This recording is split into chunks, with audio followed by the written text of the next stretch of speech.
Lifestyle interviewer in Africa. How you doing? Congratulations on your 50,000 subs. How do you feel? 50 million? Yeah. Not 50,000. Okay, 50 million. Really? Yeah. You work so hard. Happy birthday to you. How old are you today? 21. Jesus Christ. And you look so healthy and strong.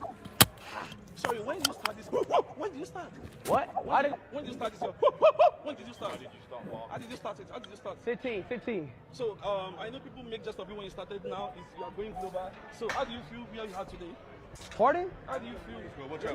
How do I feel? Yes, you're welcome. I feel good. All right. Thank you so much. Happy birthday. You're welcome to the live stream. How are we doing I today? appreciate my way. I hope Just we are because doing you're popular from very asking well. stupid questions to BBL Snapchat ladies and shouting, that's massive, does not mean that you have the intellectual capacity to actually have a good interview. What the heck was that? I have been so embarrassed by the clips that have been coming out of Speed's presence in Nigeria. From the cultural normalized begging in Lagos to our so-called celebrities trying to farms him. Like he doesn't know you, bro. He doesn't know you. This young man just wants to meet regular people, not fake people, not clout chasers, not you classist Nigerian celebrities. I've never been this embarrassed because it's one thing to talk about Nigerian leaders, but it's another thing for them to You're watch welcome. the shamelessness of the Nigerian people. Welcome Another to the clip live that stream. filled me with so much annoyance was this clip from Pella. Oh, so is it? Listen, brother. Bro. Listen.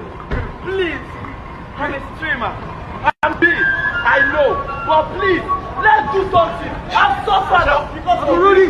I made it. Hold on. School is not a scam because there is no way that was Pella's method and strategy of getting Speed's attention. For Pella's status in the streaming world, especially in Africa, he should have had contact with Speed before he came to Nigeria. Even if he didn't, his team should have done it properly. Why was Speed taken to Lagos and not Abuja? Because I'm very sure if he was taken to Abuja, a lot of the things you saw wouldn't have happened. Lagos is filled with clout chasers. These people you call celebrities, they are all social climbers. They have no class, they have no content, they have no intellect. Look at them jumping around like overstimulated dogs and following Speed like groupies. Men, people's boyfriends and providers and husbands. It is such an absolute shame. I need you guys to understand that it's not just live streaming. People are building perception based on what they see from this guy's live stream. I've seen lots of people saying, oh, I want to go to South Africa. I didn't know this was in South Africa after he live streamed there. So now ask yourself, what is the world seeing about the Nigerian people from his live stream? A culture of street begging, poverty, I mean intense poverty, a lack of class amongst the so-called social elites, and just a bunch of popular empty people who don't even know how to ask questions.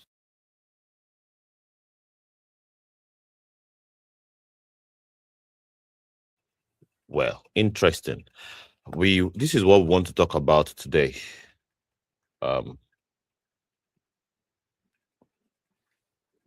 We indeed want to really highlight the events that took place not quite long. There's this guy called IShowSpeed. IShowSpeed is a popular YouTube sensation, and yeah, let me bring the picture up for us to really relate with. IShowSpeed, it's a very popular figure on YouTube. He's got over 15 million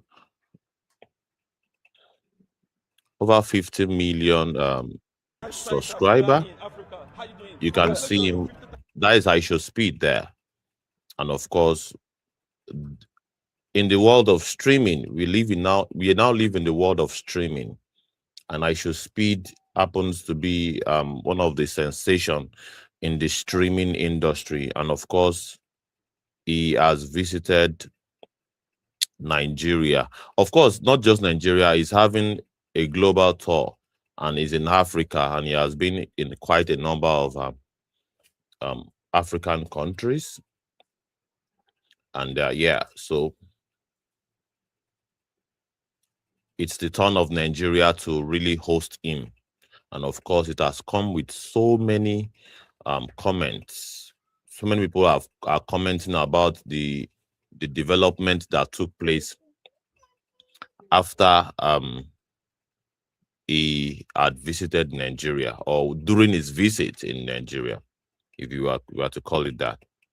So it's important that we highlight it and we use it to educate our listeners. Pretty much, it's important we look into matters like this and use it to form a basis where we educate our people, because these are trendy issues that we can really use to educate our audience on Liberation Charts and Civic Space Movement Radio. It's important that we use this as a means of reaching out to the people. I think this current video on the screen would let us hit the ground running pretty much. So let's take a listen. How old are you today? You are in Africa. How you doing? Congratulations on your 50,000 subs. How do you feel? 50 million. Yeah. Not 50,000. Okay, 50 million. Really? Yeah. You work so hard. Happy birthday to you. How old are you today? 21. Jesus Christ. And you look so healthy and strong. Sorry, when did you start this? When did you start? What? When did you start this year? When did you start? How did you start, Bob? How did you start it? How did you start? 15. So, I know people make just of you when you started. Now is you are going global. So, how do you feel where you are today? Pardon? How do you feel? How do I feel? Yes. I feel good. All right. Thank you so much. Happy birthday. Thank you. God bless you. All right. Okay. Ice cream for my way. Move.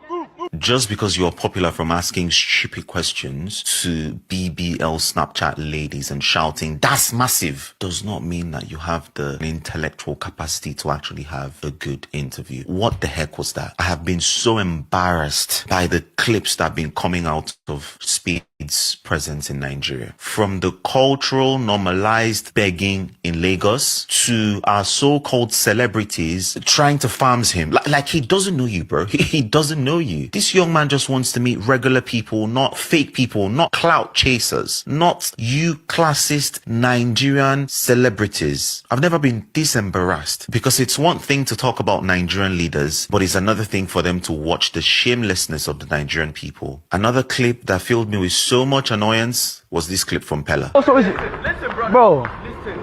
Please. I'm a streamer. I'm big. I know. But please, let's do something. I'm suffered because of Rudy.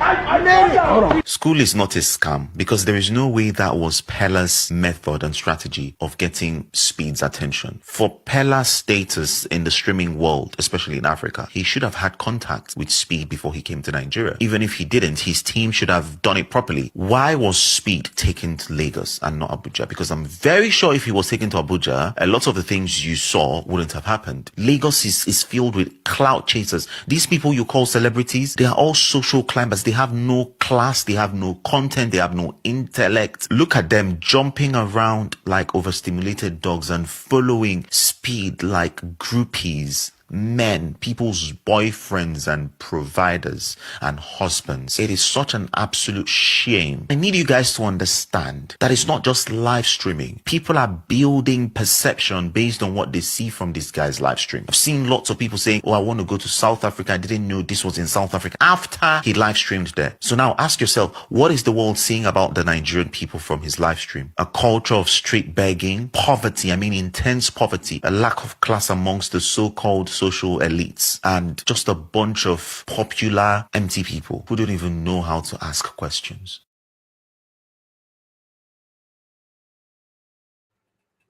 I think this commentator has said it all, but we just want to highlight it. We want to broaden the scope and basically show our people the importance of building a society of elites who can give us the kind of optics that would basically that we can be proud of. This current elites, these current so-called celebrities, you guys have made dumb people, popular. You have made dumb people popular, and that is the mildest way that I can put it. You guys have made very, very terrible people who cannot represent you well. You have made them popular. And of course, we want to highlight the importance of basically paying attention to, brilliance, intelligence, And it has shown yesterday, all right, when IShowSpeed, a YouTube sensation who is basically going around African countries, he's been going from one African country to the other. And of course, the Nigerian reality hits home. All right. What your government have been trying to package, all right, was exposed yesterday when IShowSpeed visited or perhaps came to Lagos, Nigeria. So, and you would see that we have a lot to do. We have so much homework that we have to do. Kindly subscribe if you have not done that. If you have not followed us, please do all of those homework. If you like content like this, encourage us by following, subscribing. That way we would be encouraged to do more of contents like this. Because ordinarily, one of the problem is that we have paid attention and we have rewarded morons. And yesterday, the thing really show where we're. It show where we say, there's so much to be done. So much to be done in terms of those that you make popular. All right, we have pretty much made very terrible people popular, and of course, it will not come without any form of consequence. And I can see someone joining us from the inside the studio. You're welcome. Thank you so much, Steve Taylor, for joining us. It's been a pleasure to always have us discuss these issues like this of national importance. And please, Swaz, I can see your comment, Dr. Swaz. Please check our timeline. You would see a link, or perhaps let me send you the link personally. All right. Please check the timeline of Liberation Chat. You see the link. We actually quoted this particular live stream, and we actually posted the link on it for as many as those that want to join us live in the studio, just like Mr. Steve. But while we get that one sorted, let's welcome Mr. Steve as we actually discuss this very important issue of national importance, because this is the image of Nigeria, basically. And the visit of IShowSpeed highlights some of the, dirty linen that the ruling elites, the Nigerian government, have been trying to cover. And of course, we want to showcase it. We want to bring it to the open. Let's take a listen to this soundbite one more time as I pass the mic to Mr. Steve. One more time, please. 50 million. Yeah. Not 50,000. Okay, 50 million. Really? Yeah. You work so hard. Happy birthday to you. How old are you today? 21. Jesus Christ. And you look so healthy and strong. Sorry, when did you start this? When did you start? What? When did you start this? When did you start? How did you start? How did you start it? How did you start? 15. So, I know people make just of you when you started. Now you are going global. So, how do you feel where you are today? Because you're popular from asking. Thank you. God bless you. Ice cream on my way. Move. Just because you're popular from asking stupid questions to BBL Snapchat ladies and shouting, "That's massive," does not mean that you have the intellectual capacity to actually have a good interview. What the heck was that? I have been so embarrassed by the clips that have been coming out of Speed's presence in Nigeria. From the cultural normalized begging in Lagos to our so-called celebrities trying to farm him. Like he doesn't know you, bro. He doesn't know you. This young man just wants to meet regular people, not fake people, not clout chasers, not you classist Nigerian celebrities. I've never been this embarrassed, because it's one thing to talk about Nigerian leaders, but it's another thing for them to watch the shamelessness of the Nigerian people. Another clip that filled me with so much annoyance was this clip from Pella. So is it? Listen, brother. Bro. Listen. Please. I'm a streamer. I'm big. I know. But please, let's do something. I'm suffered because School is not a scam because there is no way that was Pella's method and strategy of getting Speed's attention. For Pella's status in the streaming world, especially in Africa, he should have had contact with Speed before he came to Nigeria. Even if he didn't, his team should have done it properly. Why was Speed taken to Lagos and not Abuja? Because I'm very sure if he was taken to Abuja, a lot of the things you saw wouldn't have happened. Lagos is filled with clout chasers. These people you call celebrities, they are all social climbers. They have no class, they have no content, they have no intellect. Look at them jumping around like overstimulated dogs and following Speed like groupies, men, people's boyfriends and providers and husbands. It is such an absolute shame. I need you guys to understand that it's not just live streaming. People are building perception based on what they see from this guy's live stream. I've seen lots of people saying, oh, I want to go to South Africa. I didn't know this was in South Africa after he live streamed there. So now ask yourself, what is the world seeing about the Nigerian people from his live stream? A culture of street begging, poverty, I mean intense poverty, a lack of class amongst the so-called social elites, and just a bunch of popular empty people who don't even know how to ask questions. There you have it, ladies and gentlemen. And of course, to our guest in the studio, Mr. Steve, I think by now you have a good grasp of what the discourse is going to be all about. And of course, you must have heard of the visit of this YouTube sensation. I think he reached 50 million views after visiting Lagos, Nigeria. So what would be your comments? Seeing the expose of Speed's visit to Nigeria, the culture of begging, the realities of our so-called celebrities hovering around him, trying to, basically use him to chase clout and all of these things. What would be your comments generally as far as this recent development is concerned? We'll pass the mic to you, sir. Hello, good evening. Good evening, sir. Well done, sir. From my home view, in Nigeria, there are a lot of things going on. If you can move a little bit closer to your microphone, sir. Okay. So that we can enjoy. Yes. It's better now, yeah. In this country, there are a lot of things going on, most especially to our celebrity. So we have illiterate celebrity in Nigeria. The majority of our celebrity in Nigeria, they are illiterate. If you mention that, thank God you show the video clip of Pella right now. There are a lot of them like that. In another angle, our leaders, they force people to be poor. It's like they don't want us to be liberated. So you understand? Because of our mentality also. There are a lot of graduates today that they're supposed to support a young sharp.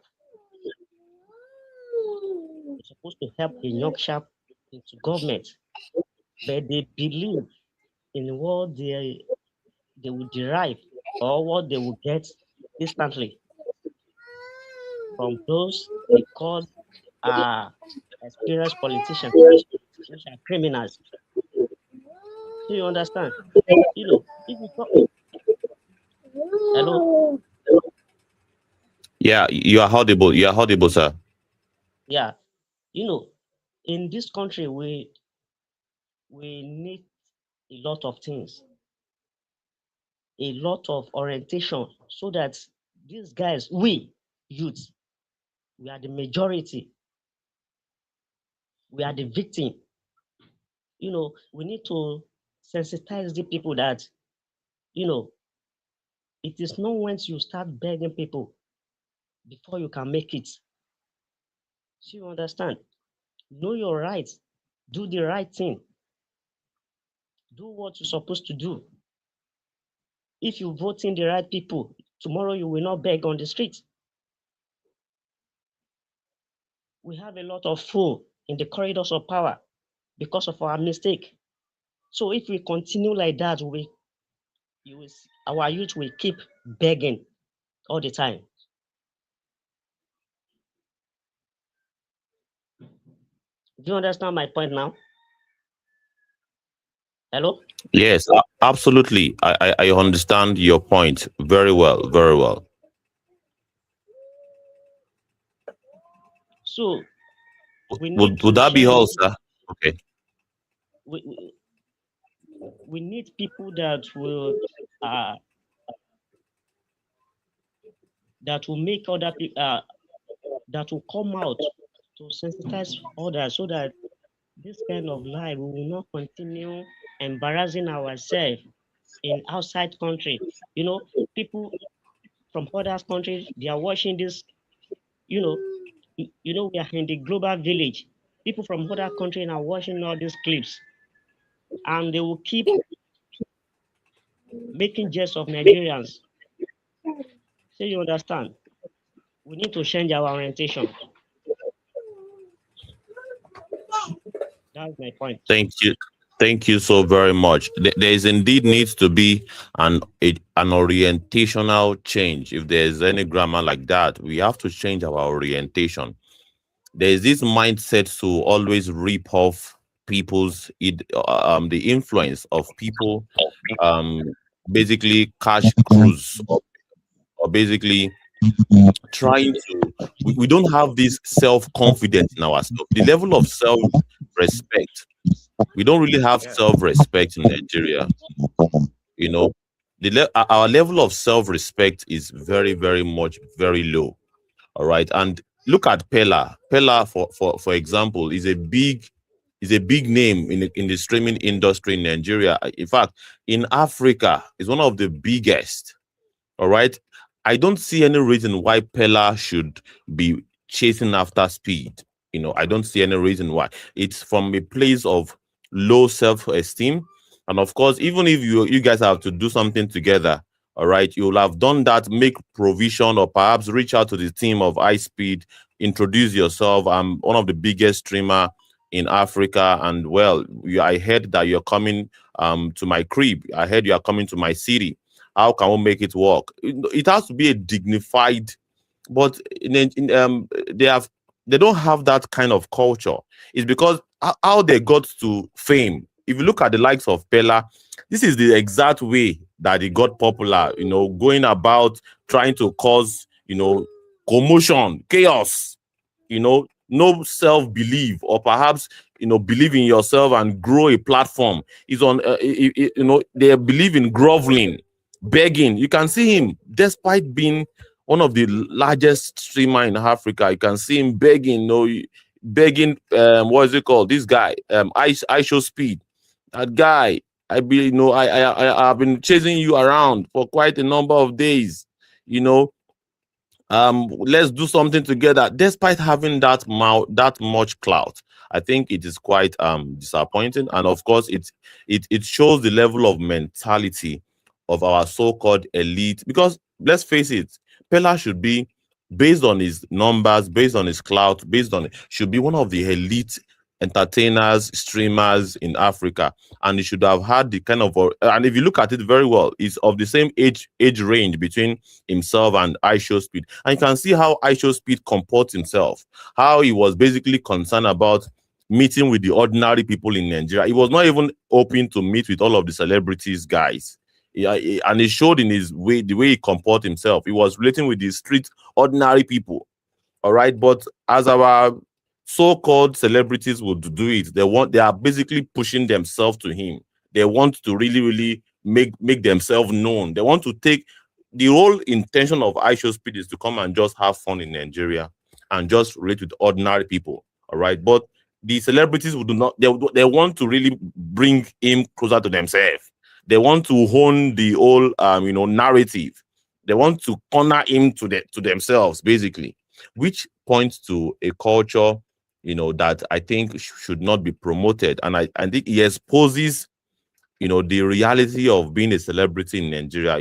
It's about milking from the clout of others, and they have figured out that if we're to be one kind of random YouTuber who does not have fame or does not have the numbers, they wouldn't pay attention to him, even if he's coming from it, even if he's just doing a tour and he's just like, well, I'm getting to Nigeria for the first time, and he does not have the numbers, they would not have been running after him like that. If Pella knew that IShowSpeed had maybe like 130K followers or subscriber on YouTube, I don't think he would be using Aussies to be running after IShowSpeed like that. But because he has figured out that IShowSpeed has 50 million followers, 50 million, I can actually reap from this. I can milk from this, support base and use it to grow my own platform. That is the whole idea. And of course, you now begin to ask, why would we be having this kind of mentality, or how can we begin to have a culture of growing our own platform, believing in ourselves, self-respect. Self-respect is very, very important. Very, very. Because otherwise, embarrassing moments like this would have been avoided. Embarrassing moments. Of course, these things must be happening for us to be able to see the reality of Nigeria. So when you tell people about the reality of Nigeria, many would not really believe. They would doubt it. And coming from the comments I'm seeing from the YouTube, this comment says, from the African Wahala, big shout out to you, African Wahala. Thank you so much for always being consistently staying glued to us on Movement Radio, Civic Space. Our youths, both rich and poor, mostly have low self-esteem and believe they have to worship other people to rise up. This is what they manifest in every aspect of life, including politics. Wow, this is very, very deep. This is deep. And I think I need to read it again. Coming from, and the comments on the screen, I've already put it on the screen for those that want to follow me as I read along. Our youths, according to African Wahala, our youths, both rich and poor, mostly have low self-esteem and believe they have to worship other people to rise. This is what they manifest in every aspect of their lives, including politics. And of course, it is what it is in Nigeria. It is what it is. It is what it is. It is what it is. Let's pass the mic. We welcome the presence of our very own mobilizer. We call him our class captain. He's always been gathering us together, trying to make sure that we maintain the momentum of basically keeping the Nigerian people, informed and giving them the right kind of choice to make politically, and of course society, in our everyday societal living. All right, we'll respect him so much. Comrade Swaz, we are honored to have you join us in today's live stream. You're welcome. Are you there, Comrade Swaz? Greetings to you. Good evening from this side of things. Comrade Swaz, are you there? Yes, I'm here. Can you hear me?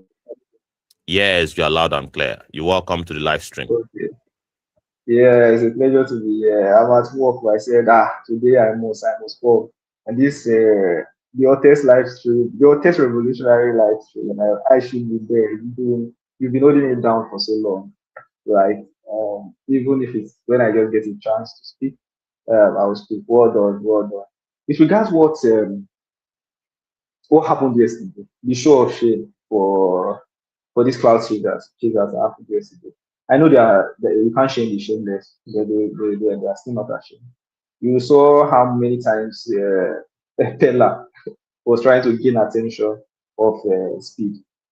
There was even a third and I think the fourth one that happened again when OGB Curtis was trying to introduce Kelly Speed to give him a listening ear.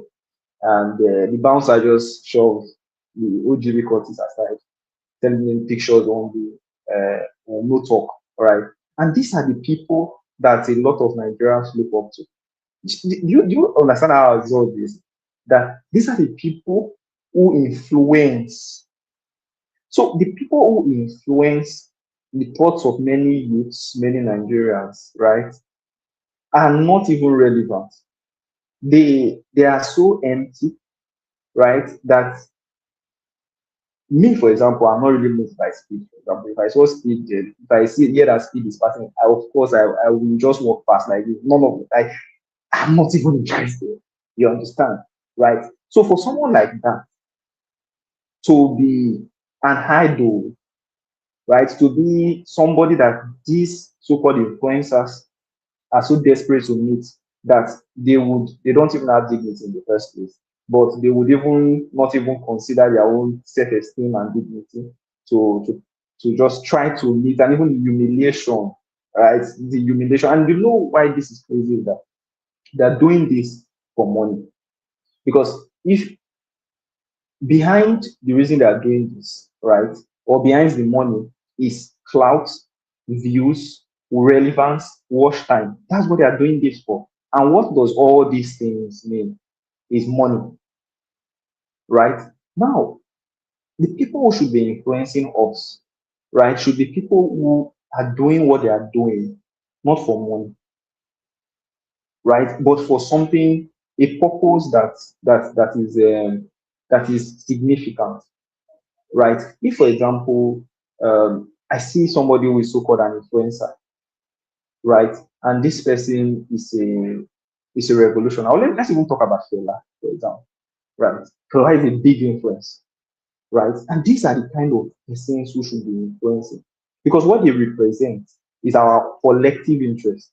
What they say, what they do, right, is for the benefit of us as a people. So if these persons are influencing, Comrade Sheon, big shout out. I'm so sorry. Big shout out to Steve Taylor. Respect, respect. Comrade Sheon Ayelara, you're welcome. So if somebody like Fela, right, is influencing, you know the kind of influence he will have on the society because of what he represents. But if you have somebody who's an influencer and the only thing he represents is money, is clout and things like, because behind the clout, the reason they chase the clout and do what they do is to get paper, the dollars that will pay them for their live stream and things like that. That is the only reason, right? Many of them don't even have passion for the so-called live stream. At least for maybe for the IShowSpeed, you can say, okay, this person has passion. He has been doing it from when he was young, right? So I can respect his passion. But many of these are streamers who have moved from, they've moved from live, they've moved from doing skip, and they just keep chasing the paper. It's a pity that people are being influenced by people's who only goal is personal wealth, not even wealth, personal cash, because it doesn't even categorize as cash as a wealth, right?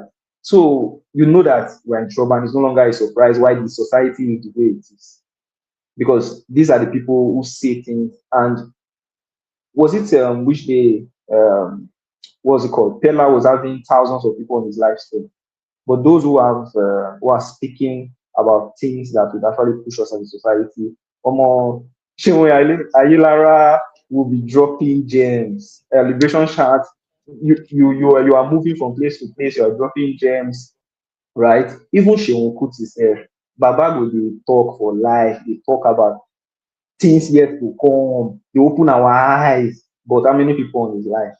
Maybe 100, 100 and something, and things like that, right? So I would have said, oh, I love what happened yesterday. The crazy thing is that it will still not be an eye opener. You would expect that something like this would be an eye opener. Yeah, it still would not be an eye opener, unfortunately. My highlight of yesterday, to be honest with you, was there was a girl, sorry, not a girl, a woman, right, who Speed walked up to. See, this motherfuckers, they're trying to gain Speed's attention. Speed was trying to gain the girl's attention.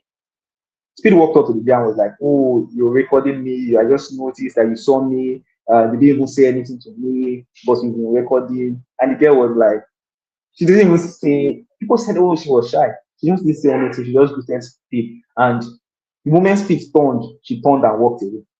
She didn't she didn't say, "Oh my goodness," Speed and things like that, right? People say, "Oh, she was shy." I was like, this is somebody who has self-respect and dignity.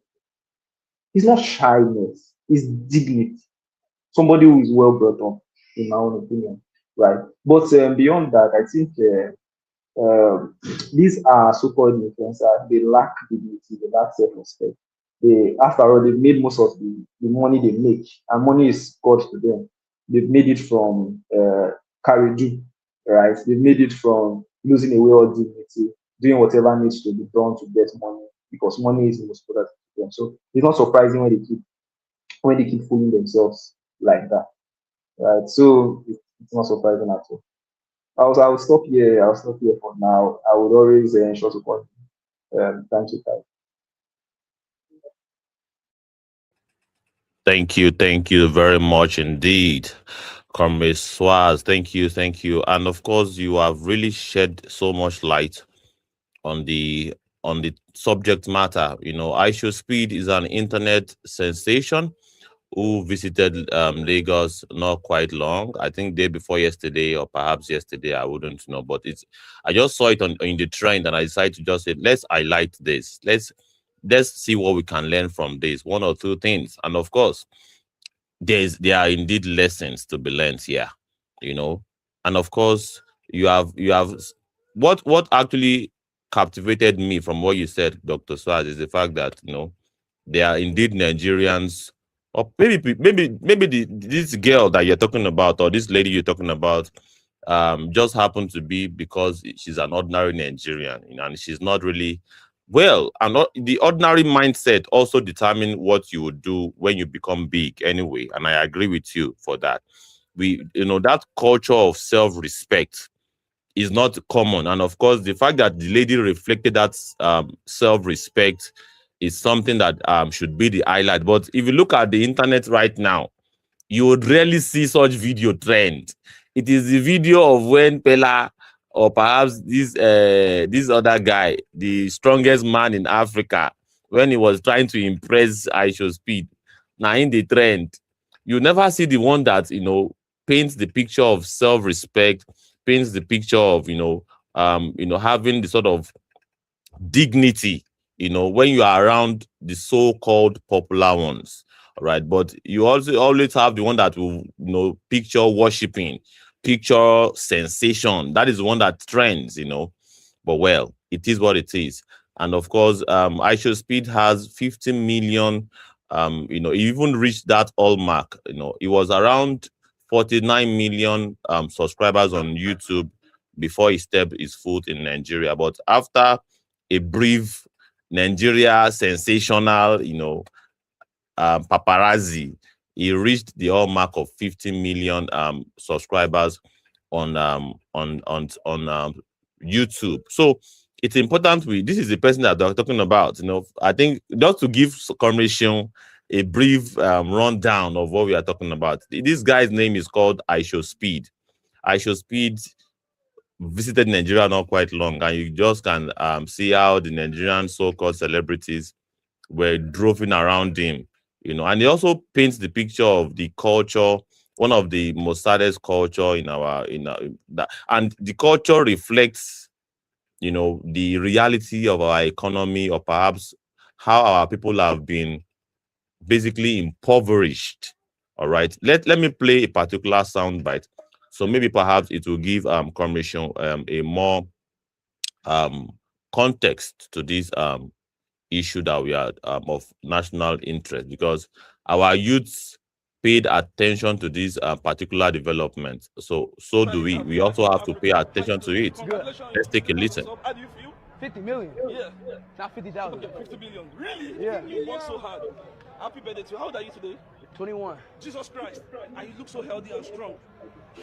Sorry, when did you start this? When did you start? What? When did you start this year? When did you start? How did you start it? How did you start? 15. So, I know people make just of you when you started. Now you are going global. So, how do you feel where you are today? Pardon? And mind you, this person interviewing him is considered one of the most popular interviewer in Africa. All right, and he's a Nigerian, and this was what he could. These are the questions. These are the kind of question he could ask this young man. Let's keep listening. I feel good. All right. Thank you so much. Happy birthday. Thank you. God bless you. All right. Ice cream for my boy. Just because you're popular from asking stupid questions to BBL Snapchat ladies and shouting, "That's massive," does not mean that you have the intellectual capacity to actually have a good interview. What the heck was that? I have been so embarrassed by the clips that have been coming out of Speed's presence in Nigeria. From the cultural normalized begging in Lagos to our so-called celebrities trying to farm him. Like he doesn't know you, bro. He doesn't know you. This young man just wants to meet regular people, not fake people, not clout chasers, not you classist Nigerian celebrities. I've never been this embarrassed because it's one thing to talk about Nigerian leaders, but it's another thing for them to watch the shamelessness of the Nigerian people. Another clip that filled me with so much annoyance was this clip from Pella. So is it? Listen, brother. Bro. Listen. Please. I'm a streamer. I'm big. I know. But please, let's do something. I'm suffered because of Rudy. School is not a scam because there is no way that was Pella's method and strategy of getting Speed's attention. For Pella's status in the streaming world, especially in Africa, he should have had contact with Speed before he came to Nigeria. Even if he didn't, his team should have done it properly. Why was Speed taken to Lagos and not Abuja? Because I'm very sure if he was taken to Abuja, a lot of the things you saw wouldn't have happened. Lagos is filled with clout chasers. These people you call celebrities, they are all social climbers. They have no class, they have no content, they have no intellect. Look at them jumping around like overstimulated dogs and following Speed like groupies. Men, people's boyfriends and providers and husbands. It is such an absolute shame. I need you guys to understand that it's not just live streaming. People are building perception based on what they see from this guy's live stream. I've seen lots of people saying, "Oh, I want to go to South Africa. I didn't know this was in South Africa," after he live streamed there. So now ask yourself, what is the world seeing about the Nigerian people from his live stream? A culture of street begging, poverty, I mean intense poverty, a lack of class amongst the so-called social elites, and just a bunch of popular empty people who don't even know how to ask questions. What's your comments? And a big welcome to you, the African Wahala. Thank you so much for always joining. Thank you very much indeed. Thank you, comrade. Let me pass the mic to Shiwailara first. And of course, let's get your reaction. I think you already got the gist now, having played all of these videos. What would be your comments with this current development of things? And what would be your recommendation going forward?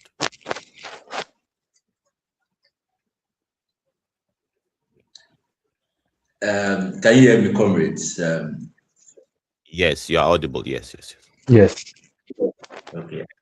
I greet all comrades in the house, and I greet comrade Liberation Chat, the host, for constantly showing up. I greet African Wala, comrade. I greet you especially. I also. Then I greet comrade Swaz, Dr. Swaz, you're right from the busy schedule to be available for studio session, from one studio to the other. Studio where he saves lives and where he also saves lives, in actual sense of it, so big ups to comrades in the house, Africa Wala, big ups to you, I guess the reason why Liberation Chat is taking all the time to explain iShow for me is because it probably feel like I am not in tune with that. I probably might not know who iShow is. I'm not that outdated. I don't follow the trends anyway, but I'm not that outdated. I know iShow. Yeah. Your affiliation or your love for football should have exposed you to IShowSpeed. Yeah, that's true.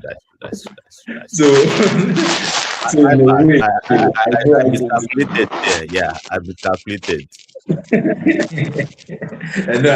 I noticed that you're like, let me not set my comrade up.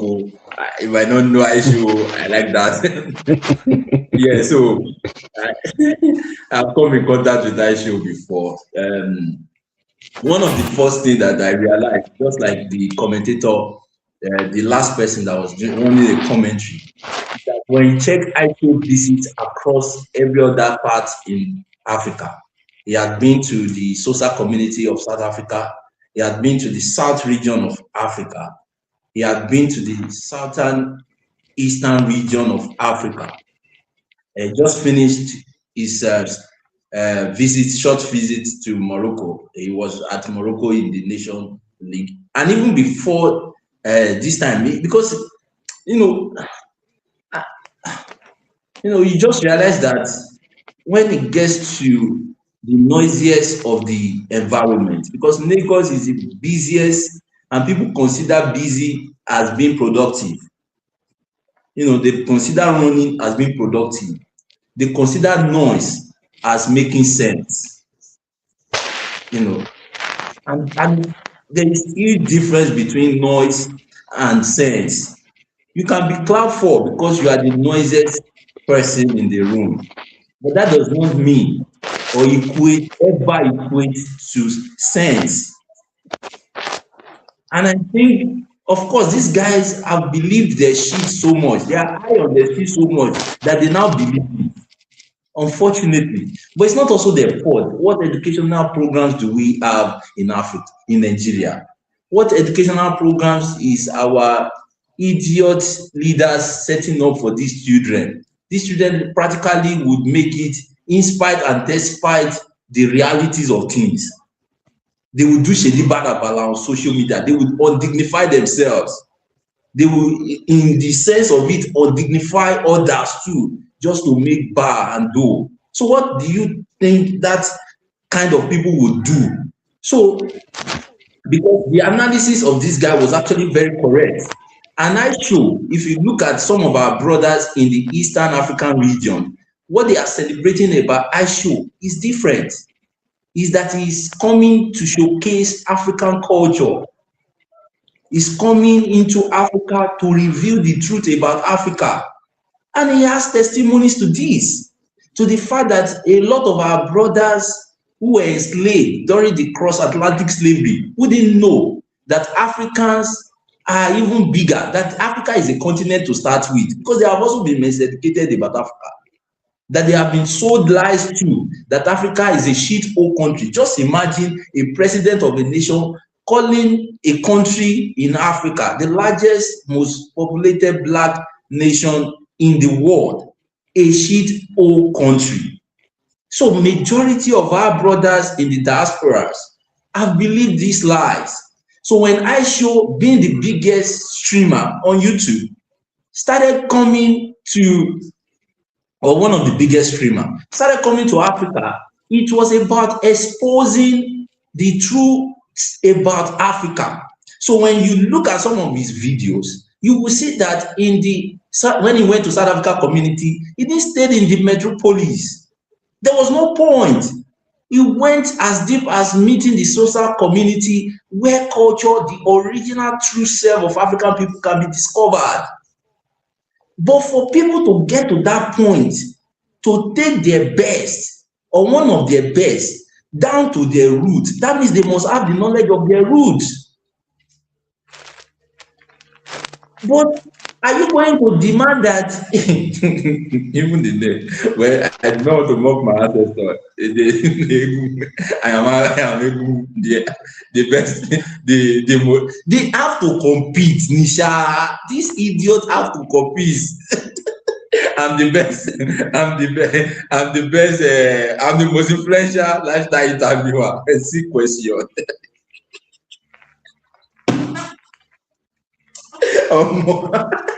That guy. Even See question. Would you grab it? I saw the video. When did you start? Whoa. When did you start? Whoa. The guy is saying Jesus. He's saying Jesus. You guys pick one. If I say you don't realize things are like 39. No, I see that's where the wrong follow.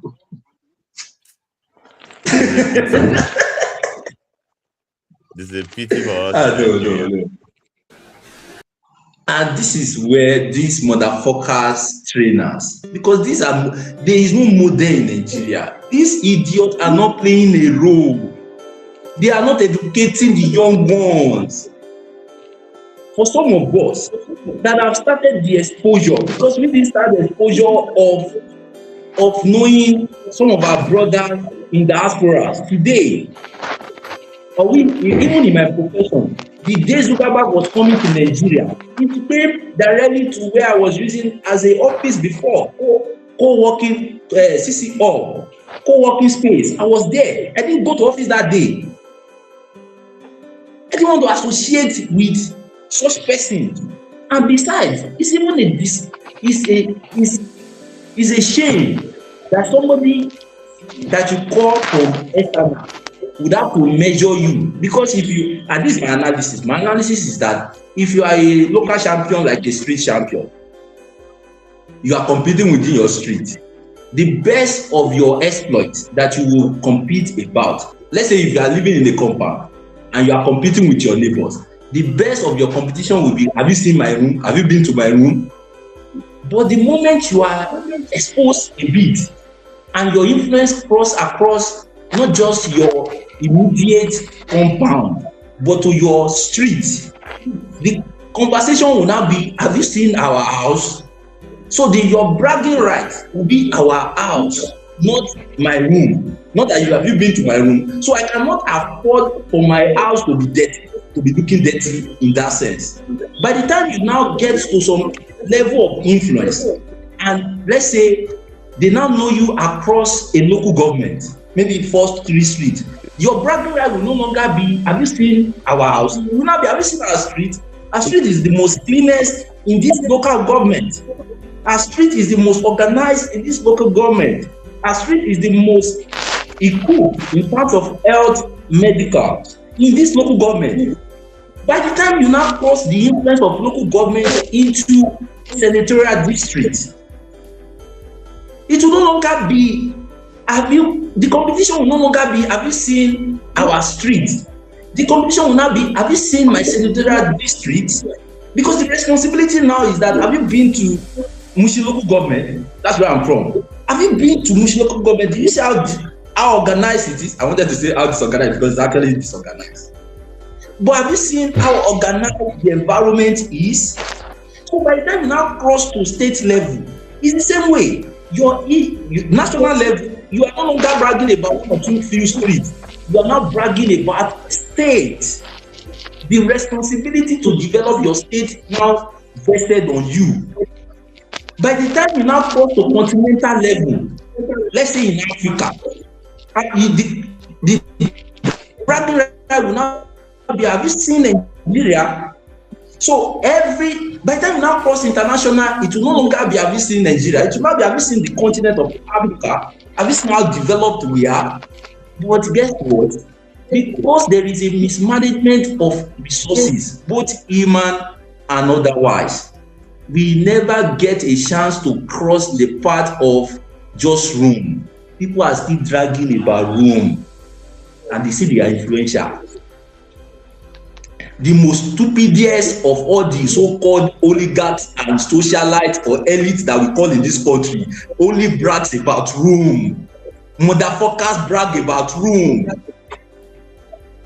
This idiot, these are complete idiots. They don't even brag about streets. But for you to organize streets, do you know the organization that must happen? That's why there is no functional local government that is working in this country. None that we can say that none. Because even in Redeem Camp, have you been to Redeem Camp before? It's a slum. All of them carve out slum for themselves. They carve out slum as if it's a degree of metal. The only thing they can boast of is room. Some of us are tired. Our influence don't cross that path since. So we know that we will be judged by how IShow have been treated even from the airport. Even with the traffic that he had to experience, he will be judged. Because it's part of our house. It's part of how we are being perceived. Even from the interactions with these idiots, this minute idiot, we will be judged. That is this our best? Because if noise is ever imputed for strength, I sure would think that this is our best. And how can we even say that this is not our best?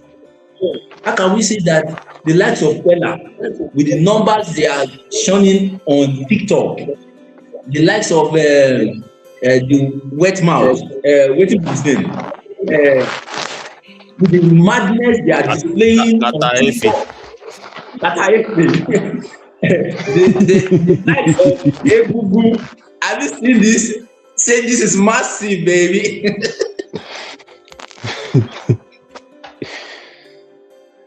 Massive, baby. Exploiting our women for views and likes. Can you say this? Can you say this? The dignity. Oh, there's work to be done. There's work to be done. There's work to be done. And the work to be done is not building buildings. It's not building buildings.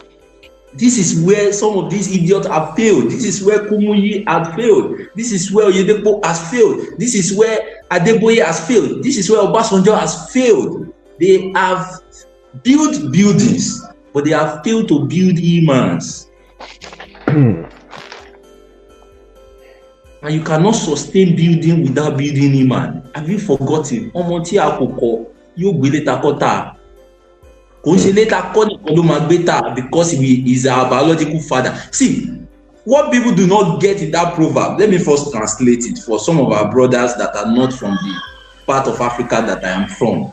The proverb in itself says that a child that we have failed to train will eventually, put up what we have built for years, something close to legacy, will sell it for cheap.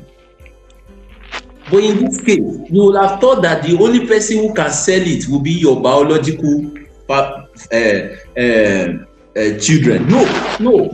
They will claim what belongs to your biological children. They will slap them out of it and collect it. Is that not what Wike is doing now?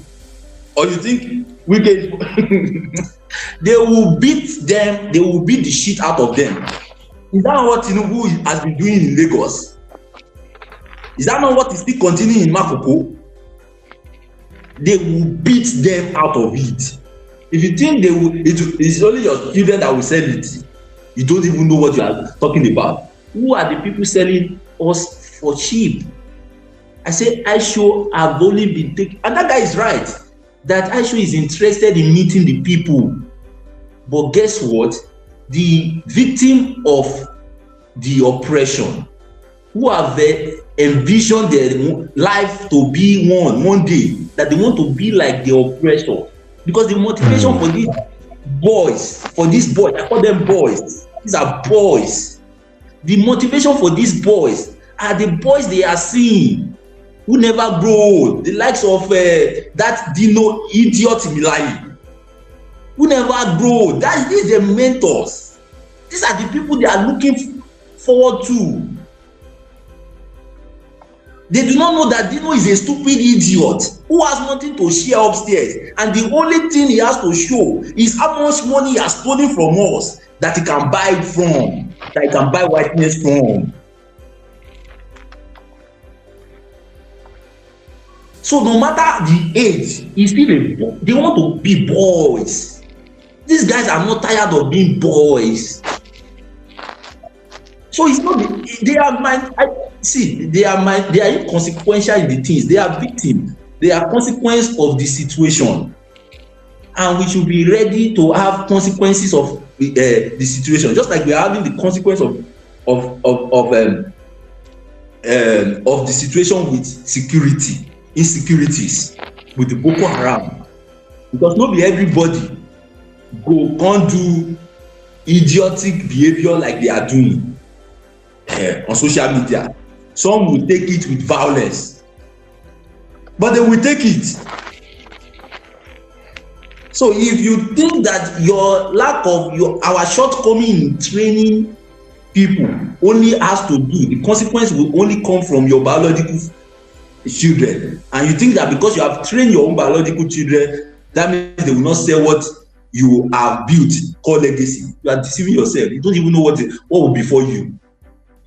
This is enough reason for somebody to change his country. Really, what just happened is enough reason to want to change. See how I should be look calm.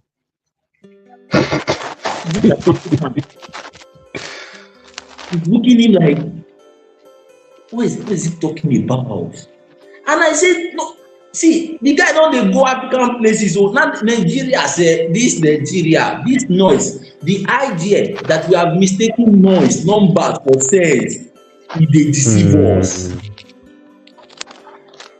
Oh, when you're alone, that is if the people have sense. Not in Nigeria where vast majority of them are into one Abrahamic religion or the other that is taking their sense from them, that is locking people's sense away. That is if they have sense.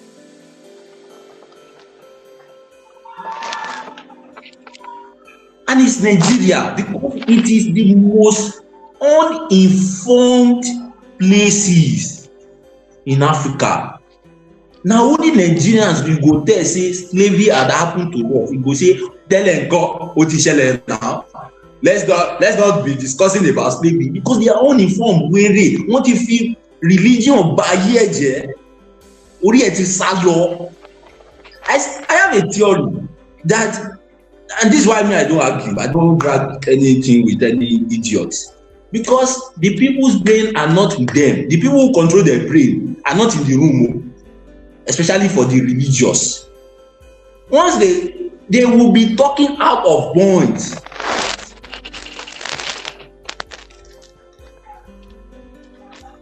I show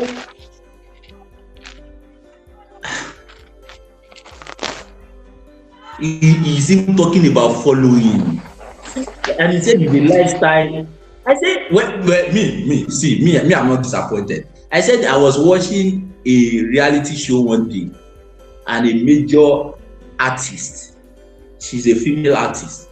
If I mention her name, you will know her. Even though I don't remember her name, but she's popular. She said, while she was giving remarks for performance that someone had done, she said, I wish that this put food on your table. On a national TV, that the best of talent, of our interaction with our talent, is to be able to put food on our table. No. And these are celebrities. No. Want to call where Mohero, you know. Yeah. Why you take a breather to really go for the next session? Because I know you still have a lot to say. Yeah. You have a great deal. So let me just give an hint into the next session. Okay. Why this is different from, because this is not new. Muhammad Ali brought the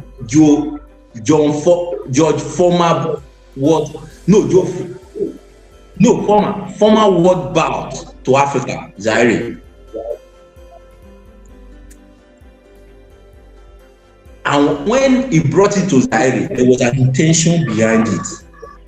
It's called the Battle of the Rambo. It's a major history. And it was in Rumble in protest. Rumble in the jungle. Rumble in the jungle. Thank you.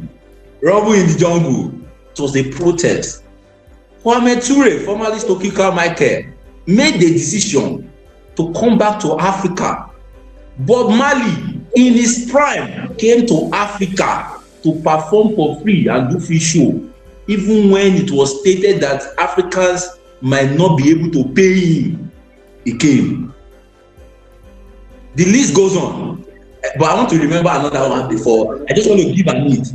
I will give an hint into the year they came.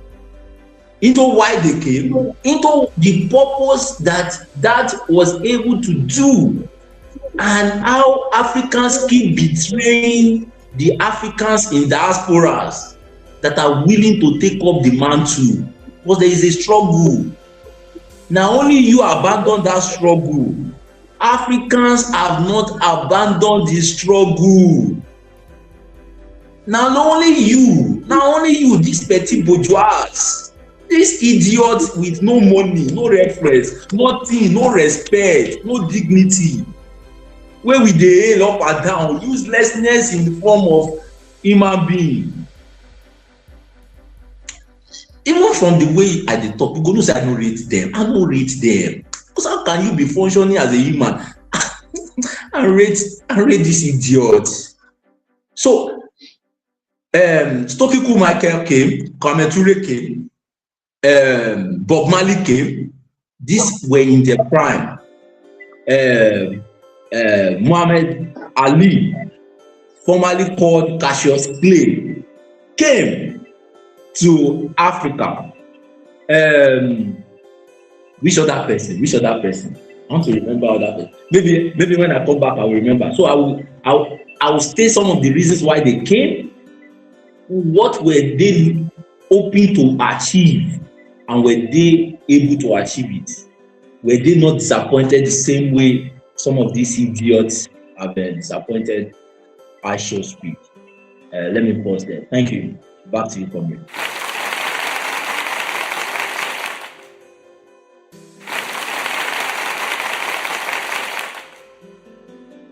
Thank you very much, Commissioner Ilara. What a way to get started. And I think to all our viewers, you are in for a very long ride of so much educational content that you can learn from as a result of this recent development of IShowSpeed visiting Nigeria.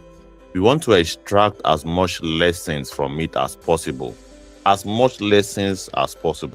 And of course, Commission has given us the context that this is not the first time people are visiting us in Africa, of course, and of course we should be able to project Africa in the best, purest sense of it. But it seems as though that quality has reduced over time, and we would dip into the reason why that quality have reduced. We will also take a look at the reasons why our people have changed. The attitude of the African people now that we are now carried away by fame, by clout, by we just want to really pursue relevance and also sensation. These are the things that stimulate us now. How did we get here? As we pass the mic to the African Wahala. Thank you for having for coming to this discussion once again. You have always been very, very supportive, from commenting, subscribing to and everything generally. We salute your gallantry, Comrade African Wahala, and we are honored to have you once again to give us some perspective to the visit of IShowSpeed to Nigeria and to Africa, because let's face it, this is an African tour. He has been to Kenya, to Ethiopia, I understand, and some other African countries. But it seems as though in his African tour, Nigeria is a big highlight. So let's have it, Comrade African Wahala. Thank you so much, Comrade Liberation Chat. Thank you for always coming together, for bringing us together to have these conversations, to extract as much lessons as possible. Thank you, Comrade Swaz.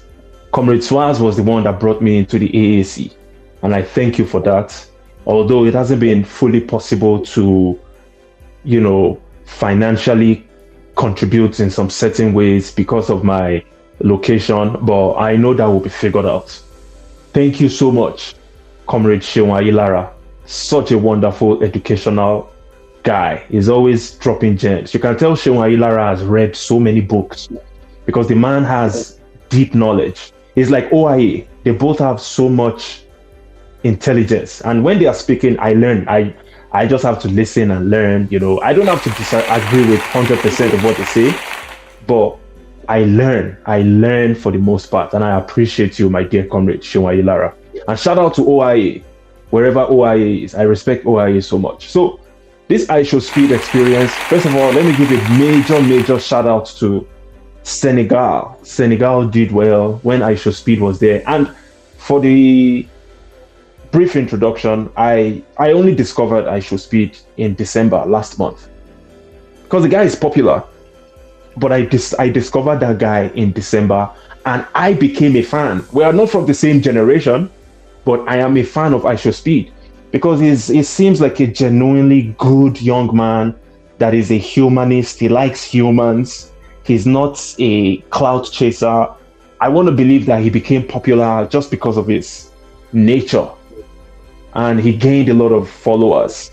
And I'm sure most of the followers are from his generation as well. So I salute IShowSpeed for exposing different aspects of the world. The guy did a tour around the United States. He did another tour around Asia and Europe. And then he came around to Africa to do a tour. And that tour has exposed the different psychology of people around the world, how he was treated in Europe, how he has been treated so far in Africa, in South Africa, Southern Africa. Shout out to Botswana. Botswana did a good job. I watched some of his experiences in Botswana. South Africa, yeah, it is what it is. But I want to give a major shout out to Ethiopia, because Ethiopia held it down. Beautiful city in Addis Ababa, great people. Of course, they have a lot of problems. There is no perfect society in the world. But Ethiopia did us proud. And then fast forward Nigeria, the so-called giant of Africa. Funny thing is, I somehow, for the first time ever, I stumbled upon his live stream while he was live. And during that live stream, one of the things that he said was, "Oh, Nigeria is so big, man. Nigeria is so big, bro. It took me an hour to get from the airport to my hotel." And I was just laughing at, bro, Lagos is so tiny compared to any city in the United States of America.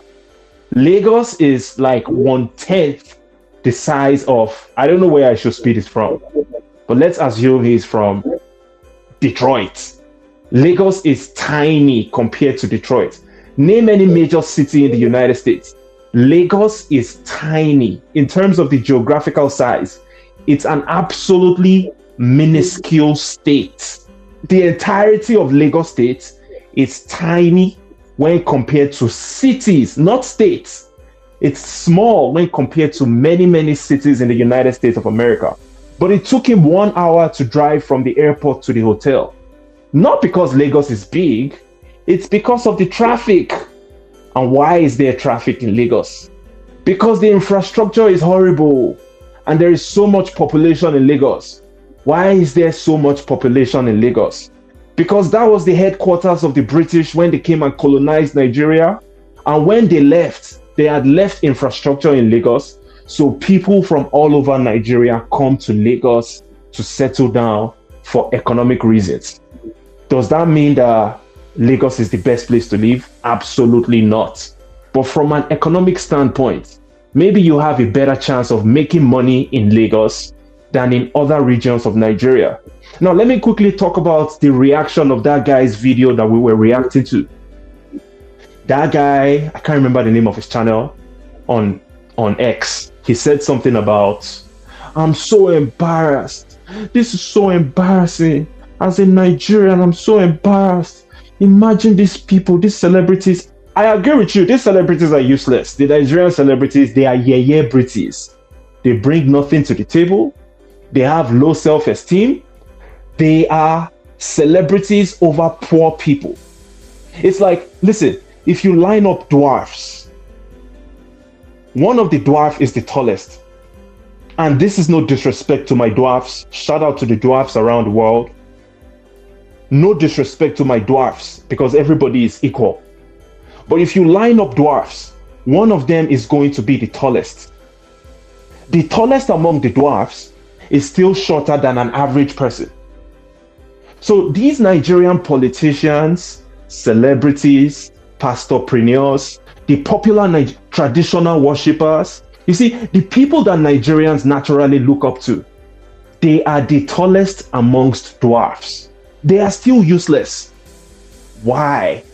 Because we have developed a culture as Nigerian people of worshipping other human beings. Why do we have to worship people? It has become so bad that even the biggest streamer, Pella, by the way, I don't even know Pella. I have never in my life watched any of his content. In fact, it's my own mama will be grandma. Now my mama, they watch Pella content. They tell me, oh mama, yeah Pella. I could just laugh, say, Pella.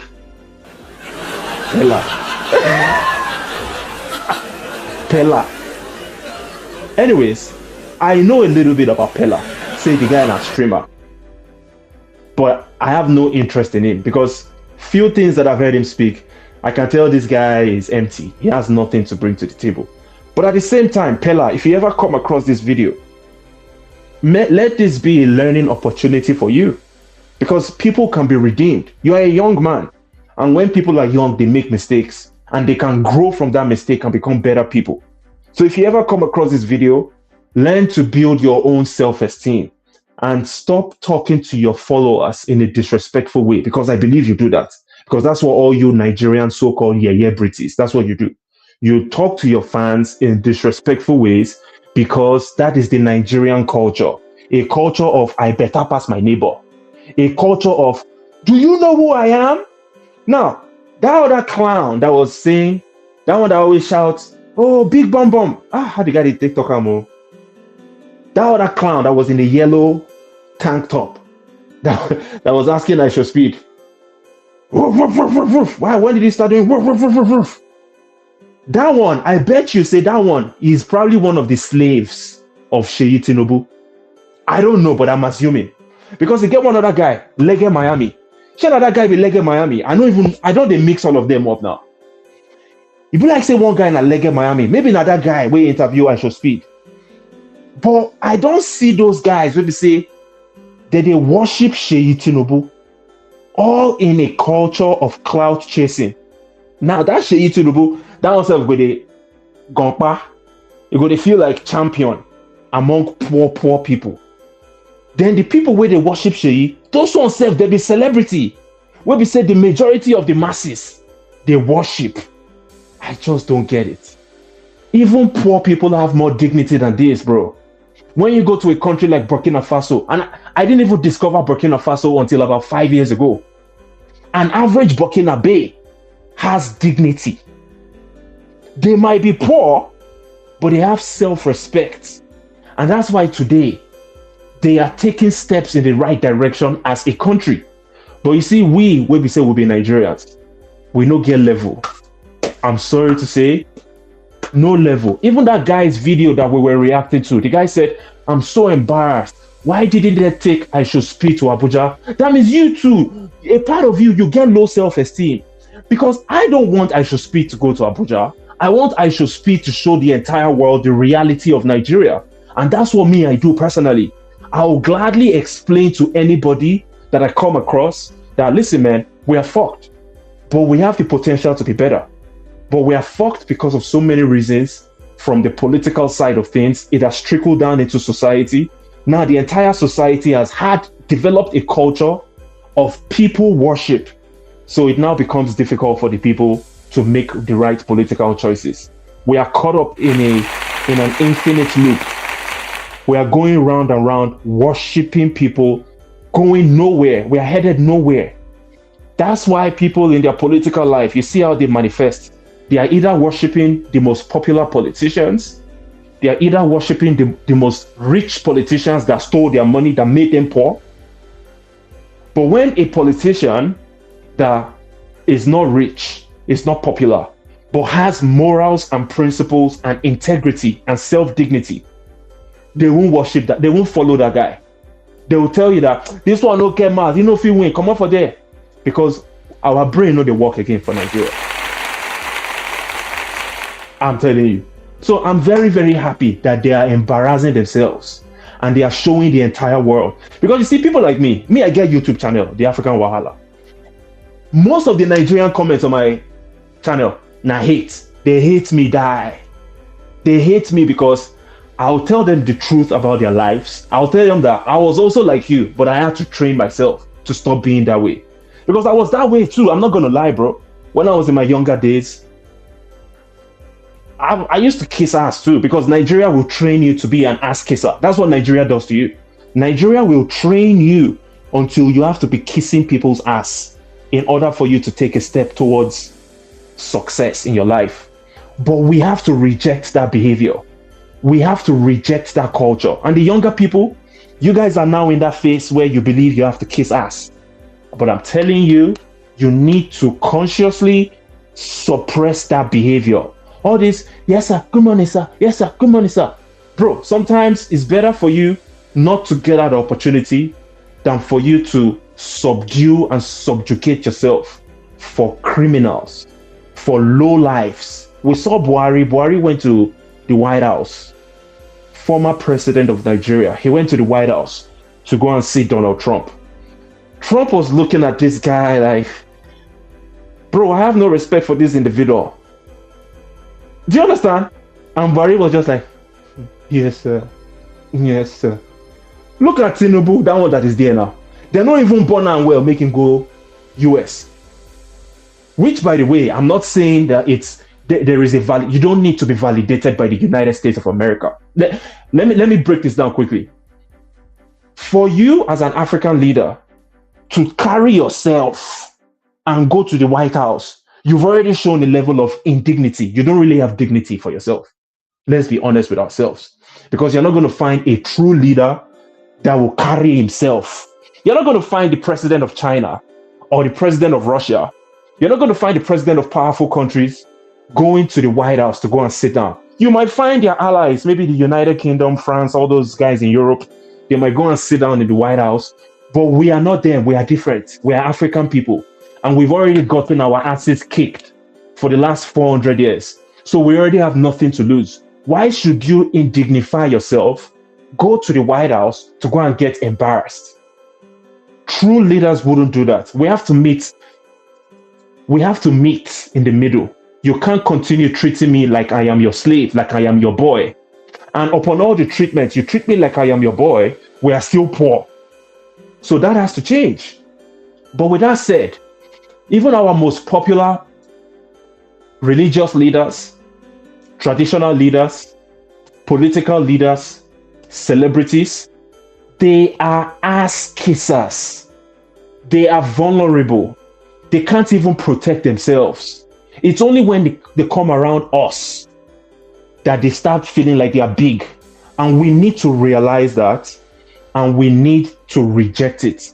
The fact that you are a nobody, Dino Melaye, that idiot, Dino Melaye, when you get back to your constituency, when you get back to your area, you become a chairman, you start doing like this. But when you go abroad, you become a normal human being, an ass kisser to regular citizens. And we, the people of Nigeria, we need to realize these dynamics, the relationship between our so-called elites, from the celebrities to the politicians, to the traditional, to the religious, and their interaction with other people around the world. We need to stop being ass kissers. And I'm very happy this has exposed a part of our culture, because this is our culture as Nigerian people, to be human worshippers. That human worshipping culture has to go. It has to go. If it doesn't go, it's going to continue to contribute to our perpetual poverty. And if we are being honest with ourselves, everything that we have been doing as a society, it doesn't work. It's not working for us. It's detrimental to our health. That's why today we are the country with the lowest life expectancy in the world. We are also the poverty capital of the world. So if you're telling me, because a lot of you guys, your argument is, but our culture, our tradition says that we have to genuflect. How far with the genuflecting? We don't genuflect for 500 years. It ended up putting us at the poverty capital of the world. So don't you think we need to start revisiting some of those things that we've been doing? Don't you think we need to start changing some of these our behaviors? But I rest my case. Thank you so much, Liberation Chat, for bringing me to talk to the people. I appreciate you. I salute you. And keep up the good work, my dear brother. Thank you.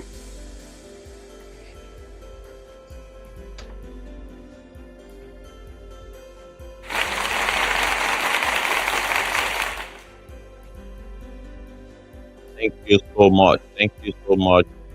The African Wahala. Ladies and gentlemen, that was fire. That was fiery. And of course, it actually highlights some of the talking points in this whole discourse. You know, we've got to have a culture of self-respect.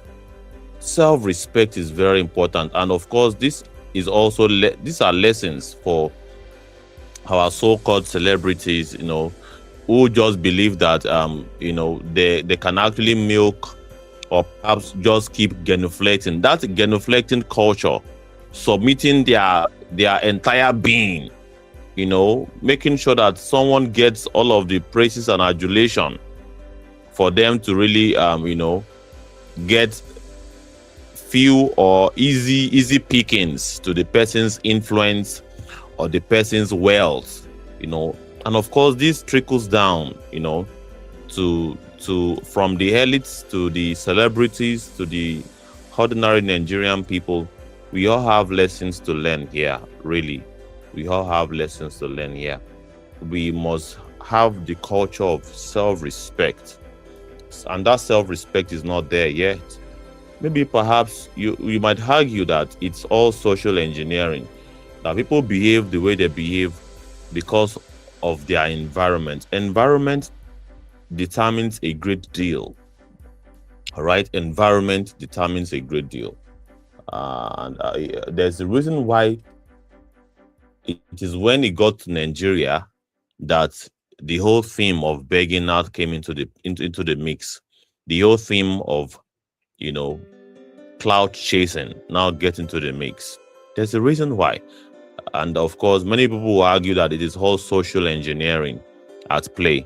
And how do we re-engineer this sort of toxic social engineering, such that we can project Nigeria in a better light, so that we can actually learn our lessons pretty much. How do we learn our lessons? It is the reason why we are, setting up this program or broadcast, so that Nigerians can, basically come and share their wealth of knowledge, just as African Wahala did. And if you would like to do that, there are available avenues for you to come into the studio.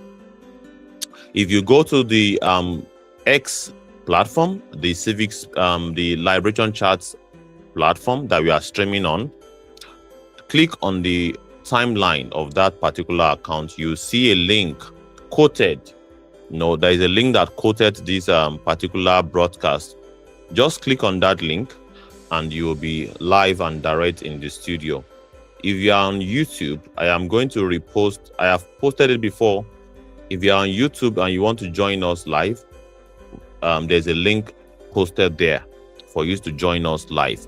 And if you are on Facebook, you check the comment section. You also have the link where you can join us there. And together we are 89 of us on this broadcast right now.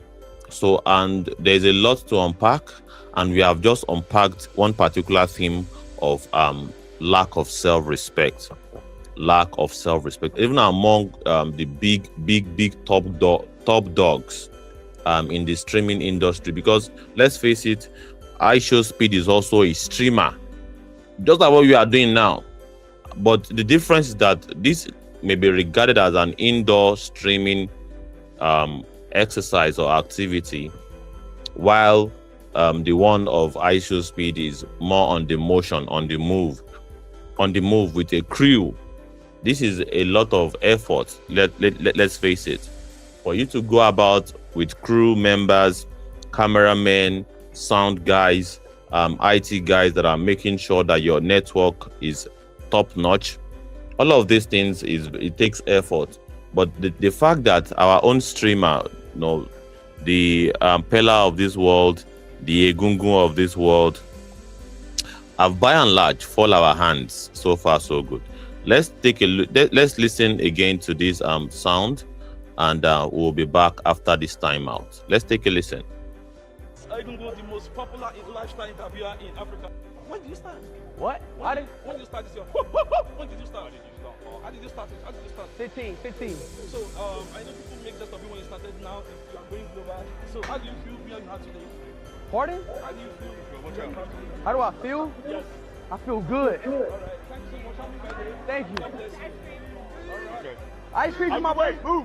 Just because you're popular from asking stupid questions to BBL Snapchat ladies and shouting, "That's massive," does not mean that you have the intellectual capacity to actually have a good interview. What the heck was that? I have been so embarrassed by the clips that have been coming out of Speed's presence in Nigeria. From the cultural normalized begging in Lagos to our so-called celebrities trying to farm him. Like he doesn't know you, bro. He doesn't know you. This young man just... He said from the cultural, how did he even put that? How did he worded it? I'm very present interested. in Nigeria. From the cultural normalized begging in Lagos. Cultural normalized begging in Lagos. Cultural in Lagos? Is that really true? That there is a culture of begging in Lagos? It is very, very true. And I can say, even from the standpoint of someone who does content on the go. All right, the last content we did with the interviews that we had, I don't know if I can pull that up now. We were asked money. All right, we were asked to pay money for us to be able to shoot or perhaps carry out the interview. And of course, so many content creators have also been complaining about that, and there are evidence scattered everywhere to prove that this is indeed concerning. It's indeed concerning that we'll have a situation whereby for you to really have a street interview or do a street content, you have to pay one Egbon Adugbo somewhere before you can do it. All right, and it displayed, it showed itself. It actually displayed. Fact, I think I'm looking at I'm trying to seek out a video that showcases that culture. All right, it was IShowSpeed was just going and he was being asked to pay or perhaps just settle the boys, settling of the boys. I think this has become a very huge culture, and it has become a huge industry. All right, I'll pull it up very soon, but let's keep listening to to our so-called celebrities trying to farm him. Like he doesn't know you, bro. He doesn't know you. This young man just wants to meet regular people, not fake people, not clout chasers, not you classist Nigerian celebrities. I've never been this embarrassed, because it's one thing to talk about Nigerian leaders, but it's another thing for them to watch the shamelessness of the people. Another clip that filled me with so much annoyance was this clip from Pella. So is it? Listen, brother. Bro. Listen. Please. I'm a streamer. I'm big. I know. But please, let's do something. I'm suffered because of Rudy.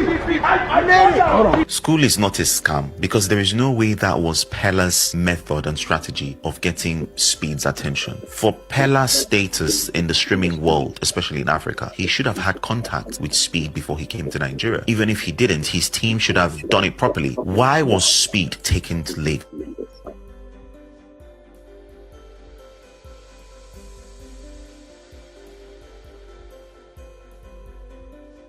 They are all social climbers. They have no class, they have no content, they have no intellect. Look at them jumping around like overstimulated dogs and following Speed like groupies. men, people's boyfriends and providers and husbands. It is such an absolute shame. I need you guys to understand that it's not just live streaming. People are building perception based on what they see from this guy's live stream. I've seen lots of people saying, oh, I want to go to South Africa. I didn't know this was in South Africa after he live streamed there. So now ask yourself, what is the world seeing about the Nigerian people from his live stream? A culture of street begging, poverty, I mean intense poverty.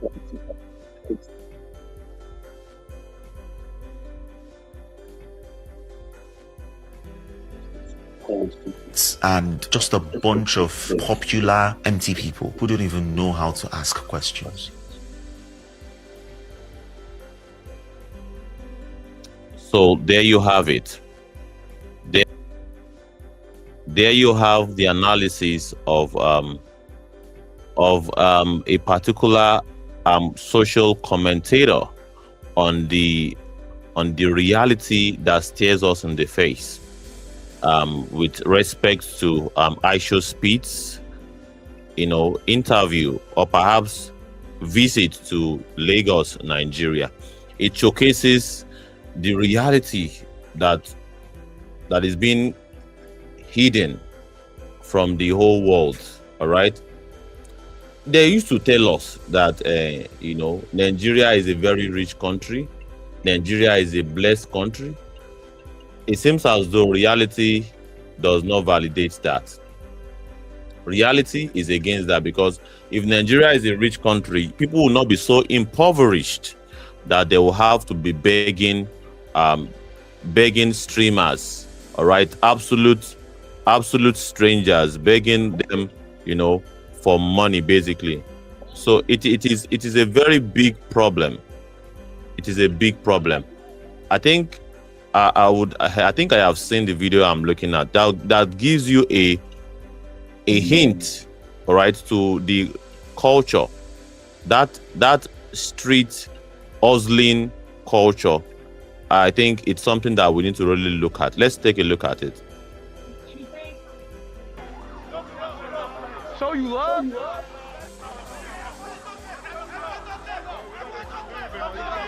What the fuck is you saying? What? Money?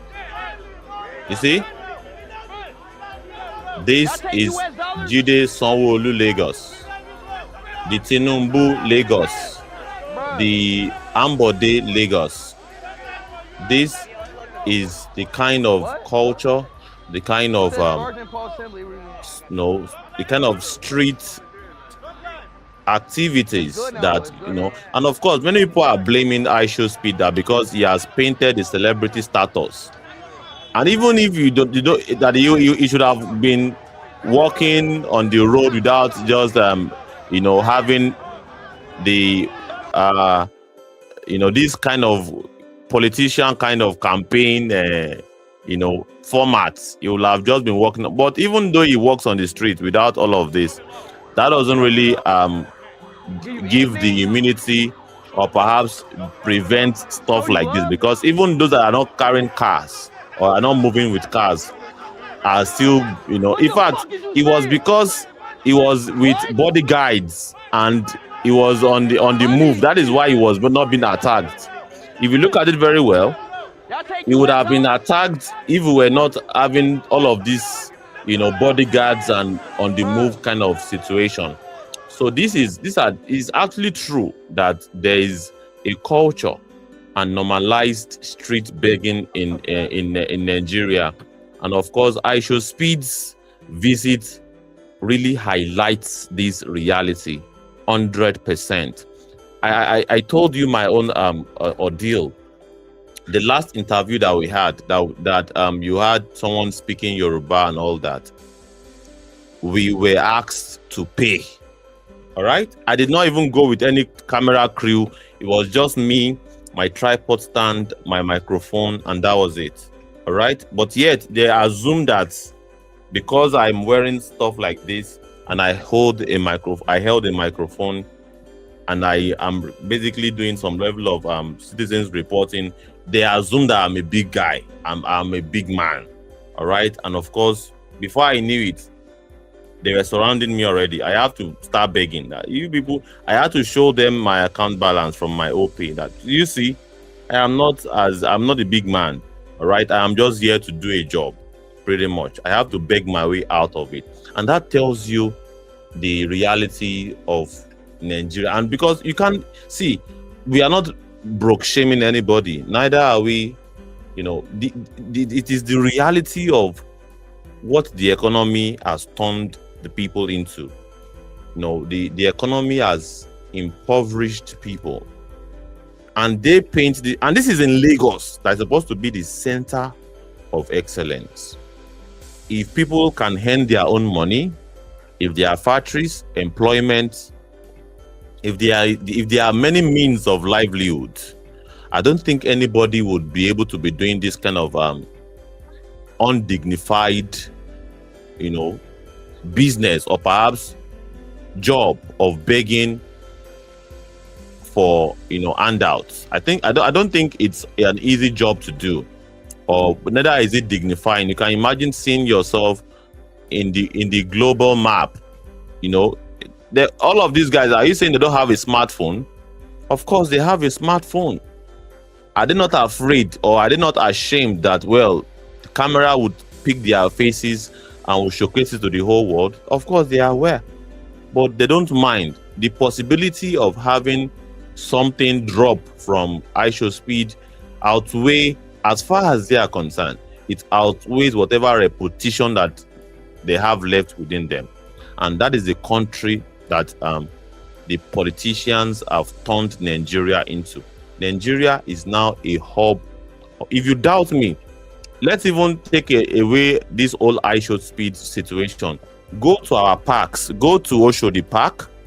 Go to every park in Nigeria. Go to Ibadan Park. You see the level of begging.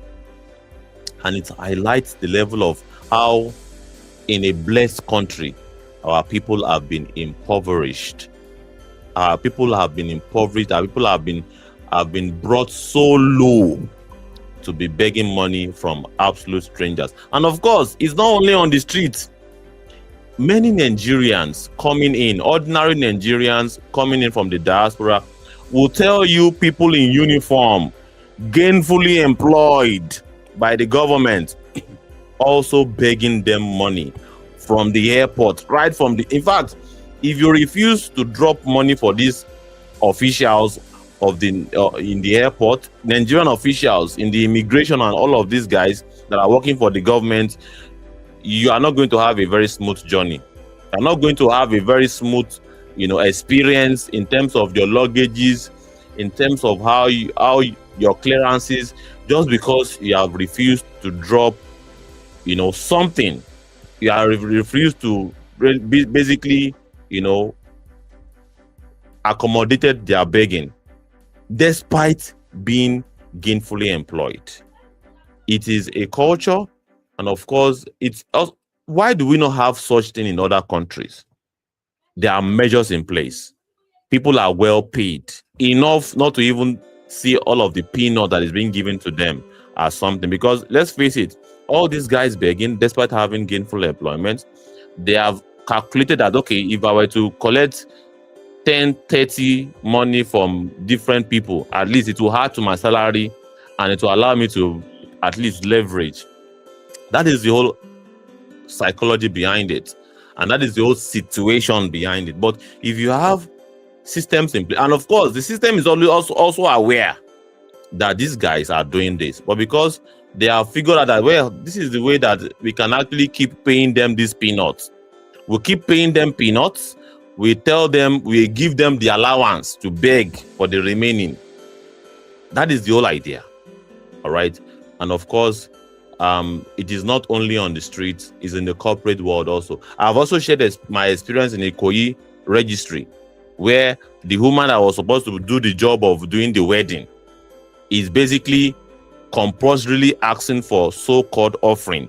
And if you give below 5,000 naira, the woman go carry the money, fling them on your face. He flung it on my face. I almost got angry. I want to scatter the place. What is this rubbish? She has a big bucket under her where she's piling up all of the so-called offerings. Let's face it, it's just bribes and begging, because it is crazy. So it is everywhere. If you want to doubt me, go to Ikoyi registry now and go and debunk what I'm saying. Marriage registry. So this is one of the things that we do here. We expose and we so this is not on the street only. It is institutionalized everywhere. And this is a real issue that must be highlighted to the whole world. And of course, it is the reason why we are highlighting it today, because we have figured it out that this particular trendy event is something that we can learn from. And I pass the mic back to Commissioner Ilara to continue his analysis on this development going forward. Thank you so much, Commissioner Ilara.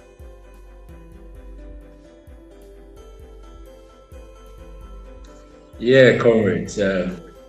Interesting submission. Can you hear me? Can I be heard? Is it clear?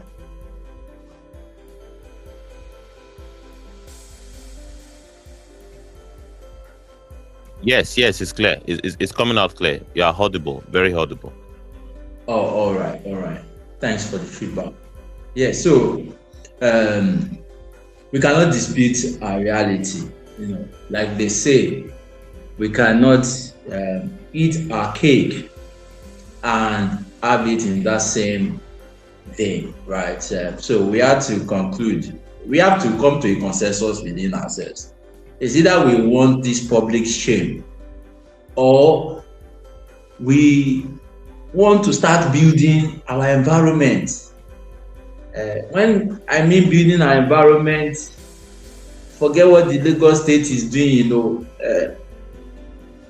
idiotic governance are busy using waterways to do competition waterways that we cannot use. We do not even have access to water, to drinkable water. And they are doing competition at water, on the water. And African people to go there to think this is progress. That's not progress. It's not development, because development must be tied to human index. This development they want us to focus on is what they call civilization. And in civilization, it is no longer about human index. It's not about the quality and the standard of humans within that environment. It is now about the things. So what they will tell us that Lagos is developing is because you will see high towers, right? High tower building. This is quite outdated. In fact, I will not advise you to go and buy any condo in any tower that's just built. With the idiotic cement that is not solid anymore, even with how expensive it is. They will claim that there are used cars. Used cars. Well, whether it's used or not, they claim they have it. So what's my own? Why am I beefing? Is it because I do not have? Okay, let's take that. They will claim they have the so-called luxurious cars. On which roads? On roads that they barely can drive 2 kilometers. They cannot even drive 4 kilometers. I dare them to drive 4 kilometers. Which road they will drive it? They will have to be recycling. Did you see when Bona and their idiotic friends too were showcasing their car, their new toys? Did you see where they drove it to and then turn back? They drove it and come back and turn, because they cannot drive 4 kilometers with just cars. It is then Dengepo car, because which road will you drive it on? It's the roads where bumpers, because those cars were not designed for bumpers. But in Lagos, you want to have a road without designing bumper. Do you know why people even create bumper, even in the estate? Even in the estate, there is bumper. You think it's just speed limit when they do so? It's for security. They call it for idiotic security. The only places that do such security is army barracks or police checkpoint. No, not police checkpoint. Army barracks, war zone, where you reduce speed so that you can detect people who are coming to attack you on time. It's not just even reducing about reducing speed. You make sure that the road become a zigzag environment so that you cannot sustain any speed strength cannot sustain that speed to you, not by suddenly. But the bumper is a proof that this is still a war zone. So you see that we meet, see, Nigerians must come to a standpoint, especially these so-called petit bourgeois. Kwame Ture called them, and Frank Fanon called them the petite bourgeois, small, little, socialites or elite in quotes. They want to claim they are elite, but elitism is not just this idiotic display. In fact, there is no display. They are begging. They are beggars. Now, where they beg, they see. Provided they fit meet the person internally, go see am. But now that they cannot arrange any show secretly, they are begging openly. They are begging to interview. They are begging for money openly. It shows that this is a community of beggars. Because in a community where things are this wrong, and only few of us could come out to express the dissatisfaction about what is wrong, it shows that it's begging. All these journalists that you see on TV, you think they are not beggars? That come outrightly to lie against the human index, to say that the economy is growing. You think that's not a beggar? I don't need to be there when he's begging for his daily 2K. I know that for him to have made this statement, he's begging. Is it that he wants to beg after finishing this statement so that he can go and tell his boss and say, Oga, mo di ṣiṣẹ́ o. Mo di defend you already. I have defended you today. Where is now my daily 2K? Or he has been paid to come and do that thing. Because reality is a fact checker. Reality is a fact checker. There is nothing stronger than reality. Reality is no man's child. Can I still be heard? Because your screen keeps hanging. Yes. Yeah. Can you hear me? You are audible. And it's clear. All right. Yeah. You are very clear. You are very clear from my side of things. Reality is a fact checker. So where are you? All right. Thank you. So reality is a fact checker. We can deceive ourselves for all we can. That we can. It was Shehu Kuti that said this statement. That we can decide to abandon our problem. Yes, now, is that not what addiction is about? What do you think the essence of escapism is? The whole essence of escapism is to abandon one's reality. Boya I should really for you. And I know that several things, we are facing a multi-dimensional poverty in this nation. That anything that could be defined as an indices towards poverty is facing us as a nation. Insecurity is facing us as a nation. And a country or a nation that is not stable, that cannot guarantee security, nothing can commence. No business activities could commence. In fact, there will be a opening time and a closing time for business activities. It means that business activities will be restricted, highly restricted by time, by daylight. If you doubt me, go and open your shop by 2 a.m. and think you will now only you go close that day. The reason why you close by 5 p.m. or why you have to work this is very during the day, why we are confined to work only the day. This is very, very profound that you have just said about the economy. We are running a 12-hour economy in Nigeria. 12 hour, that is even being generous. 12-hour economy is not a 24-hour and yet they want to tell us that our economy is okay. We are basically having a compulsory curfew. See, and that's also I like the fact that we are living in and as you have said, People don't realize all of these things, that we are living in war zone. It's a war zone situation. That we have a 24-hour curfew by force nationally. At least it becomes illegal for you to even move around in the night. It becomes illegal for you to it's almost impossible for even to do your business in the night. By latest 12 a.m., everybody must lock and go home, no matter how important your business is all about. So these are the realities that I think Nigerians don't.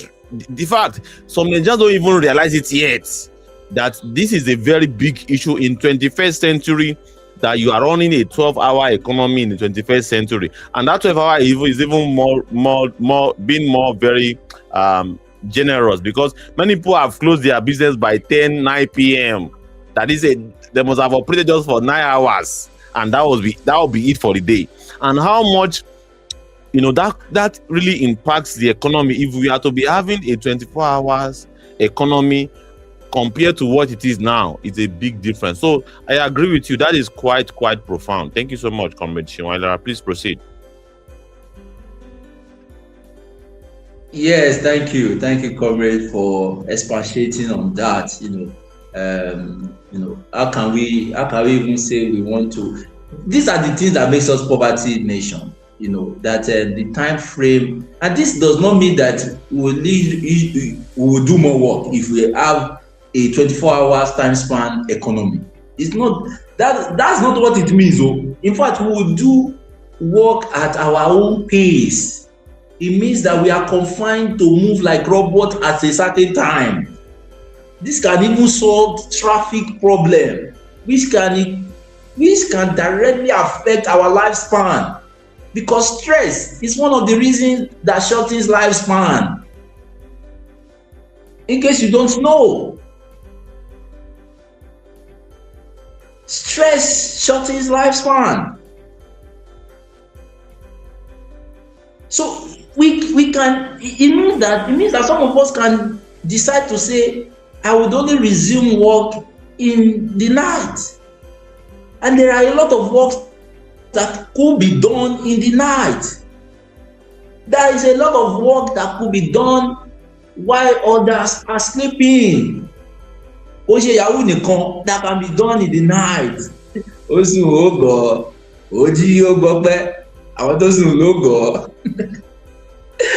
But unfortunately, we are living in an environment that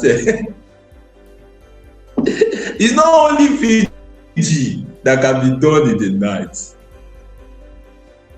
Technical service providers can work in the night. In fact, people can have the leisure of time to say, this is the time frame in which I want to resume to work and do the work that I am paid to do. But we do not have that luxury because we are not secure. You want to leave your house by 10 p.m. You are already there. There are places in this Lagos that there is already a curfew. 6 a.m. You want to leave your house by 6 a.m. Except if you are in an estate and you want to take a stroll. Even that gun is no longer secure. Some of you are no longer secure even in an estate. That explains why, the concept of what estate is, what estate means in some part of the world is different from what estate means in here. What estate means is that you have a open gate policy. But our own estate here, your estate has a gate, you still have a gate. It's even more interesting that a YouTuber will have this much security guiding him. You can imagine if he were just working on his own, just with his camera, and you can imagine all of these guys asking him for money, and he says he will not give them money. the kind wahala will go happen, and that tells a lot that even an ordinary youth in many countries, he wouldn't need this much level of bouncers and security. And all, it must have been recommended that for him that if you want to have a smooth experience in Nigeria, this is the kind of security that you and of course he must have seen that yes, it is true that if I had not have this level of security presence, my life would have been in danger.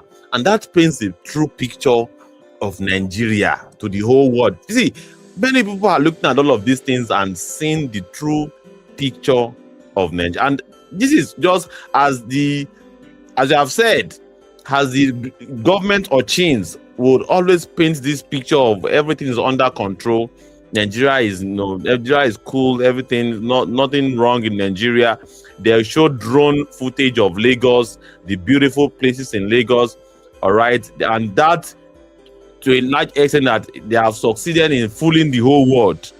That is why it is good for people like this to come to Nigeria to paint the true picture of Nigeria to the whole world. Please proceed, sir.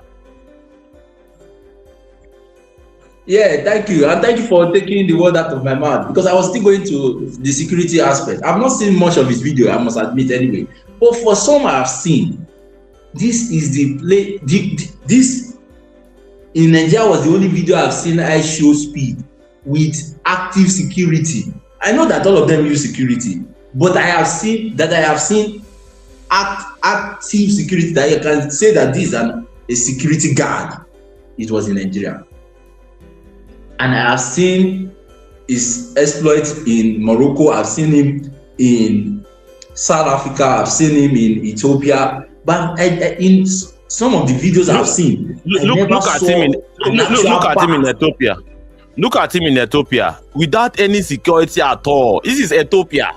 Ethiopia. Look at it. It's on the screen.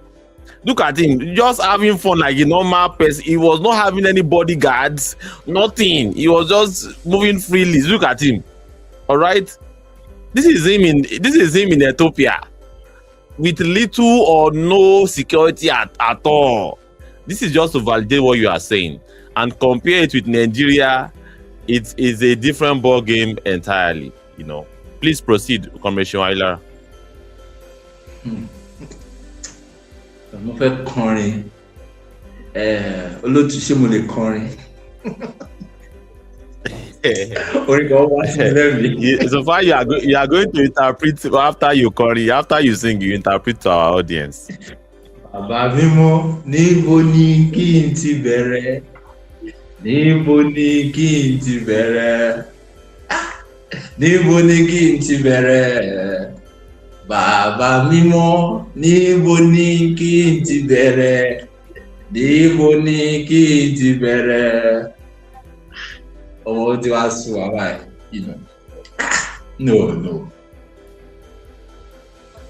It is only in this country, sir. See,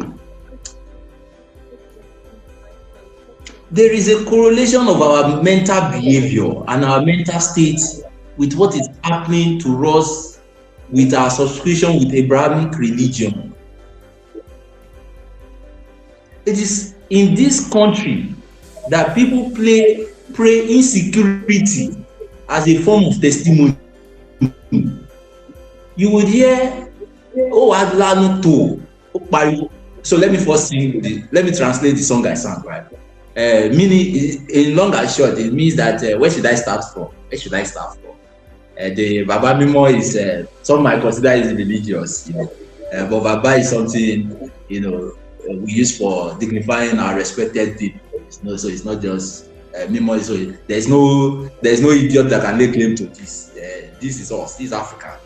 Baba Mimo to Mimo, meaning that is upright. A father that is upright. And some of my ancestors, all of my ancestors are really of importance. Fathers that are upright. So I'm not singing a religious song. So in case your religious sense, the translator I'm saying na religious song. No, now we own the words. Except if you guys now go and create your own word. But that's not where I'm going. That it is in this country that people pray that they would have success where they will be able to carry entourage that will be doing yafun wereni, bafun. You get this array signal, but the way we translate it for ghetto, we say it is Yafun Wereni, Yafun Wereni. So it is only in this country that people pray such as testimony. Something that is a problem. Number one, two problems in one. Why would you use an entourage to start with? Because your life is no longer safe. You are no longer at ease or at peace with your roots. You are no longer at ease or at peace with your roots. Secondly, why would people carry entourage? Because of the failure and systemic failure of lack of good roads. Because lack of infrastructures in our road system would eventually cause the pitfall of traffic. So in order for them to still navigate a high traffic environment like ours, instead of solving a systemic problem, they want to be special. They want to isolate themselves from the problem. So it is madness that people pray into prayer point as testimony. I met two young guys when I initially got to where I live now, and they have been miseducated too, like an average African. And they were hoping that one day too, they would get into that point where they would, I don't know if my word is enough to convince them anyway, but I did my own job. They were also hoping that one day they would get to the point where they are able to do Yafun Wereni for them. And I told them that that's not a sign of wealthy person. That's problem. You see, this is what African people are now being modeled or shaped into. To look at problem and want to share a part in it and call it miracle or testimony. Madness. And these people are all about spreading the madness. So they see insecurity now as a yardstick to show that they have more money. Can you imagine? Because in the real sense of it, if people can afford to feed themselves, who will come and give a damn about your father, whether your father is working? But they feel a sense of meaning when people are underneath them. I say at the in 2024, 2025, at the beginning of the year, let the prayer point that everything in me was irritated by this. Everything human in me was irritated by that thing. I will never forgive him for that reason. Said, may your neighbors come and be begging you for food this year. So poverty, instead of us to look at poverty as a problem that we need to fix as a nation, to reduce the number of children in our homeless in our nation. About 1.5 children are homeless as we speak. Over 1.5 million children. Well, anyway, you think they will die there? Oh, deceiving themselves. Well, the work of national building is your own favor, is your own undoing. It was Horace Mann that said that doing things for people is either your own doing or your own undoing. You think 1.5 will die on the street? At deceiving yourself. They will fold their arms and look at your own children while they are driving across, and they will die there on their streets. No, you were trained to be mumu that way, but they were not trained to be mumu that way. Just before you started this life, a fan tribe, I don't know what some of guys of the journalists called fan tribe, they do sports analysis and reporting. So one of them was doing a video in Morocco, and he said that he went to the so-called Calabar Lagos road that they were doing now, and there some guys obtained them with slap. They collected everything. See, you think you have raised your own children inside get inside. Oh, they go now why they go deal with them is that one day I was at Shomolu, one guy came to me and said, Oga, did give us something? So I look at like, what the fuck is this one saying? I say mojo but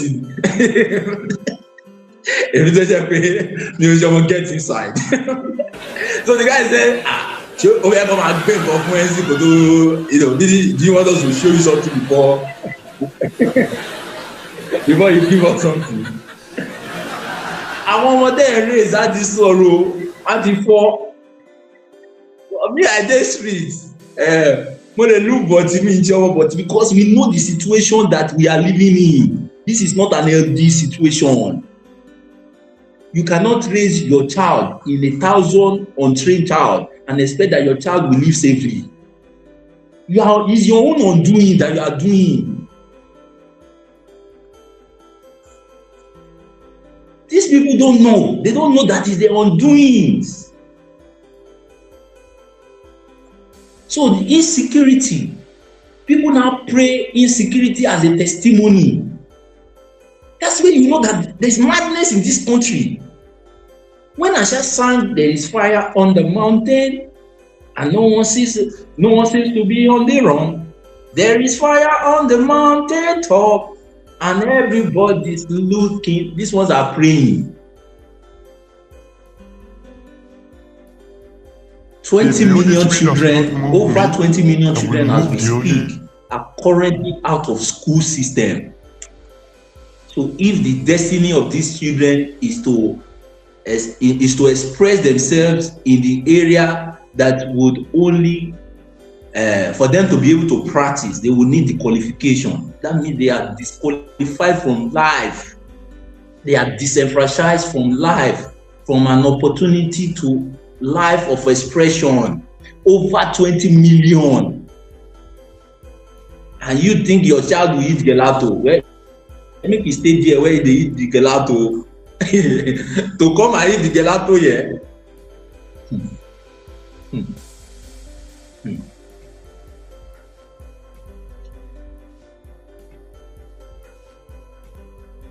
So it's a symbol. We cannot hide it.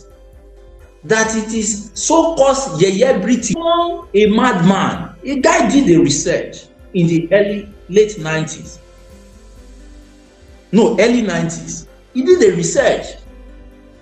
He went on the street of America, especially, I think it was on the street of New York. And he looked at a madman, an homeless person who was almost going insane. And then he gave him a nice bag, a nice body watch. He took him to one of the best designer outfits around that time, and gave him one of the best designers. Gave him a couple of thousands of dollars too. Then he got back about 2 months after.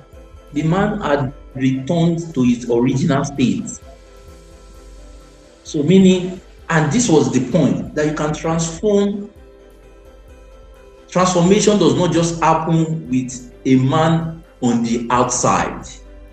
That the transformation of a man on the outside can happen in one day. See, that can be magical. And that is what Nigerians are looking for. They are looking for magic.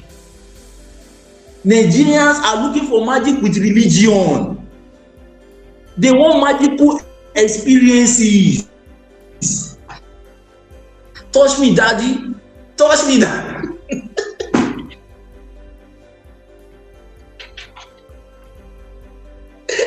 I want to be touched, daddy.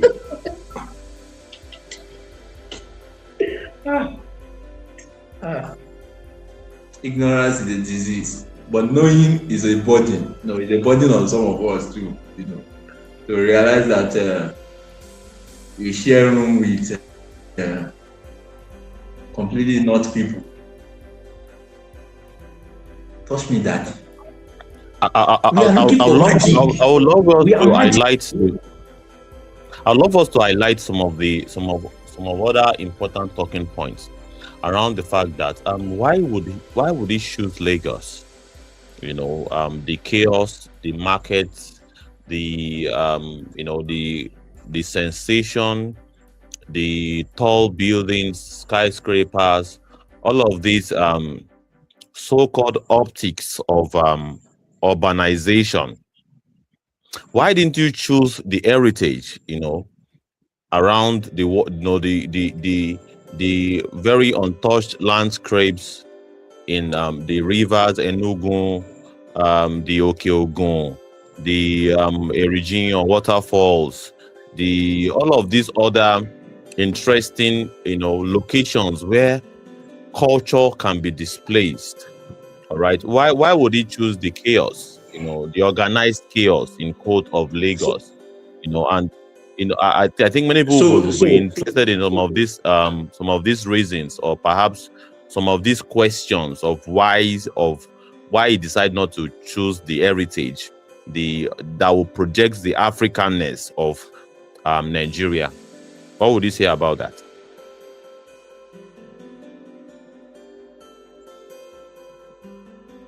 so if I'm going somewhere, like I'm a tech person, for instance, if I'm going somewhere, I'll probably find a tech community, a community where I'm used to, right? The betrayal would come from, so IShow is a YouTuber, is a streamer. I'm not saying that he's that conscious. I don't think he's conscious. And this is where I have not forgotten where I'm going with this statement, right? I have cited some instances of African people who had come to Africa, right? The likes of Muhammad Ali, Bob Marley, the likes of Kwame Ture. You might not know Kwame Ture, but he's there. Bob Ali. Muhammad Ali is not here, but Bob Marley is here. Then the name I was trying to remember the other time was Frank Fanon, one of my ancestors. Frank Fanon is here. Yeah, Frank Fanon. He, even though he was born in the region where French country colonized, I've forgotten the name of the country. But his family later moved to France, and he became a French person, became a trained doctor. But he made a conscious decision after being deployed from France to Algeria during the war, during the revolution of the Algerian Revolution. And then he made a class suicide or a national suicide with that. We'll get to that point. We'll get to the point where what should be the non-betrayer. Because when Kwame Ture came to Africa, Kwame Ture's first bus stop was in Ghana. But later, wasn't just Kwame Ture. Malcolm X also came to Africa. In fact,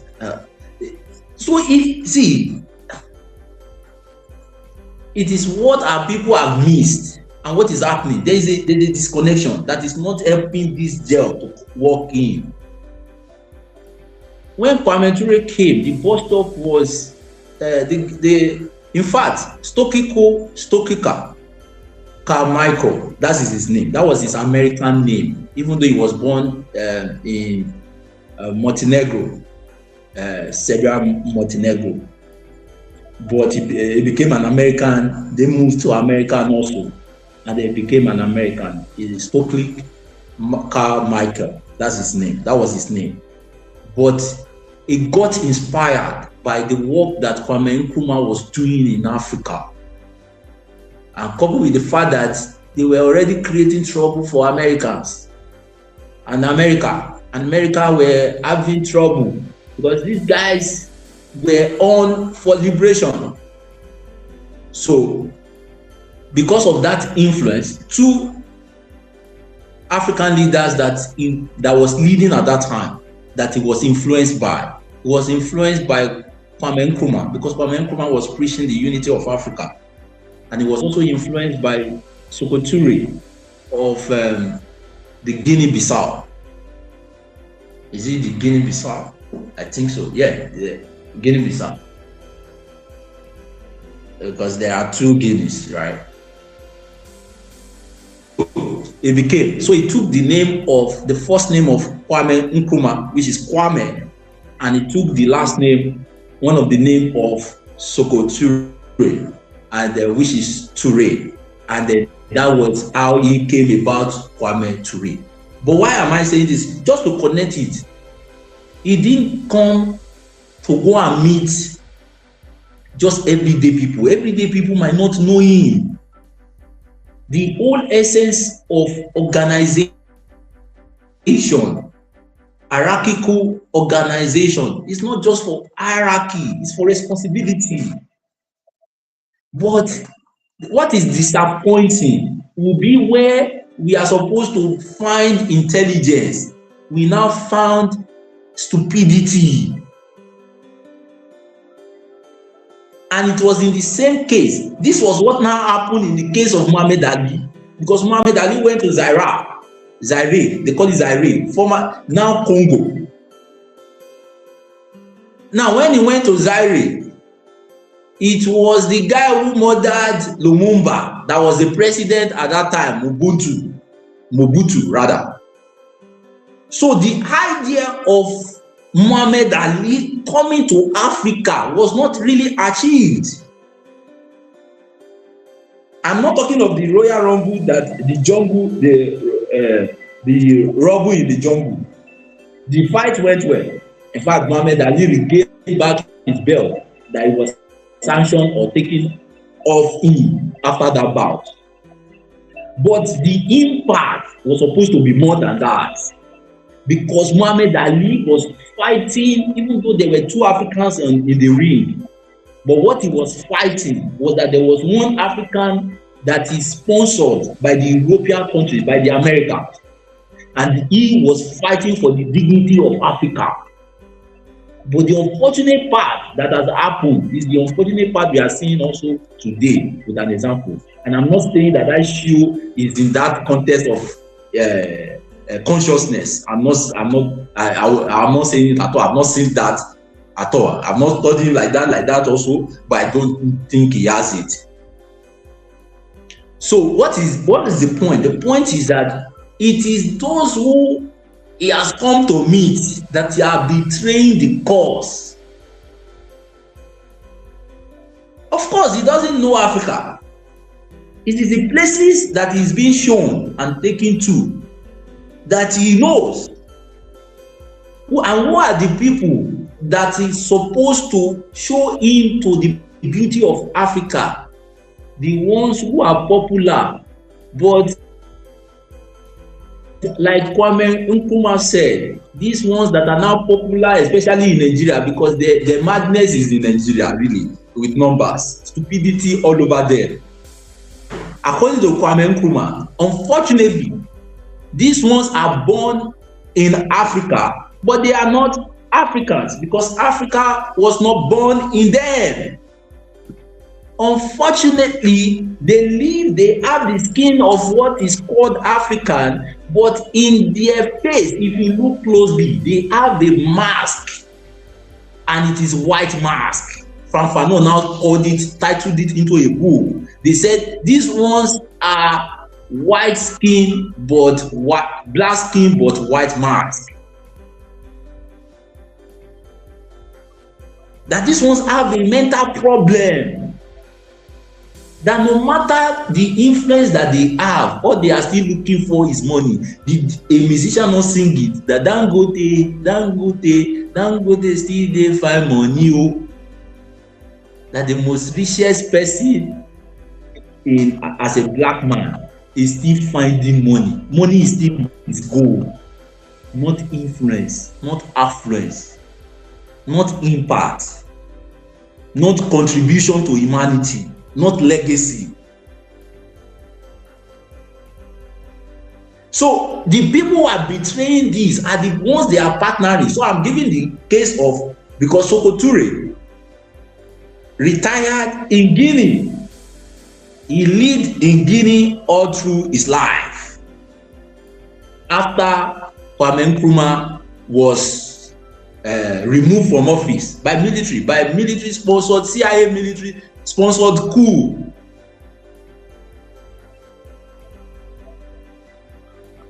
But what was the partnership and what did Kwame Nkrumah did? Organize. Every other day we organize. These ones are not organizing towards our collective freedom. They are organizing for their collective, for their gain, for their pocket gain. But the real organizing, organize, Kwame Ture, because he is major in that. His area of specialty is in organizing the African people, the ARP party. And there's still remnant of such movement in Africa, even in Nigeria. I hope I get the name correct.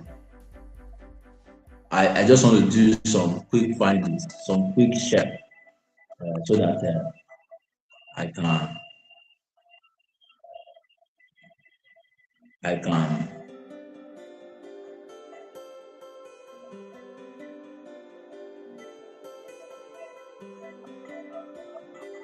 yes, APRP,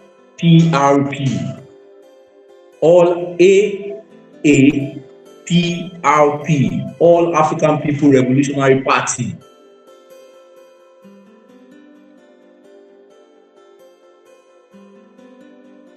It was and it was the president that he assisted in organizing. He did it in Ghana briefly, but in Guinea, he did it more. He practiced it more in Guinea, in grassroots organizing in Guinea. He did the work more. So what did they hope of bringing? What they were hoping of bringing is some of the resources that they have learned, some of the skills that they have learned.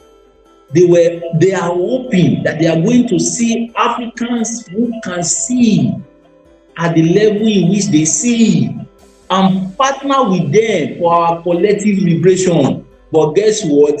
They have gotten this African at home with religion, blinded them to the state of individuality with religion, with Abrahamic religion. I better pass my neighbor behaviors and beliefs. These ones can no longer see the bigger pictures. And as such, they are apart from their people. They are apart, even though they are, from the grass. But their idea and their concept of win is to differentiate and alienate themselves from the people, from the problem, because they see the people as the problem. I'm going to mention a name. I'm going to mention his name because I felt disappointed while watching that guy. It's Kofi. Because Kofi used to do, when he was there in Unilag, he goes see.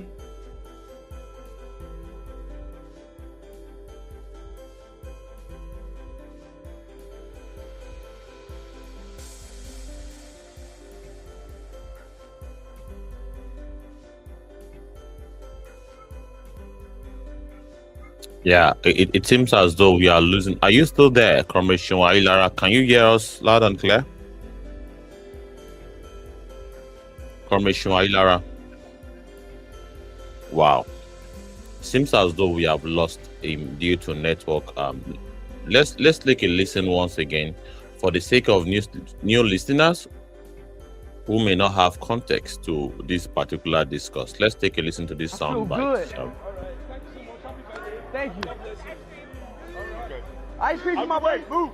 Just because you're popular from asking stupid questions to BBL Snapchat ladies and shouting, "That's massive," does not mean that you have the intellectual capacity to actually have a good interview. What the heck was that? I have been so embarrassed by the clips that have been coming out of Speed's presence in Nigeria. From the cultural normalized begging in Lagos to our so-called celebrities trying to farm him. Like he doesn't know you, bro. He doesn't know you. This young man just wants to meet regular people, not fake people, not clout chasers, not you classist Nigerian celebrities. I've never been this embarrassed, because it's one thing to talk about Nigerian leaders, but it's another thing for them to watch the shamelessness of the Nigerian people. Another clip that filled me with so much annoyance was this clip from Pella. Also, listen, bro. Listen, please, I'm a streamer.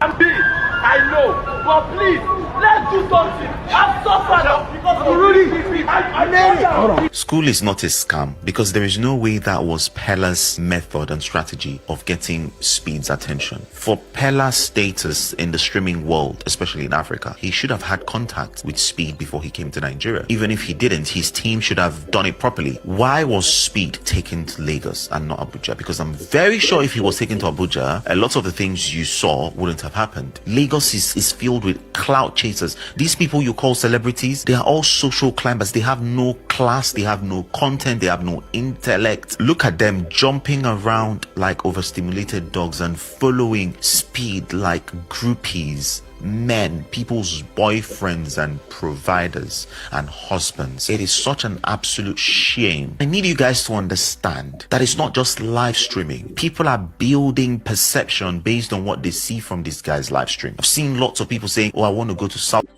Well, yeah, it is what it is. And as far as this, thank you so much. You're back, Kromeshima Ilara. Are you back? Yes, can you hear me now? Yeah, I can hear you. It must have been network playing pranks on us. But yeah, we were discussing just to give new listeners some level of context. And of course, there are so many highlights from Speed's visits to Nigeria. And we want to do well to highlight quite a few from, the cultural, realities or perhaps the economic reality. I will not even call it cultural. That is not our culture. I don't think begging is the culture of the African people, especially in Nigeria. I don't think so. I disagree vehemently with that. I think what seems to be the problem here is that I look at the people that have been, a victim of a terrible economic situation. All right? The economic situation is terrible. And the people are basically showcasing it to the whole world. And that is one of the team. That is one of the major highlights in stuff like this. When you have YouTubers or perhaps content creators. And the other day, it was one guy on TikTok, I forgot his name, that showcased the reality of how our beach is commercialized right now. A place that should be public has been turned to private. So people cannot have access to the beach just because they cannot afford it. 5,000 naira, as high as 5,000 naira. And there's not even flat rates. 5,000 naira to be able to access the beach in Nigeria, especially in Lagos. So it is good that all of these outsiders in quotes come to Nigeria to showcase some of these realities. And of course, the one that happened yesterday was the IShowSpeed, a popular YouTube sensation, and that has over 15 million subscribers. Came to Nigeria to showcase some of these realities. And this time around, it was the economic situation of street begging to the whole world. How do you think the whole world will perceive? And of course, there are so many other comments that he made about the city smelling, in quotes. He also made some other, he also experienced power outage. At some point, they experienced power outage. And of course, it highlights some of our own struggles. Running on generators. Right now, I'm running on generators. And it's not even a guarantee that I would last long on the live stream. And of course, if popular guys do not experience stuff like this, there's no way we would recognize or perhaps even see the truth in it. All right, we have been telling some people that our beaches are private. People will not believe until they experience it. And if it will take, so-called outsiders like IShowSpeed, and the other guy that exposed the reality of our beaches, that it is no longer public, then I think is a way forward. All right. And this points to one thing, all right, that streaming or the internet, the social media, is now constituting a major block that is actually a platform to speak truth to power. Some would say, yeah, you people will just come and be holding live stream. It does not have any value. It does not have any impact. Why you are just wasting your time? But, well, as it turned out, it's not a waste of time. That at some point in time, the Ugandan government actually shut down internet not quite long. It shows one thing: they don't want anything around the lines of bringing the reality of that election to the limelight. And social media, live streaming has become something that is becoming a force to reckon with globally. And as this commentator have said, many people were looking at that live stream and would take a look at the reality. Some of them are excited to come to Nigeria before, but looking at this reality, it will be a very major turn off for them. And it should be an introspection, opportunity for our so-called government. Our government should look into this thing. All right, they are the one demarketing Nigeria.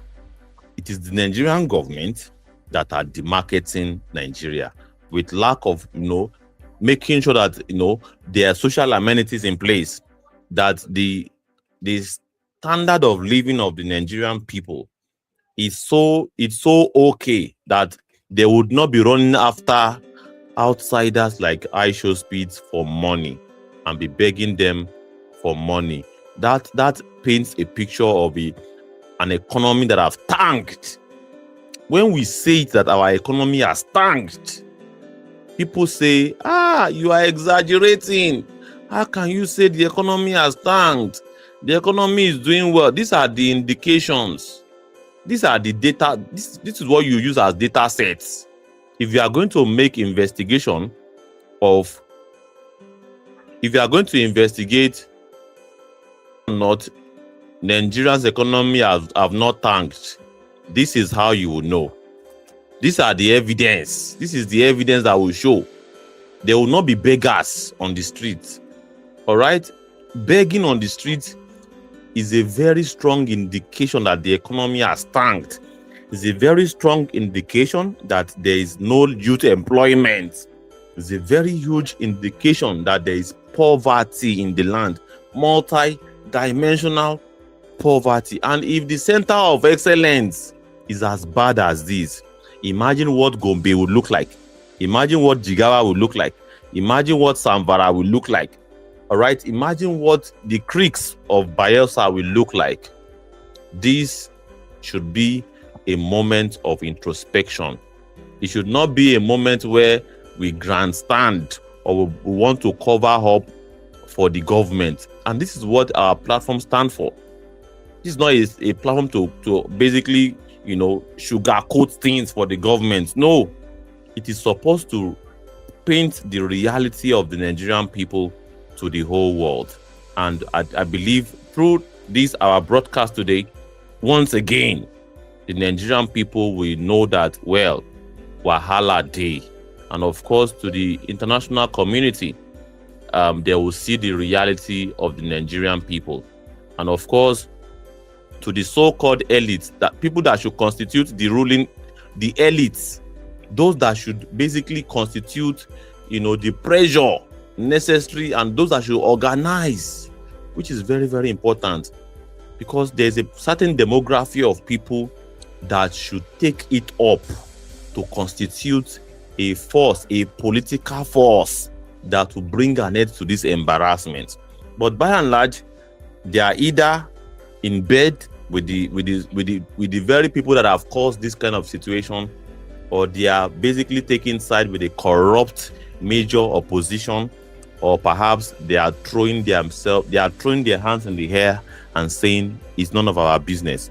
So far, me, I have escaped, and my family, I'm trying to take care of my family in that contraption. I am okay. These are the set of 3 categories of those that should constitute a major force to bring an end to this problem. But well, this broadcast is another opportunity for this set of demography to reevaluate their stance. Do they really want Nigeria to continue to embarrass them in the global community, or they want to fix the problem by actually organizing with the oppressed people in Nigeria? And on that note, I pass the mic back to Commissioner Ilara, or perhaps Commissioner Ilara will allow us to pass it to Comrade Swaz. Comrade Swaz, you have joined us once again. I believe one or two part of the discussion must have jumped at you. What would you have to tell us, or what perspective would you like us to look at this issue from this time around? Comrade Swaz, are you there? Okay, yes, I'm here, but I'm engaged. So, okay, you are engaged. The moment I'm free, I would open my video. Yes, I'll open my video. Okay. Whenever you are ready, you open your video. Okay, I'll be taking note of that. So let's pass the mic back to Commissioner Ilara. We had a little bit of timeout due to network, and of course, he's back with us. Commissioner Ilara, are you back? Yes, I'm back. Yeah, please proceed. Yeah. And of course, talking about this time around the power of live streaming, do you really believe, or do you share with the sentiment of those that are saying that live streaming is all just waste of time? Do you think it's a waste of time in the modern era?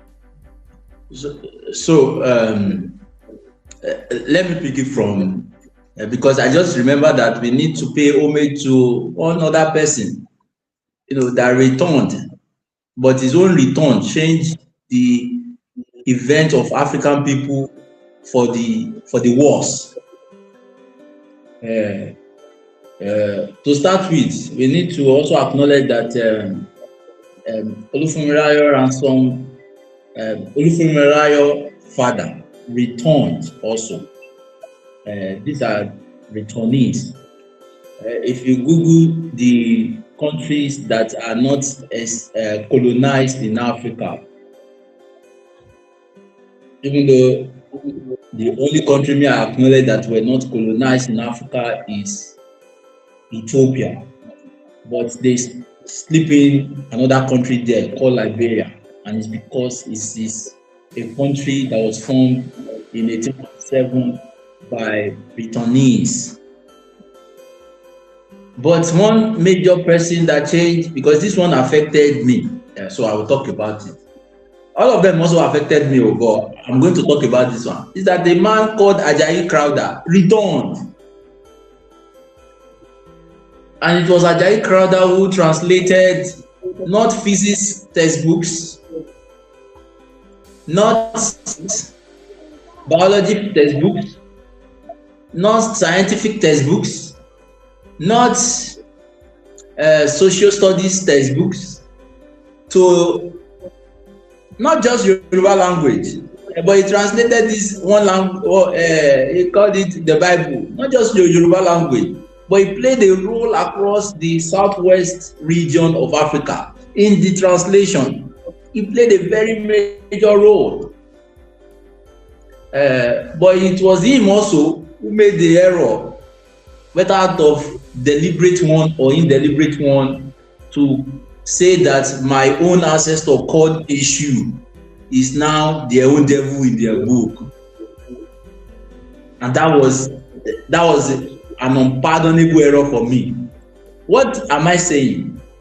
That returnees can either play the role. By the way, the American government, the rest of the world, has constantly sending Africans back to Africa. In fact, some of them are not even African anymore. They are nationals of those countries, but they call them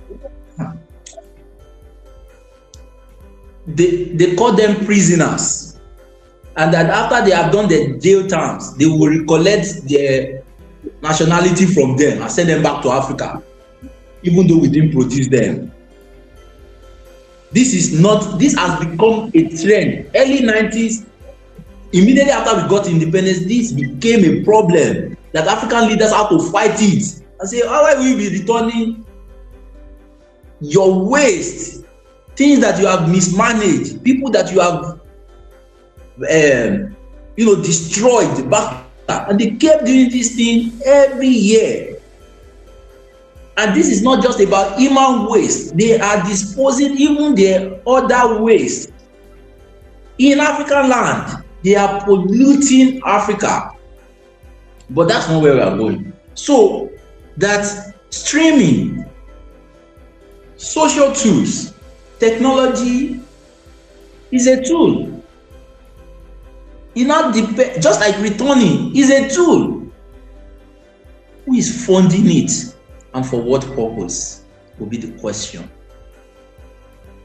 What purpose would this have done? What purpose should streaming have done if we were the one, Africans were the one funding it and using it to the purpose of our collective liberation? If I say collective liberation, it's not far-fetched. Don't you want a country where you would not need to have a security gate? Oh, okay. I still mind. They think it's normal. They think it's normal. But you guys go abroad now. How many times do you lock gates? So you know it's not normal. The Wike's house that was exposed, that he bought in somewhere around America, does they have gates? Have you guys not seen the Buckingham Palace? Your gate is a see-through gate. Even don't you? No. See, madness would happen regardless anyway. So this tool, streaming, is a tool. It means in a country where we do, let's even agree that the reason why we cannot educate over 20 million children is because we do not have the funding to support the infrastructure of educating some of our children. All of our children, African children deserves education. It is their right to know. But let's assume that even though this is a lie, that's why I'm assuming. That's how I have to assume it. You cannot tell me that we do not have the capacity. Nigeria does not have the capacity to fund world-class educational institute across each ward in this country. Not local government, ward level. About 3 to 6 streets makes a ward. At ward level, less than that. Cannot tell me that we do not have the capacity to create the world-class institutions, learning institutions in these places. But let's even assume that it's true that oil money, like my brothers will say in some part of the country, will say that oil money is going down. Let's say that the price of oil per barrel, meaning crude, by barrel is reducing. Let's even factor that we do not have gold, we do not have gemstone, we do not have limestone, we do not have bitumen, we do not have all these other resources that I've mentioned that we have, that they are already exporting at a commercial level and embezzling the resources away from us. Let's even assume that we do not have all these natural resources. Let's assume that we do not have it, that reducing. In a country that is serious about educating 20 million children, how we begin to undo streaming or technological things like this that helps us reach people without creating borders, without necessarily to create borders, should be paid attention to. Social media should be paid attention to. it means the government should not tell us by now that they do not have public state funded institutions across our social media platforms. If the government can, block X during NSAS because of their own gain, for their own gain, if they can block X, then they can come to terms with X to say, give more algorithms, more attention to people who are churning out educational content. Even create an incentive behind this. It means that we can educate effortlessly vast majority of our people. But is it the government that have used radio? Is this the government that want to trust? Is it, considering how they use the TV media and how they are still using the TV media, that government is literally sponsoring error in this country. Tinubu said that Nigeria is corruption free. Have you forgotten, comrade?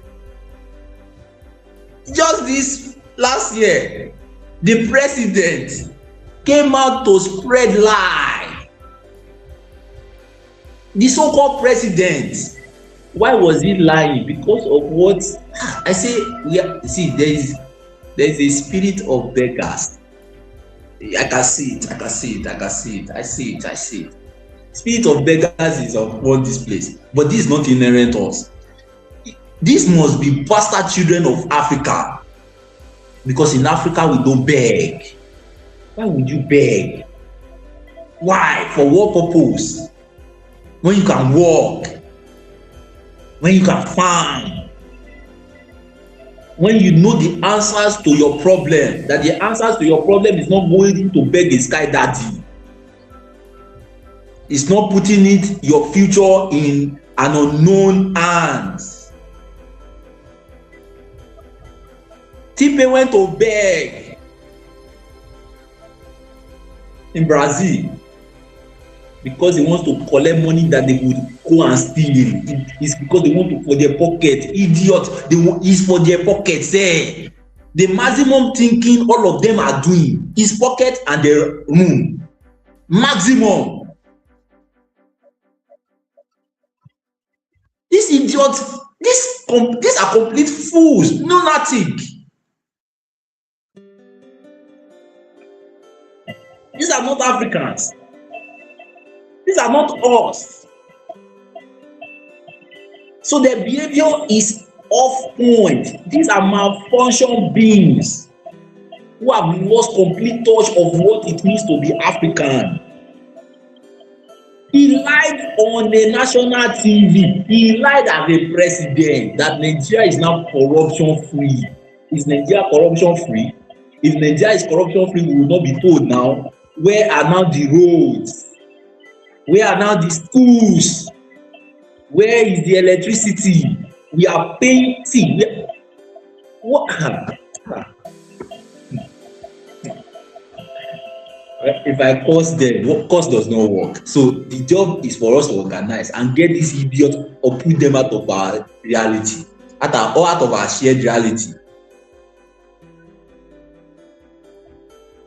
This idiot. Do you know how many numbers of people that cannot afford to pay for electricity now?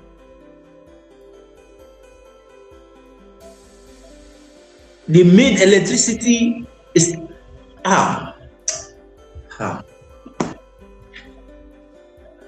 So they say electricity has increased. Idiots. Electricity has increased. It's because, and they didn't increase the megawatt, the generating watt. In a country that government, the president went to reinvest in off-grid electricity, talking about solar. You are boasting that electricity has increased. Do you know how many of my brothers and sisters that cannot own electricity now? Not because it's too much, it's expensive. Let me shed some light to that. Last year, about 10 billion naira was budgeted for solar installment in the Aso Villa and of course the National Assembly, all of these guys. This year, they are budgeting another 7 billion to upgrade it. That is not to even exclude the billions of naira budgeted for generator, for diesel, and for buying fuel for generator. Who is deceiving who in Nigeria? And of course, I think it's high time for us to realize the situation that we are in, that we are looking at a theft situation.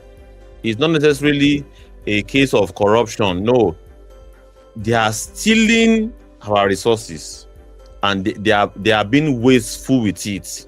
That is the reality that is staring at us in the face, and this is not how we behave as African people. And that's why I agree with you that these ones are not Africans.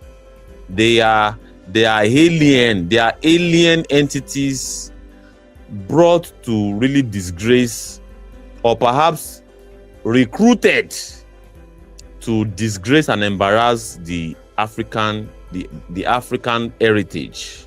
I agree with you. Please proceed, sir.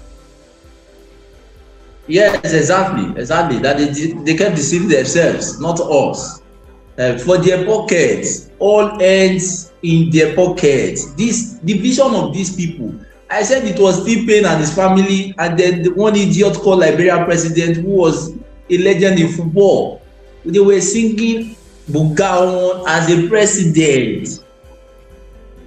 Me, I don't forget these little things. They were singing Bugaon as a sitting president. And I was wondering within me, is it that T-Pain is competing with Macron? Is it that he now wants to uplift Nigeria to the point where he competes with Donald Trump? Is he singing for Bugaon for Donald Trump? No. He's saying that Shege Bansa for all of us. Because now the essence of power for this alien is to tell us how miserable we are because they now have power. So the essence of the collective resources is to serve them, is to function them, is to power them. So these people idea of measurement is self. They look at themselves and say, am I okay? Then that means everybody should be okay. If everybody is not okay, that's for them. Even as a president, to think that way as non-public office holder is already wrong. To think that way as a public office holder, as a celebrity you want to call yourself, is extremely wrong. You have committed suicide. So when you see people who are coming from abroad, like Aisho, like Kwame Ture, like Muhammad Ali, like Frank Fanon, who went to join the Algerian war under the FLN movement, you think they are also coming back because of survival. You did not get the understanding that there is something more than survival. And they do not have. Who should have taught the understanding? What should have equipped an African to understand? What do we use internet for? See what the internet is supposed to be used for, which is reconnecting or rerouting ourselves back to our roots.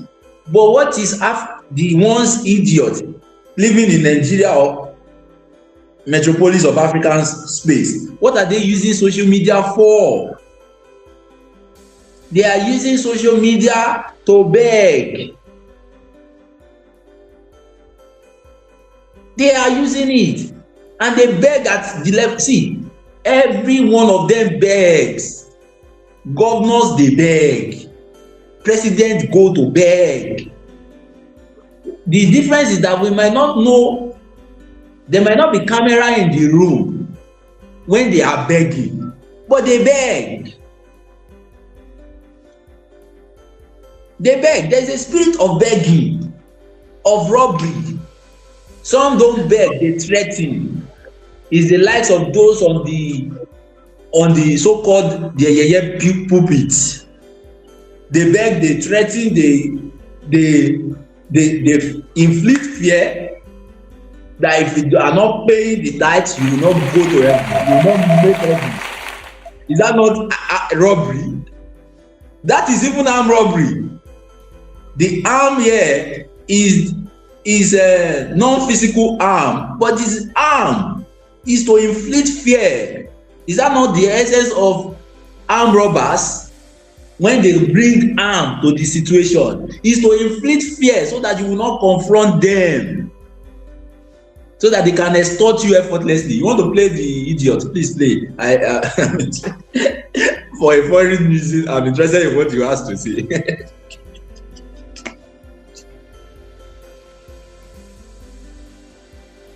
The only way you can do that is by praying the Spirit. When they went years ago, he said, if the Holy Spirit does not move me, I will move the Holy Spirit. And we all looked at him. We didn't quite understand. Then he gave an illustration and said, as you are seated, there's air all around you.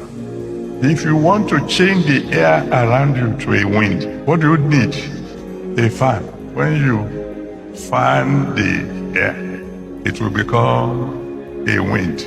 You must leave this gathering this year with a determination that if you are in the bathroom and suddenly God reminds you that how many hours ago since you pray in the Spirit, immediately get going. If you are eating, the Holy Spirit hinted you while your colleagues are cracking jokes. You let them talk as you are listening, even with something in your mouth. You can say a word or two in the Spirit. The Bible says, pray without ceasing. The only way you can do that is by praying the Spirit. When the wind even blows on an army that has become dry bones, it will become new. You must keep on fanning the Spirit. And you want to remain relevant? The wind must blow. Again, years ago, when by the grace of God, I joined the Redeemed Christian Church of God, and the wind blew. And I began to gather young people like me. The elders then called us upstarts, that we were young, we were aggressive. There were some people who even prophesied to me, loud and clear, that, oh, that is how the palm leaves always start. Go up for some time, and then it will bend and become just another one of the leaves. Remember, by the grace of God, I had the boldness to tell them, this particular palm leaves is going to keep on going higher and higher and higher. Many of us who started together then are now either in late 70s or late 80s. And by the grace of God, because I think if there's anything that I want to take home from what he has been saying since, is the fact that you can see the level of consistency, how these guys have dedicated so much time to basically, indoctrinate at least 2 generations. All right, generation of the 80s, 90s, and even the Gen Zs. All right, that have been, in fact, I don't think to a large extent they have been able to brainwash the Gen Zs, because the availability of internet is a very strong deterrent of programming the Gen Zs. But with thorough consistency, these guys, these so-called men of God, they have dedicated their time to really program or perhaps wire or engineer the minds of at least 2 generations. And of course, it is the reason why you have crowds at their gathering. And of course, these are the things that they sell to them. Pray every time, pray without ceasing. They would not say demand for good governance, demand for a government that will not even turn you to street beggars, a government that will provide housing, that will not destroy the house that you built on your own. Government that will provide employment for the youths to be gainfully employed. The government that will provide security. Government that will provide emergency services, healthcare, qualitative education. All of these things, you never hear them say all of these things. What they tell you is pray, pray. Always tap from the supernatural. Always see life from the lens of the supernatural. I think we have lost you, Comrade Shinwa Ilara. Are you still there? Oh, we have lost you. Please request for the mic once again. We have been talking about IShowSpeed visits to Nigeria and the lessons that we can extract from it. And of course, if you are yet to follow us, please do that. If you are yet to subscribe to our YouTube channel, if you enjoy this sort of content, kindly subscribe immediately. If you have not done that, please, we see your comments and we'll bring your comments up, like the ones of the African Wahala that says aliens indeed. Thanks for the knowledge. Thank you so much, the African Wahala. It is. Yeah, I believe these guys are aliens, because if you have to look at the history of the African heritage, this is not who we are. We aren't beggars. We are warriors. All right? Our ancestors are warriors. Our ancestors are innovative. Go and look at the carbon dating of all of the ancient monuments and all of the things that were looted from the Ife kingdom, the one that was looted in Benin kingdom. All of the artifacts, you see brilliance. And of course, we had a system of government that we must have, if our progress have not been truncated, we will have metamorphosized and grow and improved on our knowledge, our ways of life, our technology.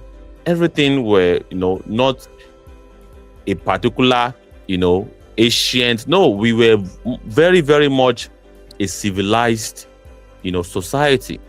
And of course, begging was not part of our culture. But you see people like the president that is there now, basically going from countries to country, going from one G7 or any of this coalition of countries to another, trying to solicit for funds that they are going to embezzle, funds that himself and his friends are going to embezzle. Because if it is not so, have they given us account of what they have done with what they have created so far so good? It has just been mediocre projects and hunger, starvation in the land. If it were not so, it wouldn't have been having a situation whereby people will be begging IShowSpeed money on the streets of Lagos. Let's take a look one more time at some of these realities. Thank you so much. Show you love?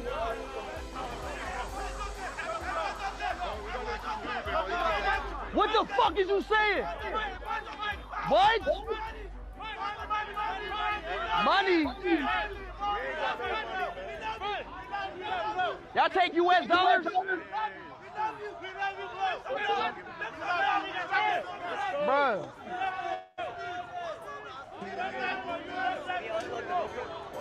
What? It says charge and pause assembly.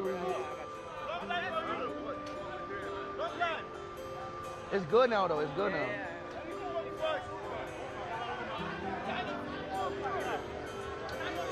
Well, beyond every reasonable doubt, you can see, the realities that we are faced with, despite collecting so much. Just go and make your research, my dear audience, of the level of, funds that previous African leaders, especially Nigerian presidents, have collected from the international community. And here you are. This is what they have been able to produce, despite that billions upon billions upon dollars. That was, you even have a ministry dedicated to eradicating poverty in Nigeria. Yet, poverty is still predominant. You even have some of some former ministers of poverty alleviation, basically embezzling the please, Commissioner Ilara, please request again. He's saying devices not connected from the studio here. Please kindly leave the studio and come back again. Maybe perhaps we'll be able to see you and you connect with us once again. Thank you so very much. I believe you are battling network. Network is such a challenge from this side of things, and of course, it's a struggle to really do this. And to all our viewers, please, the only way you can show support is to actually share, comment. Your comment will be read loud and clear. And of course, subscribe to our channel, follow us on X, on Twitter, on YouTube, and of course, follow us on Facebook. We are streaming across about 4 or 5, I mean to say, different streaming platforms, including Facebook. All right, Facebook, Civics Place NG, YouTube, Movement Radio, and also Civic Space channel. On X, we are streaming on Liberation Chats and of course the Movement Radio. So we are streaming on 5 different platforms. All right, and of course we have showcased the power of streaming. All right, we have showcased the power of it is through streaming that we showcase all these realities. All right, and this is what by and large the system does not want, but we have to do it anyway. They want the sensation. All right, they want the chaos. All right, that is what stimulates them, the chaos, the illusion that everything is all right. I think I saw a video that I think would interest you, because many people will say, yeah, it's not true, you are painting the wrong side of the IShowSpeed experience. Why don't you post the video where he was having fun and having rocking the native attire, all of these things? Well, I have a thing or two to say about that. Oh, okay. Because if you have to look at it very clearly, you'll be able to see a thing or two that will reveal to you that it is all performative. It is not the reality that we are talking about. I don't think anybody will see that and say this is the reality that we are talking about. Okay, let's take a look at it. This is it.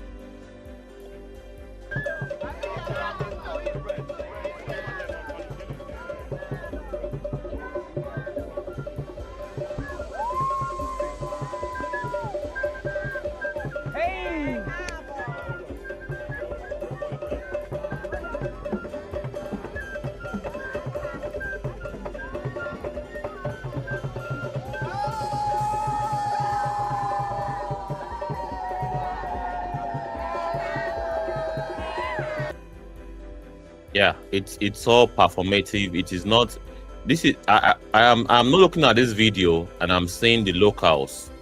All right, these are not the locals. In fact, if you look at the environment, this is not coming from the areas where this sort of attires is being rocked, or perhaps the level of music. Well, it is all scripted. This is not just pure love from the street, or perhaps the real traditional ambience. This is not real. This is just performative and theatrics. It's the sort of thing that the politicians would do to project performance and not really the real thing. But I think Comrade Swaz is ready for us this time around. Please proceed. Please kindly proceed. You're welcome once again, Comrade Swaz. Thank you very much. I hope I'm audible. So, yes, you are very audible. I think I have a few minutes. So, like what you said is just true. It's just so obvious that that's not the grassroots. That's not the people in the grassroots for that cultural. or cultural dance, right? But what I wanted to even speak on was that you see the way influencers were behaving around IShowSpeed. I also believe that's how our billionaires also behave around the global elites, the global capitalists, global billionaires, right? They are so eager to do it. I think that's, even if they don't do it in public, I think they do it in private. That ability to show that see the way Google was saying that he's the best interviewer in Africa, right? So Dangote, for example, would just want to say, "Oh, I'm the best capitalist in Africa. I extract too much wealth from my people."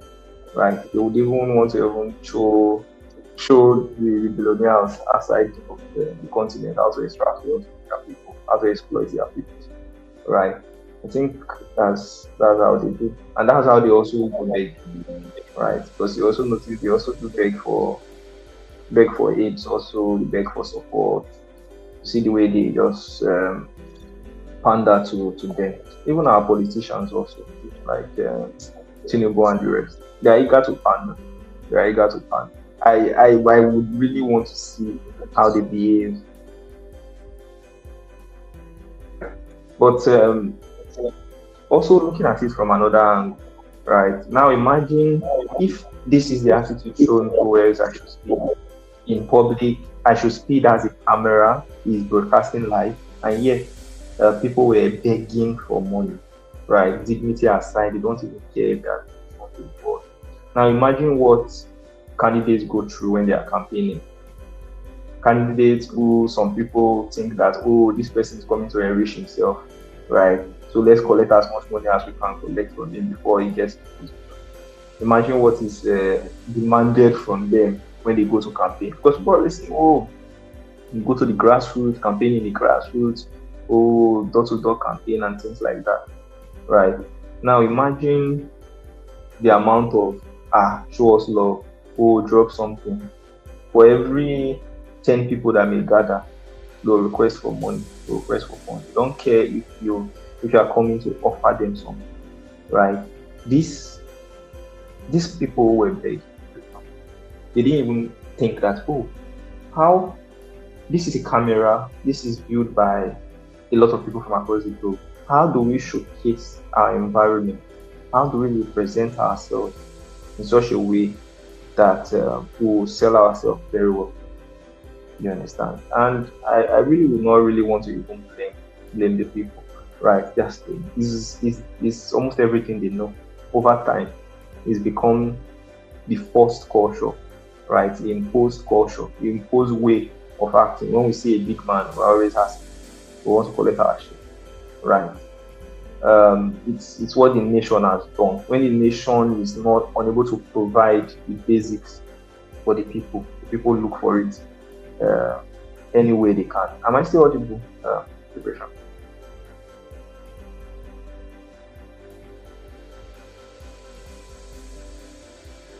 Liberation, can you hear me?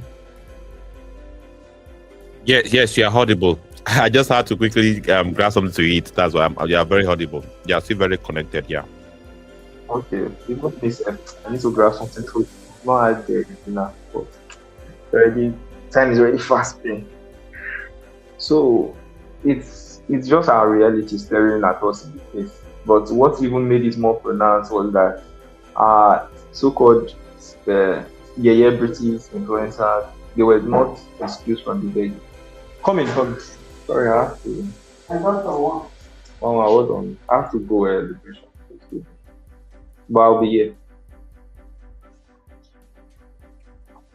Thank you so much. I understand. Thank you very well, Comrade Swaz. We know that you have to really take your very busy schedule to really attend to stuff like this, and we really appreciate your comments. So far, so good. And of course, we want to highlight some other things from the visit of IShowSpeed. All right, the level of the elite class in Nigeria is very, and every day they keep showing us, all right? They keep showing us that they don't get level. Elite class no get level for Nigeria. No. There's nothing like elite class. It is just bunch of hustlers, all right? And of course, we have highlighted the power of live streaming or perhaps social media.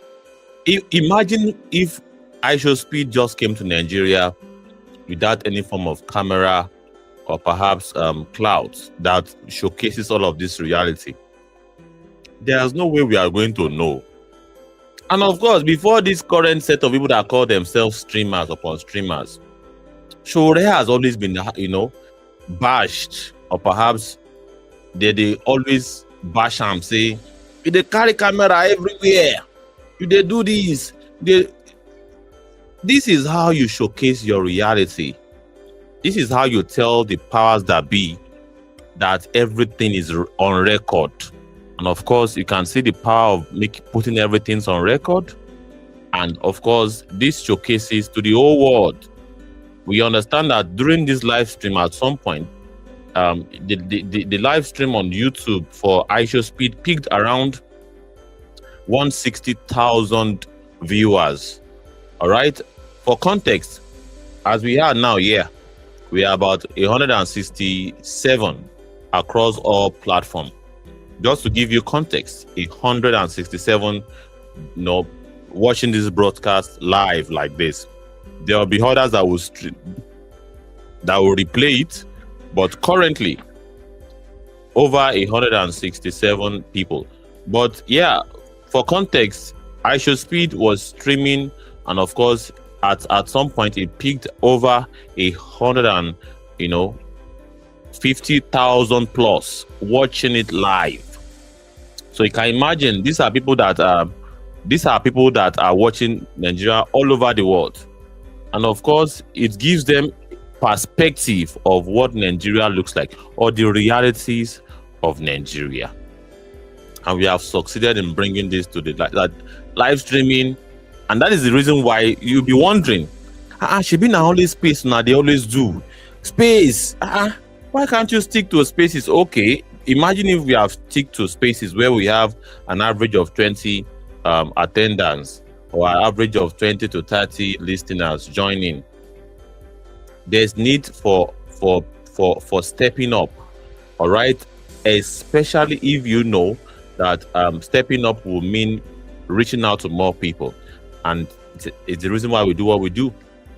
At some point, we are going to scale to the budget level of people like this, IShowSpeed. And in our own, it might be from state to state. We are going to showcase the reality of Nigerian, of the Nigerian situation from state to state. Mobile camera, professional camera, lighting system, and good internet subscription, like the one that is off grid, like Starlink. This is what is done now all over the world, live streaming. But in the case of IShowSpeed, it is pure entertainment. To him, these guys are ruining the show for him. All right. If you look at the expression on his face, what do these guys want? These guys are ruining the show for me. You people just want to. This is not the kind of content that I want. If you look at his facial expression, right? He would look at his expression. He loved the fun part, where he will catch fun, where he will meet with celebrities. You can see his facial expression, where he will catch fun, meet with celebrities, and even the locals that will not be bothering him for money, really. So it's entertainment for him. What will give him an adrenaline rush? That is what it means for him. He doesn't care about all of this asking for money or everything. He wants action. He wants something that will give him the rush, the dopamine rush. That is why he's doing this. But in our own case, it might not be this. It might be political education and expose. But we'll have to be going from place to, and we have been doing that already. But we just have to scale. And of course, what we are doing presently now is scaling from what we used to do to what we are doing now. It is another level, from just audio space to video live streaming. So we are going to upgrade also to this level where we can actually do this on a higher scale. So live streaming is such a powerful tool, and Shore has been doing this since as early as 2018. All right, when it goes about, in fact, till now, everywhere he goes, cameras, live streaming, going with him. There's a reason. He's not a fool for doing that. Anything could happen there, and of course, all over the world, people are seeing the realities staring at us in the face. And of course, the sixth, lesson to learn here is to reject inferiority and embrace bold ambition. Nigeria has also skill, creativity, and confidence in spades. Yet, too often, we perform poverty or beg for scraps. Speed's energy and success show what's possible with authenticity and grind. Revolutionary lesson here: act like the giant we claim we be. All right? Build institutions, support local creators, invest in youth-led change, and stop excusing failures with Nigeria. Not they carry last excuses. And of course, it's the reason why we salute as many as those that are supporting us to keep doing what we are doing, because we have to step in the ring. All right, we have to, and we are not, in our own case, we aren't going to beg for any relevance. It has to be organic or nothing. Organic or nothing. It will not be a matter of whether there's a particular celebrity coming and we are going to be roveling and shoveling around him as if it's some sort of god. Now him go come meet us, say he won't come our live stream. Even tell us say he won't come, or perhaps if he invite us, say okay, let us meet in a particular location to stream. That is dignity. Don't be say you go they push yourself. They tell your own bouncer to be pushing you on him. That is absolute nonsense. And of course, by and large, it has been very, very clearly proven that Nigeria has popularized absolute prats, absolute idiots, and they would have to live with the consequences of that. Until Nigerians start paying attention to wholesome intellectual discussion and content like this, stuff like embarrassing situations like this will keep popping up every single time. Back to you, Comrade Shimailara. Are you there, sir?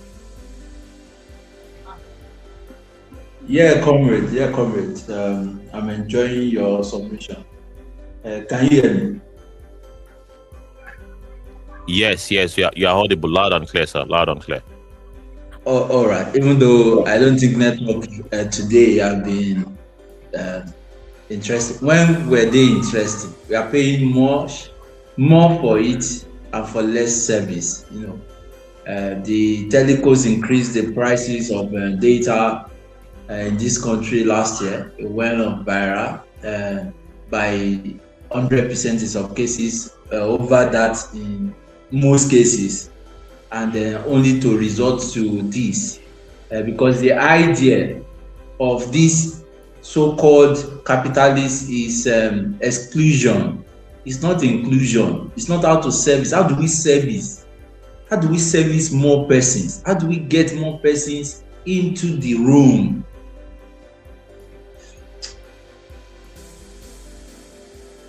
What people want to celebrate is exclusivity. That's why all of them are going about. It's patronage. They do not like IShowSpeed. They don't even know what it stands for. I know that majority of them are just looking for them to say that you can see me with IShowSpeed and use that as bragging rights, because they know that they do not know that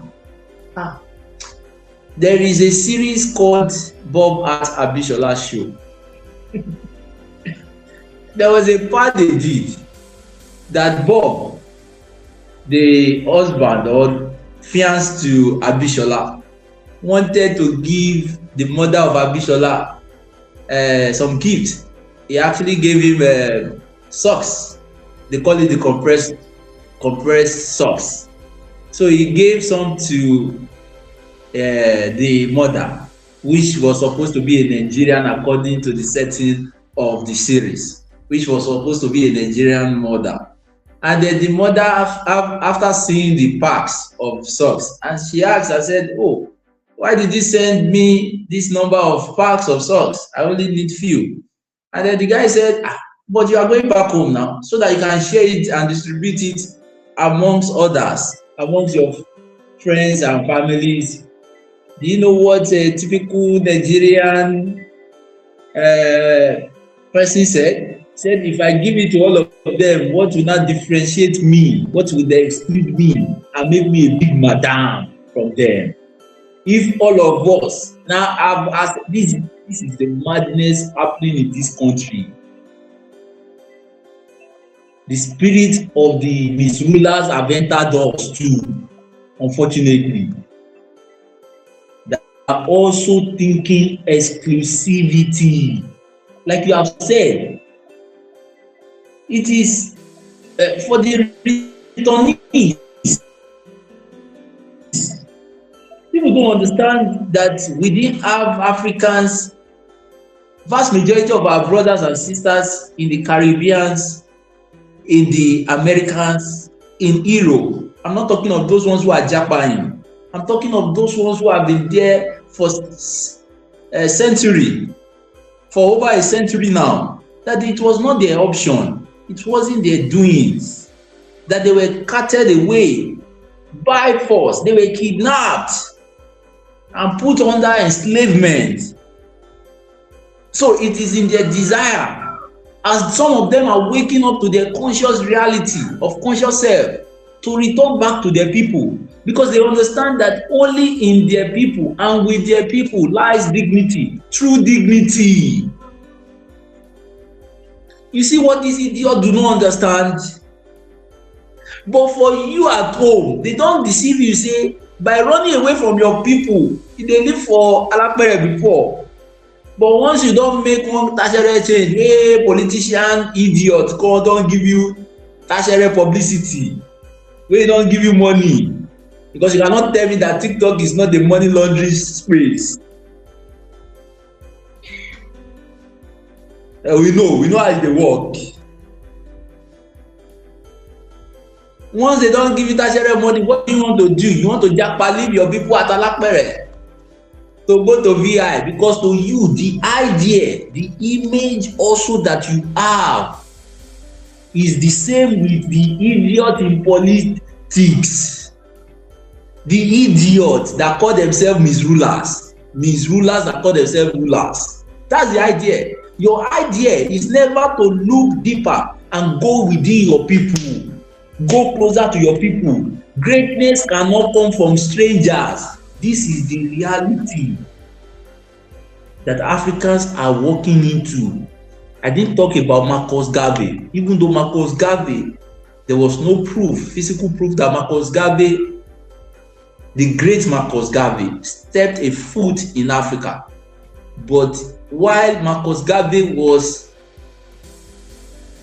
administering the affair of Haiti, he was thinking about us as African people. He was doing everything he could to build a nation that every African people can feel at home in.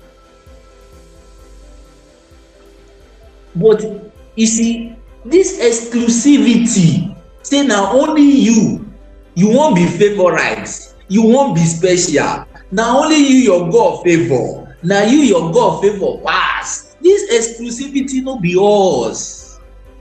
It is naivety. It is what children who are not well trained display. It's my toy. I will not play with you, my toy again. I will not give you my toy. It's exclusivity. One of the signs of adulthood is being able to share, collaborate. Is being able to come together and work on things together. Even animals do this quite well. There was one of our comrades here, Comrade Swaz, who said that this bossed my mind, so it never left me, right? I mean, I don't forget things like that. That said that he has not met a capitalist ant before. That just imagine that there the individualistic capitalist mind of an art that says that today me I want to go and hustle for my own sugar alone. I'm not carrying my brothers along. I'm not going with anybody. I will do this alone. He will die. But is that not what your so-called idiotic mind have been trained to do? Is that not what you have been prepped to do? Is that not what you have been considered as a lifestyle to have? Because that is the desire of these guys, and that is why there is no organization within them.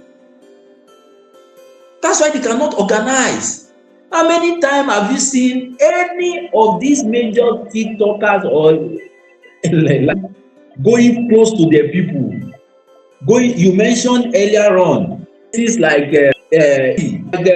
Calabar. How many times have they been there? Because to them too, they want to. And some idiots went to Ikorodu. They are calling for help. This Aoma Tapata today, one of them grew up in. I read social media, and he was behaving that way. These people have no spirituality. Their people is now strange to them. That's why I will give this to Zazu. Zazu said when they told him that you should come to Lolo in the Lekki, I come and stay there. And he looked at everybody, he said, these are not the people who suffer with me. Oh. These are not the people I grew up with. Oh. How can I be spending my money with people I do not know? This was his Zazu word. How can I be spending my money with those people I do not know, be impressing them? No, I would rather take my money to places where I grew up. Those that I know, I would rather spend my money. I don't think if he's also spending the money there, but at least he's there. He's also boasting of buildings, personal structure, his miseducation. But you could see the content and the desire. If this person had been educated, is closer to what it could be it than all these idiots that want to go. The moment they have the opportunity to leave their people, to japa, to escape, to jump out, to run, they will do so. So how can they collaborate with people who now look like them, who are thinking, let's go back, let's go and rewrite the story, let's go and reshape the story, our story? How can they collaborate? How can they work with such people? To them, IShow is money. The bottom and the beginning, the alpha and the omega of what they see is more money. Because everything that inspires them, I will quickly say that it's not their fault. These people are idiots, really. They are young boys.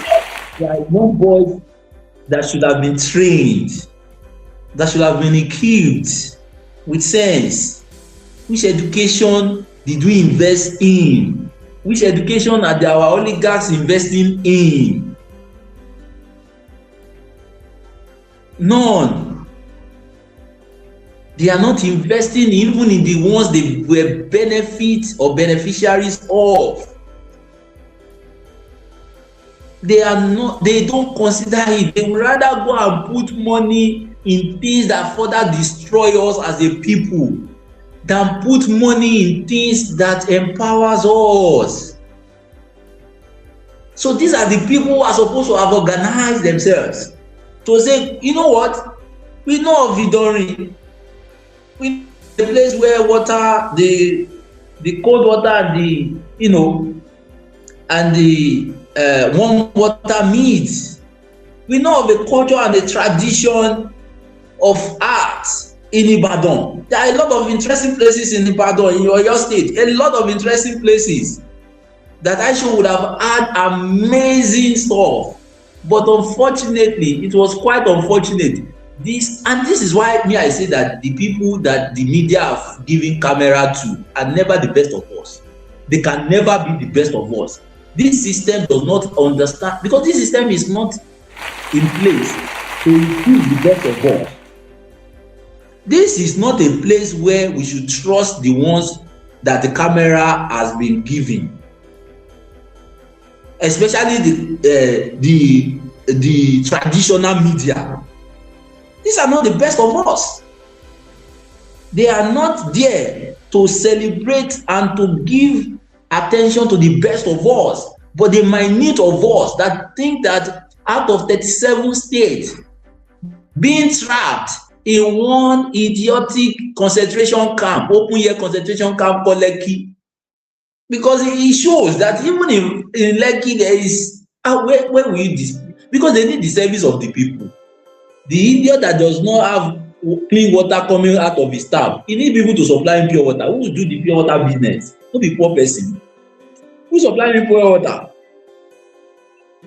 The idiot that will even come and be bragging with it that is having his base with pure water. That consider that as an eye. These are motherfuckers idiots. These are non-entities, really. So it is what we are seeing is the incapacity and the efficiency of the locals, the Africans in Africa. Even though we have in code on paper political independence that could have helped us shape our institutions. Imagine that we are not unfortunate to have presidency like Tinubu, like Osinbajo as vice president. We are not unfortunate, because these are unfortunate people. These are people in Nigeria. These are people you should see and should go back to bed. If you see them as the first thing in the morning, you should go back to bed, because that day will never be well. Imagine that we are not unfortunate to have somebody like Obasanjo as president. Imagine that we are not unfortunate to have somebody like Jonathan as president, bad luck as president. Imagine that we are not unfortunate to have Abacha as president. Imagine that we are not unfortunate as head of state, they call them, or equivalent of president. Imagine that we are not unfortunate to have Buhari cannot miss it. Imagine that we cannot afford. We were not unfortunate to have Buhari as a double jeopardy, first as a head of state, again as a president. Imagine a nation without this element that I've mentioned. Imagine a state that we have been unfortunate to have been ruled by a man called Maradona, that his antics and his skill, his political wherewithal, is to dribble Nigerians and deceive Nigerians into the more we look, the less we see. Called Babangida. Imagine that we have not been unfortunate to have this set of misrulers. Imagine we have been fortunate to have Gani Fawehinmi lead us as a nation. Imagine. Just imagine. Imagine that we have been fortunate enough to have Sowore sitting at the president on the presidency. Imagine that we have been fortunate enough to have somebody like Fela Anikulapo Kuti, because he registered a political party. Imagine the outcome. Just imagine. Imagine what our educational institutions will have been. How it will have been structured. Will it still be the same with what we have now? Never. because the concentration will be on how do we now develop humans. Because only when we develop humans, not when we patronize them, we're giving them more resources. Only when we truly develop humans that they can therefore now develop things. The thinking level of our street people and the thinking level of the ones we call celebrities, it's not far apart. You know, one of the ways that I know that someone is not as is a fraudster, is probably making the money in a way that it cannot be explained, is listening to them, by listening to them.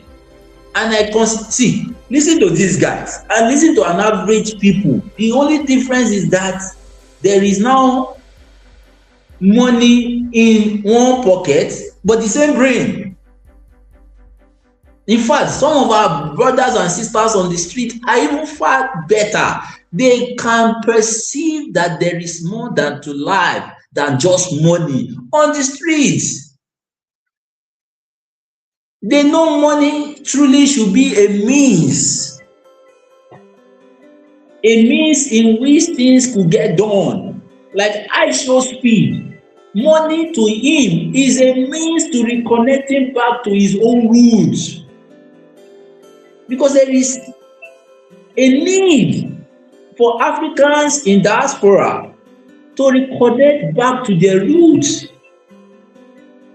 Because a tree outside its roots, outside the formation of its roots, is experiencing death.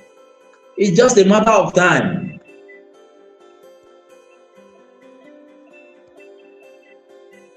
But these ones, even though physically they should still be connected to the roots, but they are off it. Ask them even if they know some of the places that you have mentioned. I say you are enjoying life more than some of these idiots. Because if you have to go to anywhere in Nigeria, I need no security. That doesn't mean that Nigeria is secure. But it means that I am not afraid of my people. That's what it means. And since I'm not afraid of my people, I do not consider going about anywhere with security as a normal thing. So if there are issues about insecurity, we need to address it, not hide it under the canopy or camouflage of employing some insecurities to come and appeal to insecurity. Have you seen Omoyele Sowore? These people do not even have the wherewithal like Omoyele Sowore. Have you seen him in Kiribo? Omoyele Sowore draft all the attention. It causes all the opera amongst in the globe. I love everything that he does every year. I missed the ones for last year. I'm not missing this one for this year. Because all routes to Kiribo in December. And that's where we will do our own crossover. That's more better than the crossover service anywhere. Trust me. I missed it last year, but I'm not missing it this year. Omoyele causes all the opera, gets all the attention, and always leading to Kiribo, his hometown. It is towards the contribution of his hometown.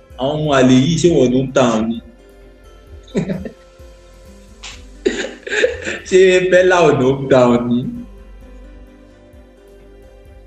Wọ́n ṣáà níbi tó grow sí. Ṣé Egungun wọ́n sọ fún mi pé wọ́n ní hometown ni? But they are disconnected. They are now a threat to their hometown, just like their hometown has become a threat to them. And what institution is telling us that our hometown is now a threat to us? Religious institution, ancestral causes that you don't know, that they are not part of. Your ancestors are not part of those who are doing you, but they have lied to you to think that your ancestors now are part and parcel of those who are doing you.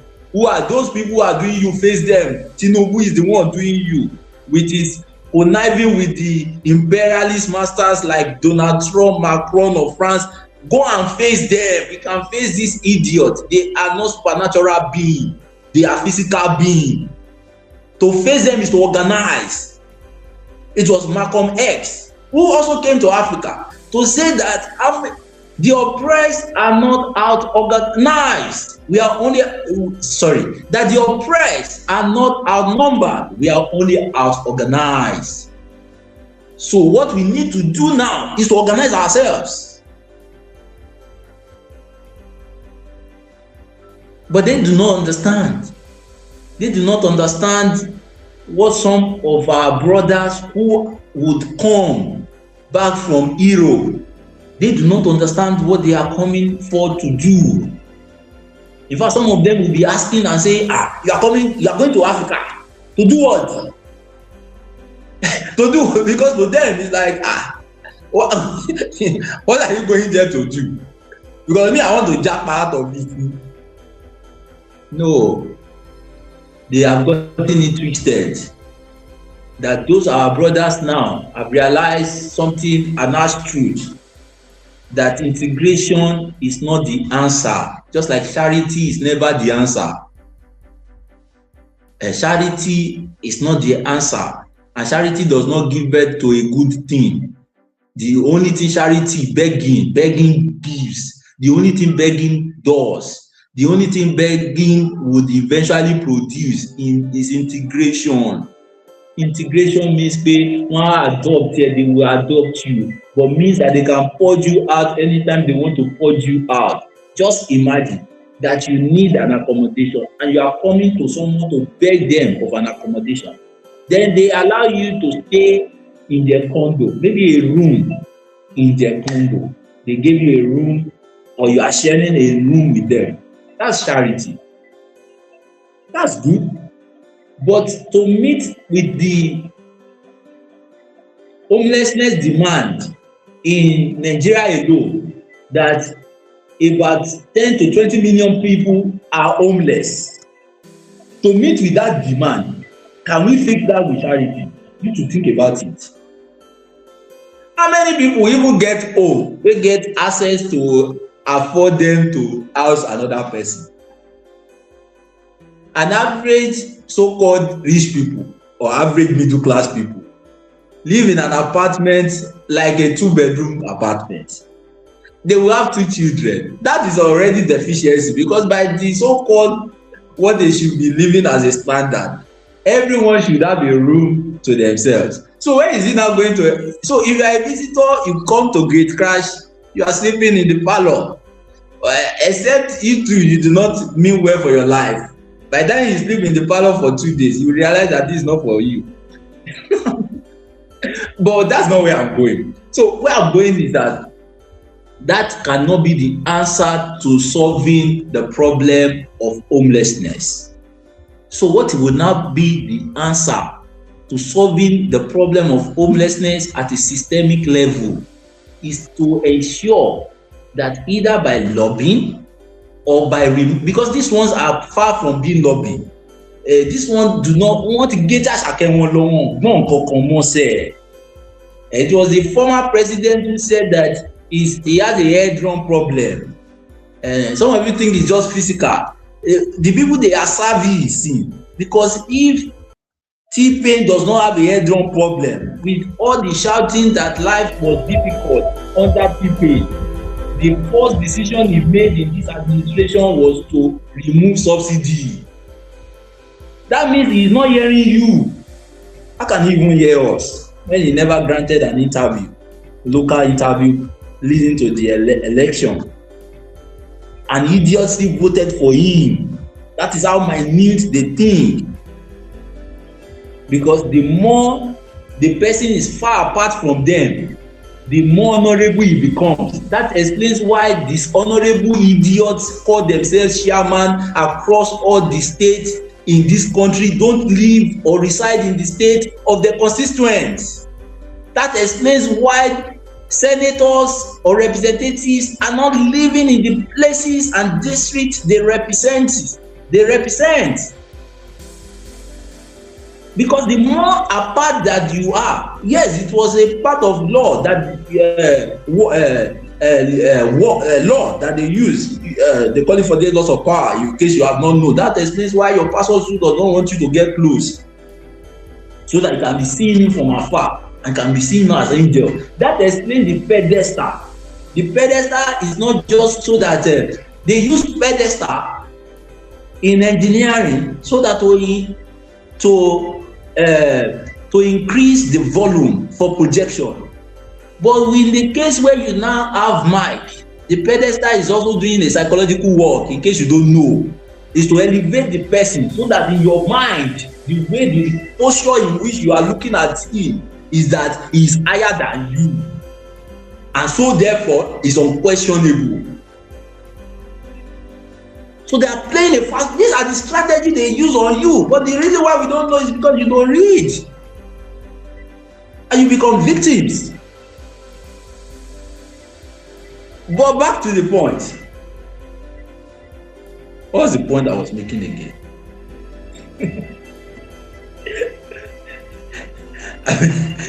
But make I share this because make I share this.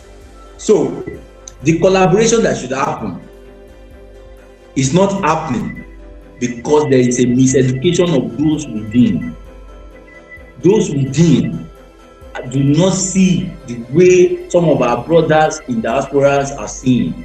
And just like comrade have said, come to this is education all the way. That you should not just assume because there are resources in the hands of these idiots, that means that resources have been earned via merit. No, nothing will be earned via merit in an oppressed state, in an oppressive state. This nepotistic view all the way. It is bureaucracy all the way. It is the government of who you know that knows who you know. Government of padi, arrangement things ni, arrange things ni. Now padi in this country, show me who has merit now. Show me a billionaire that has merit. I will tell you the government that is servicing me. And I will tell you how they are servicing me. And how he's servicing them back. Show me a celebrity. Well, let's remove the cooties. Let's remove the showerhead. That must be clear. They are not even in the class of this rubbish because we are seeing the contribution. But show me any other one. I will show you what is servicing them. And now they are profiting from this system. Don't even mention your religious leaders. You want us to scatter all the table that remains there. There will not be no table remaining. But we will do it. I will scatter it. I'm in the business of that. But not be tonight. But let's maintain on IShowSpeed. That IShowSpeed, just like Frank Fanon, who returned to, play a part in the National Liberation Front movement of the Algerians towards the Algerian Revolution. Unfortunately, even though he played a part, he was first brought into the war by the French government. You see how they use one of us to sponsor our destruction. It's not new. But as a doctor, medical doctor, when he got to the front of the war to Algeria, he realized that the Algerian so-called rebels were the one that was right. They were fighting for their liberation. And this government is unjust. It's an enslavement system. So what did he do? What's supposed to be human? What's supposed to be any normal thinking African? So he started aligning with the Algerians. So he would treat the French war soldiers in the morning. At night, he would go and organize and treat the Algerian rebels. At night, he was using the resources because that is what the resources of African people should be used for, to develop Africa. So he would use the resources of African people, the so-called French people, even though they are getting the resources from here, he will use the resources to treat the Algerian fighters. What did the French government do to him? They did something. They discovered. So when they discovered that he was doing that, they removed him from work. They first recorded him, then they sacked him. What did he do? You would think he would have been, you see, if it's just money. It was not for money, it was for something more. What did he do? He went back to Algeria and started fully joining them and organizing with them.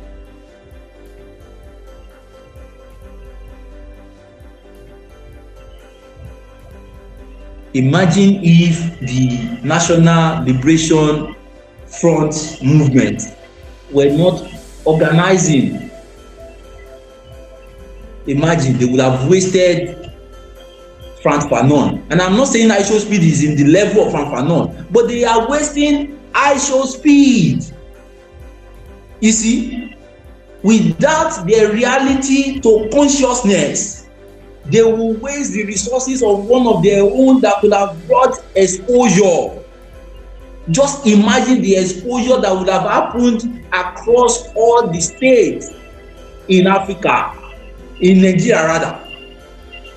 Assuming these idiots are informed, assuming they are not thinking of going far apart from their people, assuming they are in tune with the things that happen to their people. One of the best stage play is in Ibadan. New Culture Studio, I'm going to mention the name because Paruoke, who constructed this place, finished work. There are art galleries, Tunde Odunlade Art Gallery in Ibadan. These idiots do not know. They have shut themselves out. They want to be European. They are not in tune with us.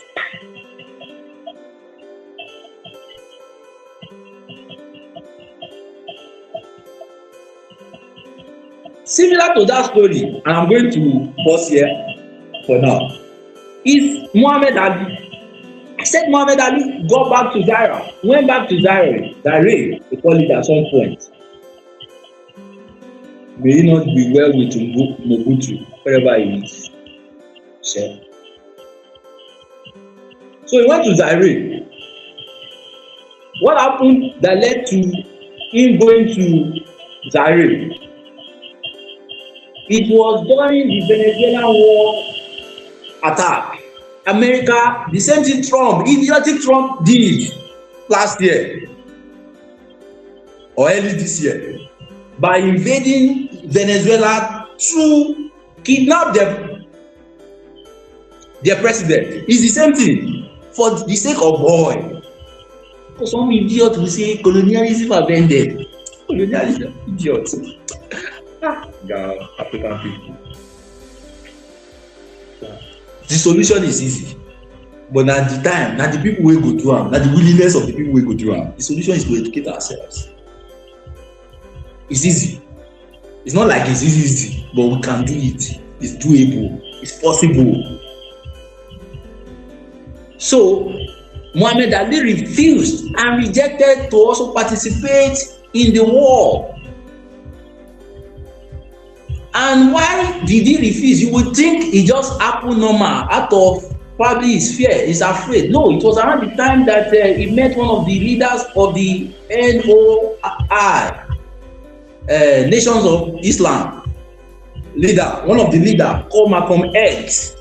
And Malcolm X became radicalized or became revolutionary, became educated in the prison while he was in the prison. So he had become conscious. So it was Malcolm X that recruited Muhammad Ali to tell him that, oh God, why are you just fighting? You think you are just fighting? No, use your talent for something great. Use your talent to speak on behalf of your people. Your talent cannot just be wallowing. You are a great personality. Change his career forever. Just like they changed the career of our father too. My father too. Fela Anikulapo. By introducing him to books.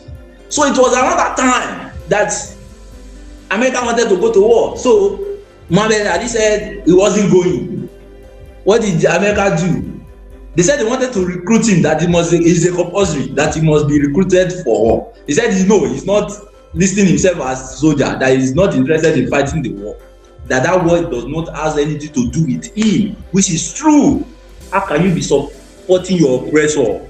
It must be something mental. How can you get to the point where you now begin to support your oppressor for no reason? Should you and your oppressor be agreeing on any level?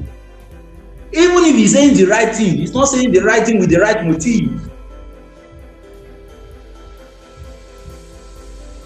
So they asked him to join. He said no, he's not joining. America got offended because as at that point he was a heavyweight champion of the world, and America knew how popular he had become, and without punishing him, they know that it's going to influence quite a majority of people to go likewise, to do likewise. So America sanctioned him and said that they cannot. They first restricted his belt.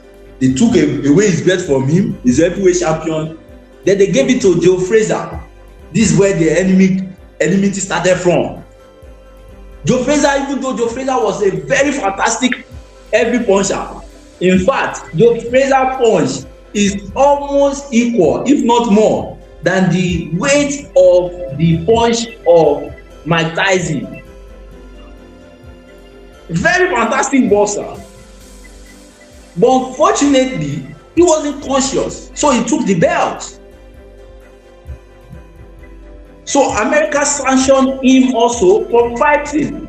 They started blocking him for fighting. They banned him for almost 3 years or more. So it was at the time that when it became obvious, because Muhammad Ali became more popular, we find, see what we are thinking, what these idiots want to find, which is to find more money, which is the least of what we can find when we embrace our true self. We'll find more than that. We'll find influence. My people will say, Taba Wolo, Taba Pade Ilono, E Pada Sile. They don't even know if IShowSpeed is actually as wealthy as them. They don't know. In terms of material resources, they might have more material resources than him, but they do not have influence like him. And what has brought about IShowSpeed influence? The things that they have started giving for influence. I said yesterday that the difference between living a short lifespan and a huge lifespan, including timelessness, transcending to timelessness, is living for something more than just self, living for Africanness. That is what Papa Fela did. That is why, regardless of the manipulation that can come, you guys cannot end Papa Fela. Is it just me? Oh, you can't hear me? Yeah, I can hear Comrade Sean, and I was even about to, basically see whether or not I'll be able to. We can bring you up, Comrade Adeige. You're welcome to the studio. Thank you so much. Can you hear me loud and clear? Yeah, I can hear you, but I could not hear Comrade Sean, and he was talking, and I was listening to him, and I can still see him. I think he's wow, talking. that must have been network. That must have been.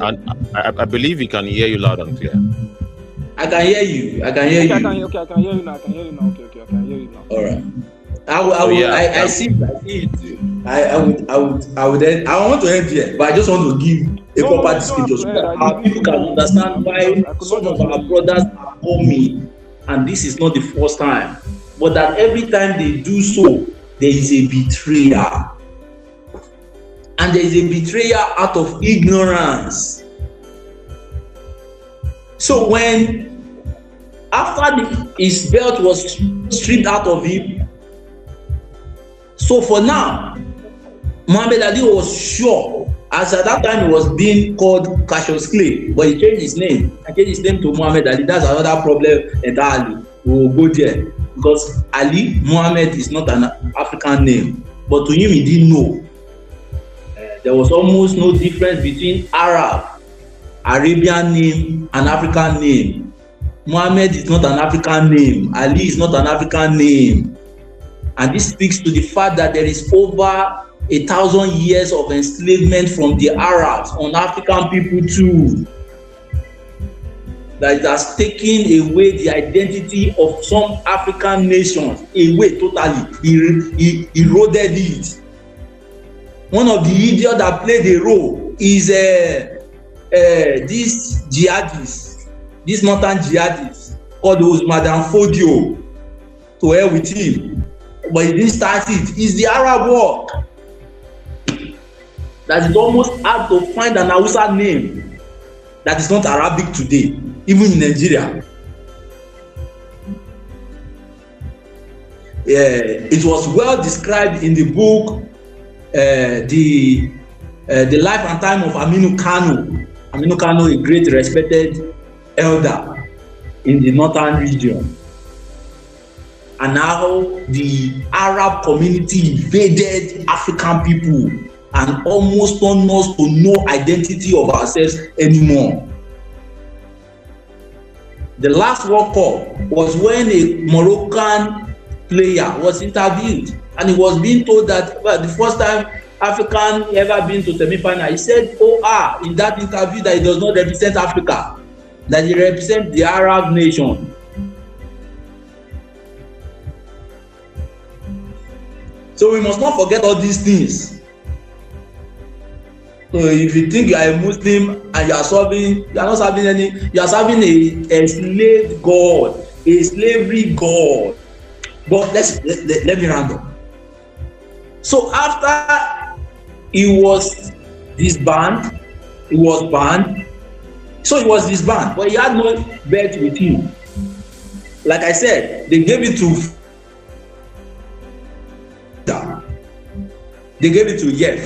Joe Frazier. But as at the time that he was coming back, Foreman had fought Frazier, and Foreman had won George Foreman. So he decided that no, he's not going to fight, he's not going to give America the resource, the money anymore, the prestige to host an heavyweight champion. So this is what happened. Joe Frazier beat Muhammad Ali, and Muhammad Ali is considered to be unbeatable. Foreman beat Joe Frazier, which was now considered to be, Joe Frazier was considered to be the nightmare. So George Foreman had now beaten Frazier. So the fight between Foreman and Muhammad Ali became a talk in the town. It's like fight against in modern time. It's like fight against Tyson and Holyfield, Evander Holyfield. So he became the talk of the town. Muhammad Ali knew that this was one of almost the biggest fight in his career, if not the biggest fight. So he decided that no, I'm going to give this publicity to Africa. I'm going to send these resources back to Africa. I'm not going to do it in America. I would only fight you if you agree for us to come to Africa directly. So the fight was called the Jungle in the Rumble. Ali won the fight that day, even though there are several analyses on this also, because a majority of people believe that Ali had a disease, which we know after in his later career. Some think that Ali took the beating of his life that day, but that the power that resides in Ali, because what the Zairians were chanting is that Ali should kill Frazier. That's what they were chanting, because they got the idea. So many people attributed, many boxing analysts attributed that the reason Ali won in that war, in that I call it war, in that fight, is because Ali had the support, true support of his African people, that for the very first time and he fought where he was motivated to go all the round. There had never been a history of a fight that your counterpart fought himself way hard, punched you so hard that he punched his whole energy out of his body. That was what happened to George Foreman. And George Foreman lost the fight that day because there was an African support, there was an African roots, there was an African organization, there was an African, unity. Sort of. It was Zaire, but there was it connoted. This is what it connoted. Meaning, by the time we have our diasporans, our brothers who have been enslaved coming back with strong organization, we can therefore now take the representative or the so-called superpowers and take them heads on, and that just like that prayer, the jungle in the rumble, that we can win. Back to you, host. Thank you.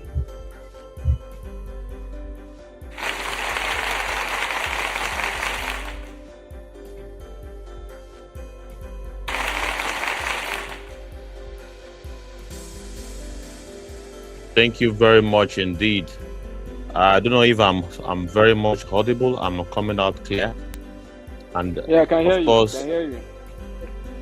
Thank you so much, Commissioner Lara Rock. You have really taken us through all of the talking points that really give the kind of explanation or clarity, historical clarity at that this is not the first time you have a diasporan or someone, or perhaps someone who is actually not, local to us, would come into the African continent and would, in the case of IShowSpeed, is basically here for entertainment and for the thrill, for dopamine high, to catch fun basically, and he has been going from one African country to the other, and I welcome about 212 of us across all platforms, gathered here in this broadcast, wanting to know some of the lessons that we can draw from the visit of IShowSpeed, a YouTube sensation with over 50 million views, 50 million subscribers, and of course his visit has come with so much sensation and comments, criticism, and lessons that we can learn as Nigerian people. What are the lessons really? And number one lesson that we have learned here, owing by the genuflecting that took place, the so-called streaming elites in Lagos or perhaps Africa. Pella, who happens to be one of the largest streamer, arguably in Africa, was basically pursuing Speed up and down, basically, and it was being turned down every single time. All right, which highlights the theme of self-respect. The so-called elites in Nigeria do not have self-respect. They are not proud of themselves, and they just want to milk from any form of wave that they can capitalize on, because they have seen that IShowSpeed have so much clout and so many people are paying attention to him, so they want to reap from that attention. They want to milk from it. Whatever it is that have grown up, that have basically grown their platform up until now, they don't believe that they can keep doing what they are doing and build their own platform, or perhaps command the kind of respect from an outsider like IShowSpeed to actually reach out to them and say, well, yo, bro, I know that you are a streamer in Africa and I'm coming to your crib. I'm coming to Nigeria. I'll be more than willing to meet you. Let's meet and let's link up. All right. So it will now take a matter of connection, and of course at a point Pella was saying that some of the indigenous bodyguards that IShowSpeed hired were asking him for up to ₦1 million for him to gain access to IShowSpeed. These are the realities, Nigerian reality. It's about connection. It's about, favoritism. And of course, it's not about merit. Nothing is gotten by merit here. It's all about, how well you can roll on the floor for the people in power, or perhaps how much money you have. There are so many other things that we have highlighted, including the power of live streaming, because live streaming, or perhaps the internet, has a way of showcasing realities across the world. And one of the realities that we have seen so far so good is the impoverishment of the Nigerian people. All right, you see street beggars, or perhaps the ordinary Nigerian people basically asking IShowSpeed for money. So let me just not say everything and just spend so much time. We have highlighted some of the lessons of this visit by IShowSpeed, and I will not hesitate any longer. Without further ado, I pass the mic to Comrade Adeige. Comrade Adeige, you're welcome. You are also a social commentator, and I believe you are aware of this visit and some of the situations that came with it. What perspective would you like to point our attention to in this whole visit by IShowSpeed? Are you there, sir? Yeah, me and Liberation Chat, thank you once again for hosting this space, and giving us the opportunity to,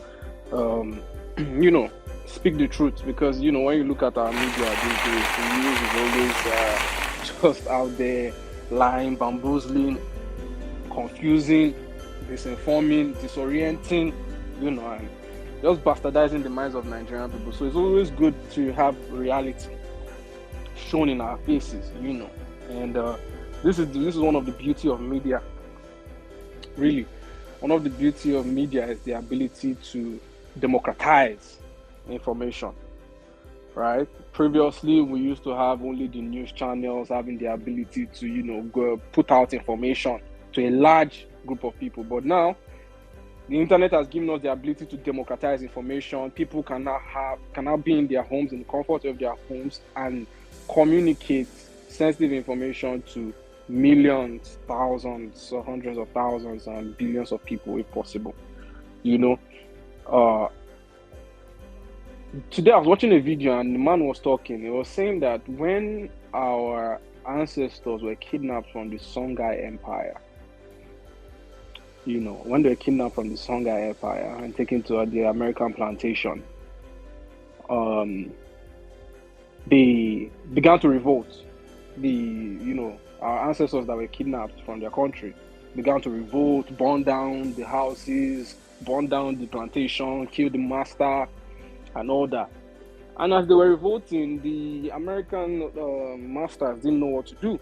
The white masters, the colonial masters, did not know what to do at the point in time. The plantation owners didn't know what to do. So they went to Germany. And when they got to Germany, they met a professor, one of the Nazi guys. And they asked him, they said, how are you able to, we need some, you guys need to teach us. How can we control these guys? These guys are getting out of hand. And the man asked them, okay, so give me more information. And they were telling him, and they got to a point and they said, these people, they are from the empire. And the man said, are they aware that they are from the Songhai Empire? They said, yes. The man said, and that's your problem there. How will you bring a people from this thing and you just allow them to continue like that? That next time, what happens is when they come, take the babies out of the hands of their mothers, send the mothers and fathers to another place, walk those ones to death, and then raise these children yourself. And when you raise them, tell them that they came from the jungle, tell them that they were monkeys, tell them that, let them know that they came from nothing. How will you have a people come from great empires where they have invented so much, form of civilization, they've done great things, they've built, states for themselves, and you are now telling them that you carry them? They will always revolt because they know where they are from. So separate them and make them forget where they are from. That leads me to talking about a show, Speed. Speed, whether he likes it or not, is a black man. And he has come to Africa. All right. Yeah, so a lot of Americans do not even know that they are from Africa. I recently saw an argument from one lady that She was talking. Just a moment. Just one moment, please.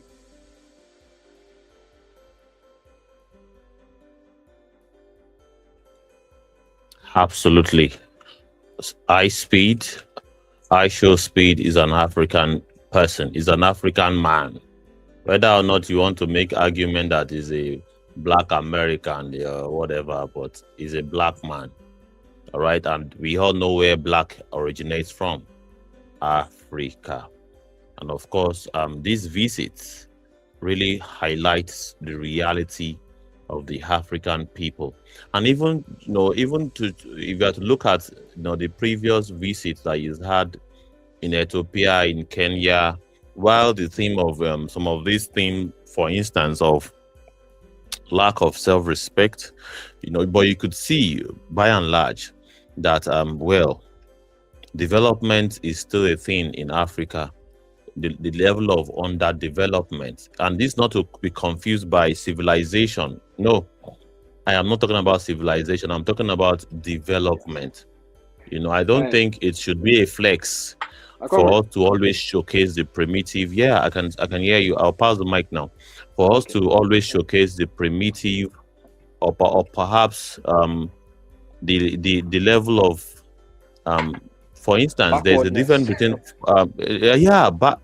something like that, backwardness. But one thing I've learned from China, of course, some people who have an issue might have issues with this, but it is what it is. China has somehow, developed and still maintain their ancient culture. All right. But I think what we have seen in Africa is that we have the culture, we have the heritage, but if you look around, you see the Honda development, and it's all thanks to our corrupt politician, very corrupt elite class, and elite class we no get level, elite class we say they are so wicked, and the level of greed, and of course all thanks to live streaming like this. Because when live streaming like this don't happen, it will be as though some of us that are doing this locally, we are just trying to demarket the country. This whole thing happening on your screen now is not planned. This is raw street reality in Nigeria. See people basically demanding money because they have perceived that IShowSpeed is a global sensation, or perhaps a popular person who have money that they can get. And of course, they want that handout. All right, they want the handout. They have no interest in whatever value that iSpeed have to offer. It is what they stand to benefit that they are interested in. And of course, people don't behave like this naturally. They do this from years of conditioning. I'll pass the mic back to Comrade Adege. Please proceed with your submission, sir.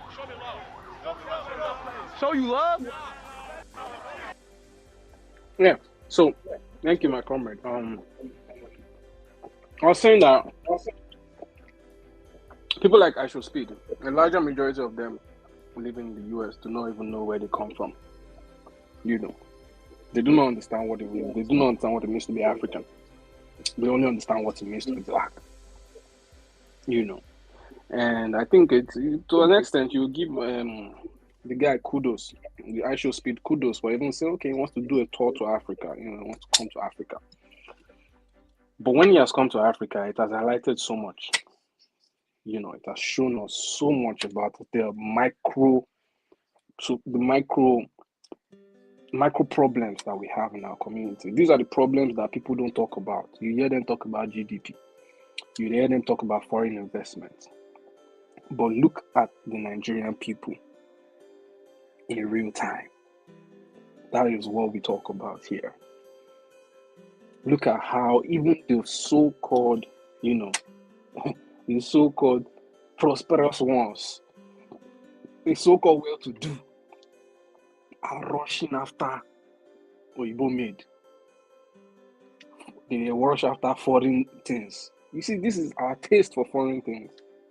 It's clear here. You see the way all these people are running after IShowSpeed. See all these, they call them Appella, they run after Jarvis, Pokoli, all our so-called big names are running after Oyibo team.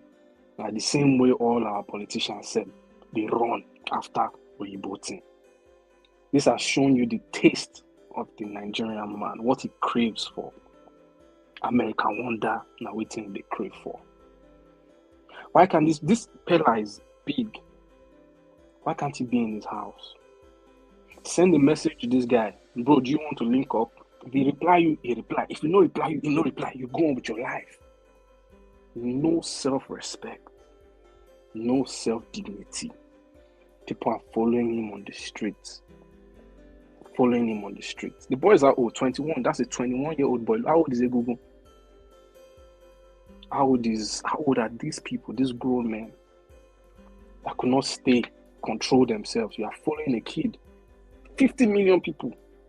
Most of Speed's people will probably be within his age range, 20, 19, 18. Those are the people. And you are there embarrassing yourself just because you want to get your own. You see, everybody's looking for their own. Everybody has that energy. Can I get my own? Can I go on the stream? If Speed, I can do this. Speed, I can do that. You see what Nigerian youths are being registered. These are people that should have been in factories working. These are people that should have been in the banks working, in the schools teaching. A lot of these people should even be in school receiving quality education. A lot of these people should be busy. But everybody in Nigeria is an influencer. Everybody is meeting.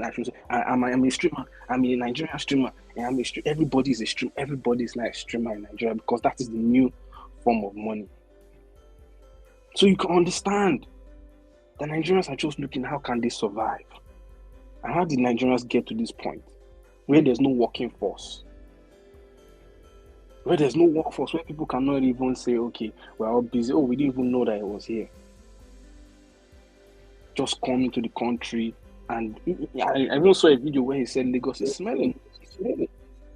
Our mega city. I would like you to look at this particular situation. This is a counter here.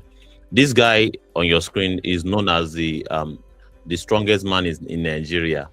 All right, and if you look at it very well, you see the caption there.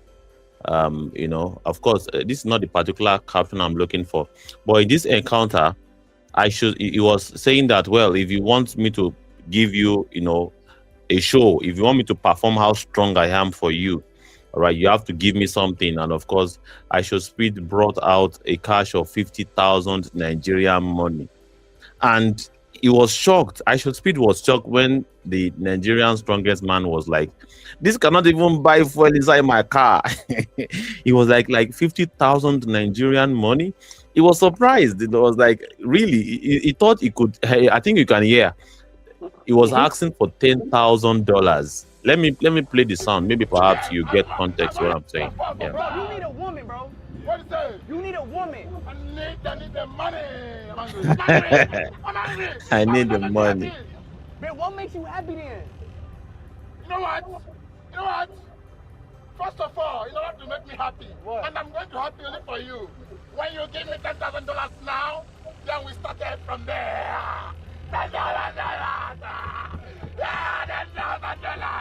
The question you should ask yourself is, how much is $10,000 in Naira? Aha. All right. Yeah. 10 million thereabouts. Yeah, In thereabouts. Nigeria Yeah. today. In Nigeria today, what can you do with 10 million? Yeah. That one thinks now, that one in his mind thinks if he gets 10 million, his life has changed forever. He has made it. That's what he thinks in his mind. You see, this is the problem. I was thinking today that I wonder how those delegates from the Tinubu APC primaries, I wonder how they are faring right now when they're all collecting 25,000, maybe 18,000, $30,000 to sell the next 4 years.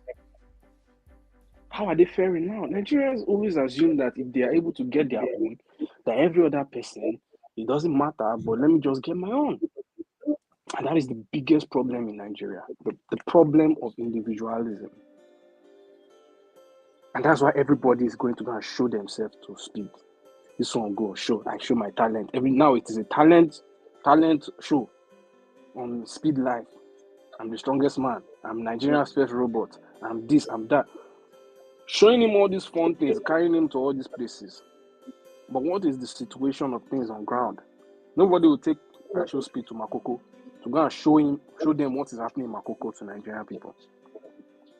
Nobody will take him to Oroshoki to go and show him the demolition of Nigerian houses. How people are now forced to live on water because they have demolished their houses. Nobody will take him there to show him that. Nobody will show him about how people are being killed and kidnapped in the north. Nobody will do that. But they will show him, all day. And you see the guy, he's just moving, right? If this was not a live stream, they will only be showing us, this will be the clips we'll be seeing. Him in party places, him where they're having fun. But because it's a live stream, we get to even see the streets, to see how Nigerians are out there prostituting themselves, begging for money. No dignity. No dignity. Look at how we are being sold. This guy has 50 million people watching. 50 million people watching. The population of Canada is about 40 million. So this guy literally has the population of countries watching Nigeria right now. And this is what Nigeria has to offer to the world. That step. Club. Strongest man begging for $10,000. This is what Nigeria has to offer to the world. A display of poverty and hunger. A display of underdevelopment. Many people in the US and all these countries have never seen an African country before. But to many of them, it has been described as a third world country. They will be able to judge now by themselves that why are many of these things happening? Why are these people on the road all begging for money? Disgracing the country. But it's not their fault. You can't blame the Nigerian What people. the fuck is you saying? They have been subjected to abject poverty. No dignity. Look at grown men. These are fathers. These are brothers. These are sons. That should constitute their own contribution to the Nigerian working force. But what do we have here? Running after American Wonder. Just for how much? 50,000, 10,000. How much can Speed give you on the spot that will change your life? How many people have we seen that they went into, they went and do collaboration with one superstar? Where are their lives today? I remember the likes of Jigon. You remember Jigon one leg? Jigon was out there. He was there. Everybody, Jigon. Where is he today? How many of these people you think is all about Nigerians? We need to focus on what really is our problem. Now everybody is distracted from the suffering that's going on in Nigeria. The tax bill is there. Nobody's talking about that one. But everybody's pursuing IShowSpeed.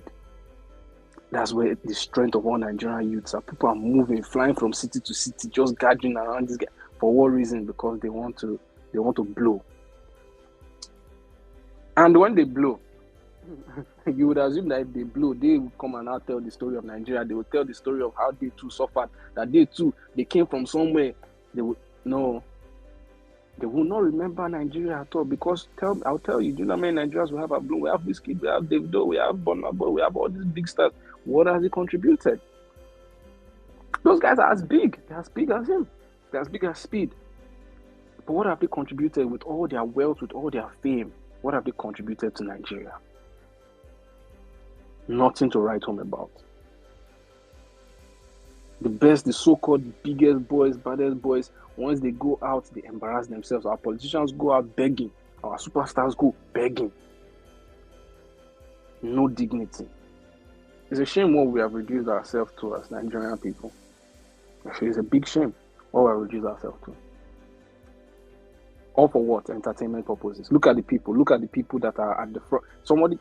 Imagine IShowSpeed, 50 million followers coming to Nigeria, and this is what it can show the world.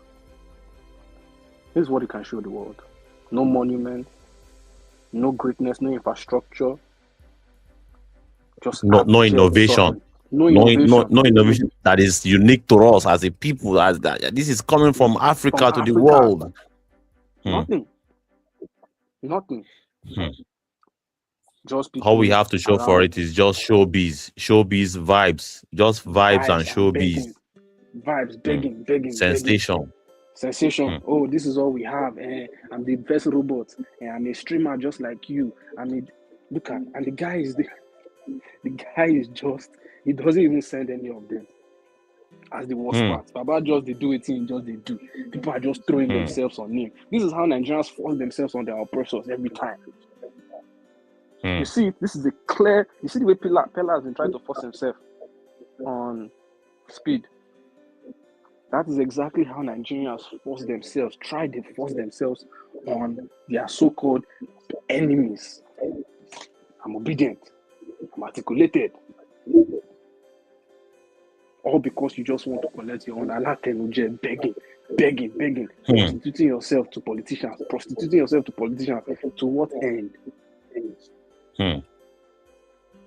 It's a shame what we have done to ourselves as Nigerian people. See how the youths can come out? The youths can come out to come and gyrate for Speed, but the youths cannot come out to protest for their own future. Jokers. You see, this liberation and revolution that Nigerian youths are saying they will not do, they will still do it. Because there's no way you can, there's no way. You must engage yourself actively in your future. You cannot be passive. You're not the one that you just think that you stay in your father's house and then success will come and meet you there. Or if you blow, things will be better for you. Look at Anthony Joshua. Anthony Joshua was in the mindset that, oh, big boy, big car, Jeep. Now for inside a Jeep, death almost come visit him. I be death even visit him, but he carry 2 friends. Look at Chimamanda Ngozi Adichie in the so-called best hospitals. Now for there, ignorance, jam, the child die. So if you assume that individual prosperity in the midst of communal poverty will make you stand out, you are forgetting dialectics, which is to look at things from another point of view. If you have 40 poor people around you and you're one rich person, eventually 2 things will happen. Either you become poor, or hunger will so beat those 40 people that they will come and raid your house one day. That is what will happen. And that's what we see in Nigeria. It's a shame what we have done to ourselves, my comrade Liberation Tribe. It's a shame that we just embarrass ourselves. This is now the topic of the day. IShowSpeed came into the country, all of a sudden, all national problems are being forgotten. All national problems have been forgotten. They are, okay, we don't now, 200 trillion that was stolen from NNPC, everybody has forgotten about that. All the tax law, everybody has forgotten about that. Everything has been forgotten. Everybody has gone to cruise. IShowSpeed is the big deal in town now. This is how small the attention span of Nigerians are. And this shows the psychological problem that fun is enough. Just small fun is enough for us to forget about our daily problem. Just so we can laugh a little, we'll forget about our future. Just so we can stop small things, we'll forget about our future. IShowSpeed will be gone in maybe less than 48 hours. All these Nigerians will go back to what? Poverty. They will go back to facing the economy. The economy will go back to facing them. They will go back to their reality. They are escaping now. They will soon go back to reality. Nothing to show for it. Nothing for the future. It's a terrible situation we find ourselves in, my company. Very terrible situation. Terrible.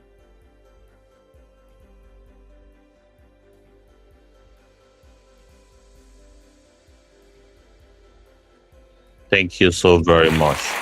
Thank you so very much. A very terrible situation that we find ourselves in Nigeria. Let's take a listen to what Solomon Bichi have to say, because it seems as though he's got very strong words to really paint this picture. From asking stupid questions to BBL snap. IShowSpeed, my way. Move. Just because you're popular from asking stupid questions to BBL Snapchat ladies and shouting, "That's massive," does not mean that you have the intellectual capacity to actually have a good interview. What the heck was that? I have been so embarrassed by the clips that have been coming out of Speed's presence in Nigeria. From the cultural normalized begging in Lagos to our so-called celebrities trying to farm him. Like he doesn't know you, bro. He doesn't know you. This young man just wants to meet regular people, not fake people, not clout chasers, not you classist Nigerian celebrities. I've never been this embarrassed, because it's one thing to talk about Nigerian leaders, but it's another thing for them to watch the shamelessness of the Nigerian people. Another clip that filled me with so much annoyance was this clip from Pella. So is it? Listen, bro. Listen. Please. I'm a streamer. I'm big. I know. But please, let's do something. I'm suffered because I School is not a scam, because there is no way that was Pella's method and strategy of getting Speed's attention. For Pella's status in the streaming world, especially in Africa, he should have had contact with Speed before he came to Nigeria. Even if he didn't, his team should have done it properly. Why was Speed taken to Lagos and not Abuja? Because I'm very sure if he was taken to Abuja, a lot of the things you saw wouldn't have happened. Lagos is filled with clout chasers. These people you call celebrities, they are all social climbers. They have no class, they have no content, they have no intellect. Look at them jumping around like overstimulated dogs and following Speed like groupies. Men, people's boyfriends and providers and husbands. It is such an absolute shame. I need you guys to understand that it's not just live streaming. People are building perception based on what they see from this guy's live stream. I've seen lots of people saying, "Oh, I want to go to South Africa. I didn't know this was in South Africa," after he live streamed there. So now ask yourself, what is the world seeing about the Nigerian people from his live stream? A culture of street begging, poverty, I mean intense poverty, a lack of class amongst the so-called social elites, and just a bunch of popular empty people who don't even know how to ask questions. Well, that was very, very quite articulately expressed by Solomon Bichi. It's a media personality, and of course there's a reason why someone like Pella is more popular. This very same thing that he's trying to analyze now or criticize now. Of course, the likes of Pella became popular as a result, let's face it, of this sort of shenanigan. So he thought if he could pull that same move, it would work out, just like before. All right. He became popular by being stupid, just like this. So I don't think it is logical for anyone to basically, tongue lash him for doing what made him popular. If you were the one that did, you have the antecedents of, you have figured it out that what gave you the popularity is stupidity and idiocy, just fooling around.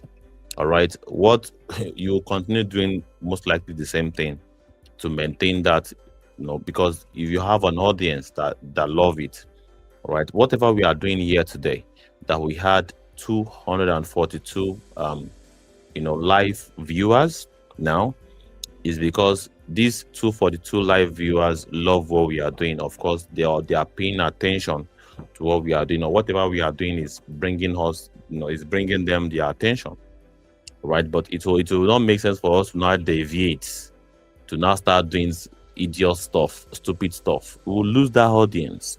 It's the same thing, all right? So before now, brilliant minds like Solomon Bishi, would see Pella as an entertainer.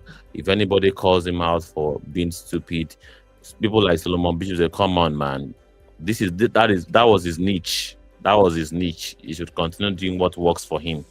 But now that he has disgraced, that stupidity, did not get the attention of someone like IShowSpeed, then it becomes a problem. Or perhaps some of them even say, like he also said that, well, if Speed would have come to, if he had came to Abuja, maybe it would have been the same situation, that, well, there are more intellectual people in Abuja, that they are just, cloud chasers, classless social elite in Lagos, that they are just rabble rousers who just want to keep making noise, and whatever content that they are pushing out is not qualitative. It is just sensational. All right. So, but well, what do you expect? And of course, some of us are glad that this stream, that this IShowSpeed stream has highlighted a very major issue in Nigeria. This IShowSpeed's live stream has highlighted so much theme, and we have taken a look at those themes as a result of during the course about 5 hours now of this broadcast. So you can play our analysis again. Feel free to use the replay, and you can replay it on Facebook, Civic Space NG. You can replay it on Movement Radio, YouTube. You can replay it on Civic Space channel on YouTube. You can also replay on Movement Radio on X.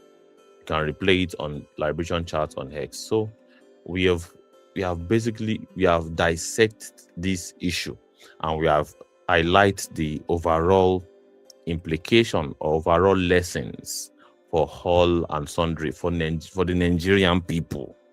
This should be a lesson. It's not just something that should just come and go. It should serve as a lesson for all of us to learn from. All right? It should not just be an event that we just shove away. And that is why we will always do this. This is what we will be doing. Whatever it is that is basically trending, we would use it, we will highlight it. We are going to bring it to. All right, yeah, okay, yeah. I did again. I dropped the video you were playing. Couldn't hear it. You say what? The video you're playing, I could not hear it. I couldn't hear it. I don't know if it was just me. Many of the videos, I am playing it to overlay with commentators. If I want to make it audible, there's a way I'll make it audible. For instance, now, this is it. To BBL Snapchat. You can hear the video now, right? Does not mean that if I want to pause, if I want to remove the audio, I can remove the audio, but the video will be playing. All right, so it's quite intentional that way. So I do not overlay or override the speaker. But yeah, if I want to remove it, yeah. To our so-called celebrities trying to farm him, like he doesn't know you, bro. He doesn't know you. This young man just wants to meet regular people, not fake people, not clout chasers, not you classist Nigerian celebrities. I've never been this embarrassed, because it's one thing to talk about Nigerian leaders, but it's another thing for them to watch the shamelessness of the Nigerian people. Another clip. That was a very huge punchline. Don't you think so, Adege? That there's one thing to discuss about the shamelessness and the uselessness of the Nigerian politicians. It is indeed another thing for us to see the highlight of the uselessness of the social elite class in Nigeria, because by and large this highlights the uselessness or their level of mentality. The mentality of throwing themselves at popularity. Whatever it is popular is what they throw themselves at, basically. Anything for the money. And the same thing goes to the Nigerian politicians. You can see the desperation of someone like Mr. Peter Obi, who had 6 million votes. This is someone that usually is the first time he's contesting, and he had 6 million solid votes, and he does not even trust himself to scale up and build that support base. He would rather want to jump into. What do you say? I said because he does not believe in the people. Yeah. He believes absolutely. He knows. Peter Obi ultimately knows that the current Nigerian political scene can only be determined by fellow Nigerian politicians, how they usually determine it, by corrupt practices. He needs to be in a party where he can guarantee that people will help him buy votes, so that he can now pretend like he has never bought votes before. Do we not know that if he becomes the party candidate for ADC, that the likes of them El Rufai and the likes were helping buy votes. Do you think we don't know? Have they not been doing it before? Would they do anything different? Are they not going up against one of the king vote buyers, one of the king riggers in Nigeria? So Peter Obi, this is why you say the Nigerian people, but you don't want to do coalition with the Nigerian people. You want to still do coalition with, the same elite. And this is how, like he said, throw ourselves, we prostitute ourselves. These are the Nigerian elites. These are the big boys. You see, in life, there's always a bigger fish. You see, this same Pella, in another context, he will be the one working with the bodyguards, and our Nigerian brothers and sisters will be the one trying to see him. But today, he's the one going to go and see somebody that they are throwing him and tossing him away. You see, what has happened to Pella is exactly what happens to your so-called big man and big women anytime they go abroad to go and beg for arms. This is how they are disgraced. This is how they run after their foreign masters to sell themselves and say, please give us $10,000, give us this one, help us with this one, we'll give you this, we'll sell our crude oil, we'll give you the land, we don't mind if you are killing our people, come and do insurgents in our land, it's okay, it's fine, bring any disease you want, experiment with them, give them GMO, feed them, their animals, their livestock, these are not human beings, please just give us money, just give us diamond, give us Ferrari. This is a microcosm of the Nigerian dilemma.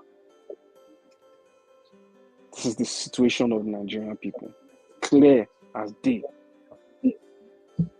When you see begging is the order of the day. Even up to the so-called big boys and big girls. Begging. Pella is rich. So if you're talking about money, it's not money that is problem.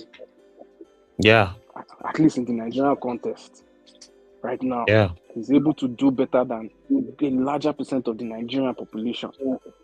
But that did not stop. That did not give him dignity. That did not give him self-respect.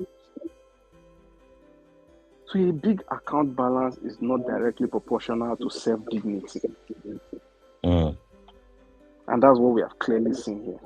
Most of these people are not poor people. These are the elites. These are the elite class people. Bella, Gugun. These are people who are driving some of the most expensive cars in Nigeria. But did that give them self-respect? Did that make them stand as men with dignity? No. They are running after a 21-year-old boy, touting themselves, trying to pay to get to go and meet him, trying to just, for what? For fun. Not for the liberation of their own people. Look at Nigerian youths. Not for the liberation of their people, not for the liberation of their children, not for the liberation of their own future, but for clout. This is the confusion of the Nigerian youth. The confusion of the Nigerian youth. When we see, this is why we cannot stop talking. This is why we cannot stop talking. Because we've said this thing before. We've said before that our so-called elites in Africa are not elites. They are beggars. Because they are just better than you doesn't mean, just because they have big account balance doesn't mean that they are elite people. These are beggars. Even the president goes around the whole world begging, of course, for loans. Yes, now begs that's what for we are loans. saying now. In fact, at some point, he was begging for loan forgiveness. I heard it for the first time in my life in APC's tenure that they should forgive the loan, that they should waive it.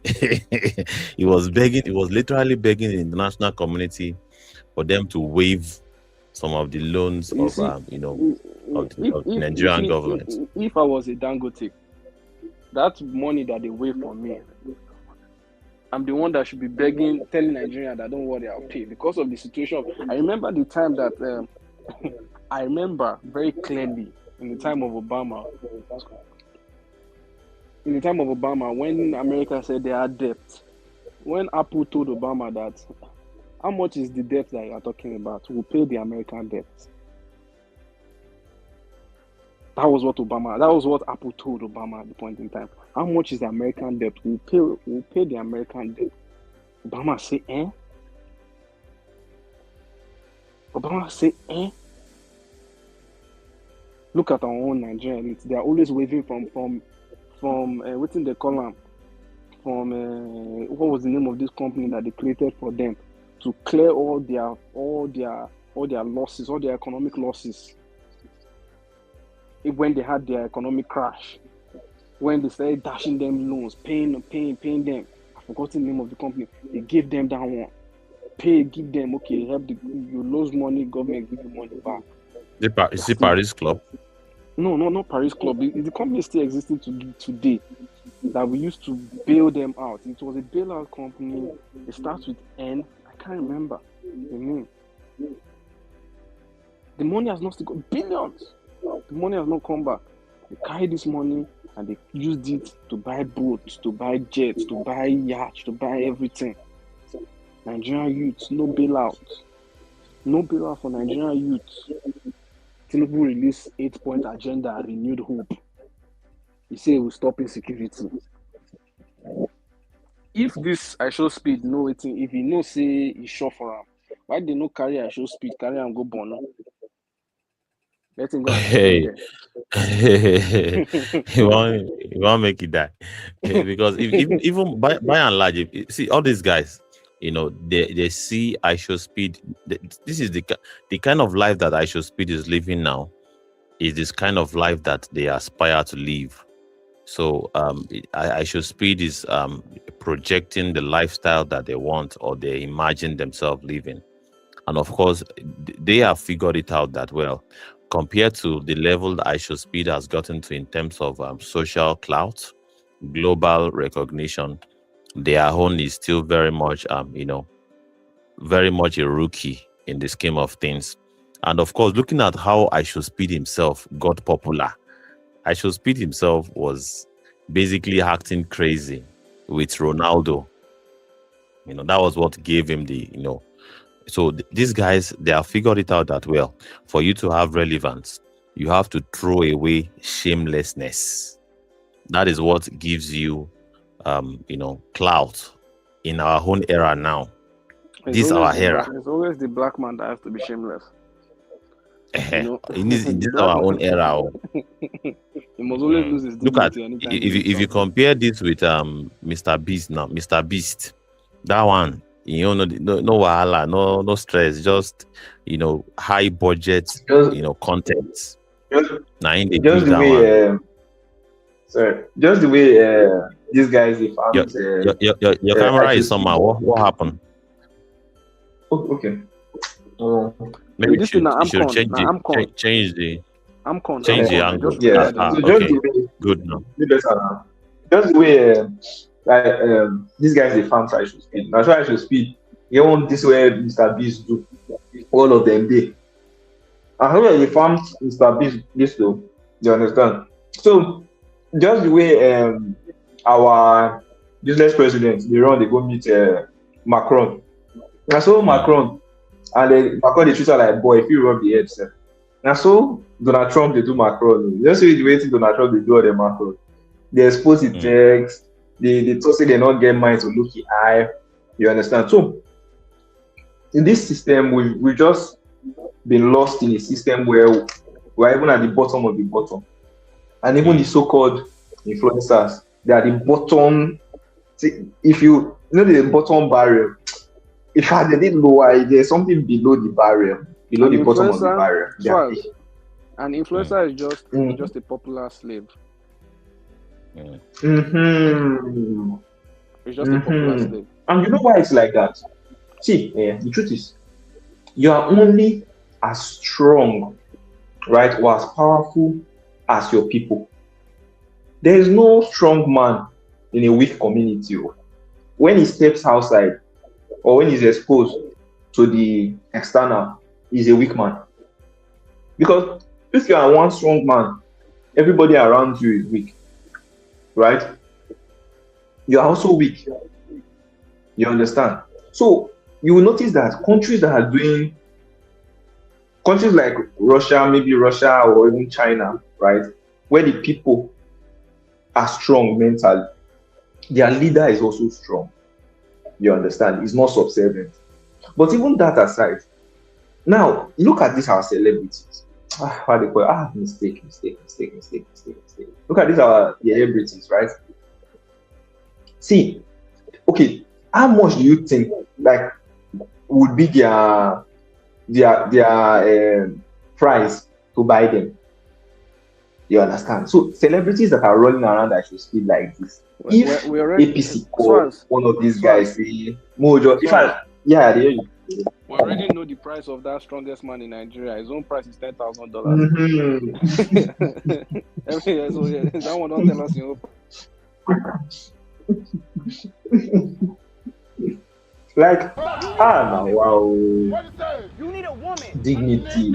You know where these things come from? They stem from. In order to make me happy, and I'm going to happily live for you. When you give me $10,000 now, then we started. I told a story when I started discussing, and I spoke about $10,000. Now I want me this one kill himself like this. Now in price with that now. In price with that. You can imagine what people are doing for politicians, what these guys are doing for politics. If they can do this, if they can be this stupid for $10,000, you can imagine. You're the twerk for the politicians. They leak politician, they leak. And why you see some people go enter inside so rock, the first thing they go do now to lie down. I say, I think we just they suck in dick, they go suck am sharp.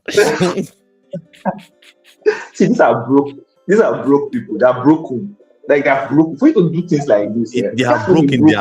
Their minds is broke. Their minds, not just their pockets. Some of them they're not even suffering. But in their mind is broken. You don't tell me that. Do you want to tell me Pella has money now? Pella crashed Benz. In the same 2 days, he buy another Benz. What are you saying? Is Pella broke? Does that look like a broke person to you? Pella has money. So it's not about money. This is where you can tell Nigeria it's not about money. These people have money. I said this. You see that thing that they say that some people are so poor. Yeah, I can hear you. When you say some people are so poor, the only thing they have is money. That's this our influencers. Continue, I beg. Yeah. So it's not even about money. The problem is not money. The problem is the mind. That's why we always talk about decolonizing the mind. Decolonizing the mind. These people, big as they are, these people, you know what's funny?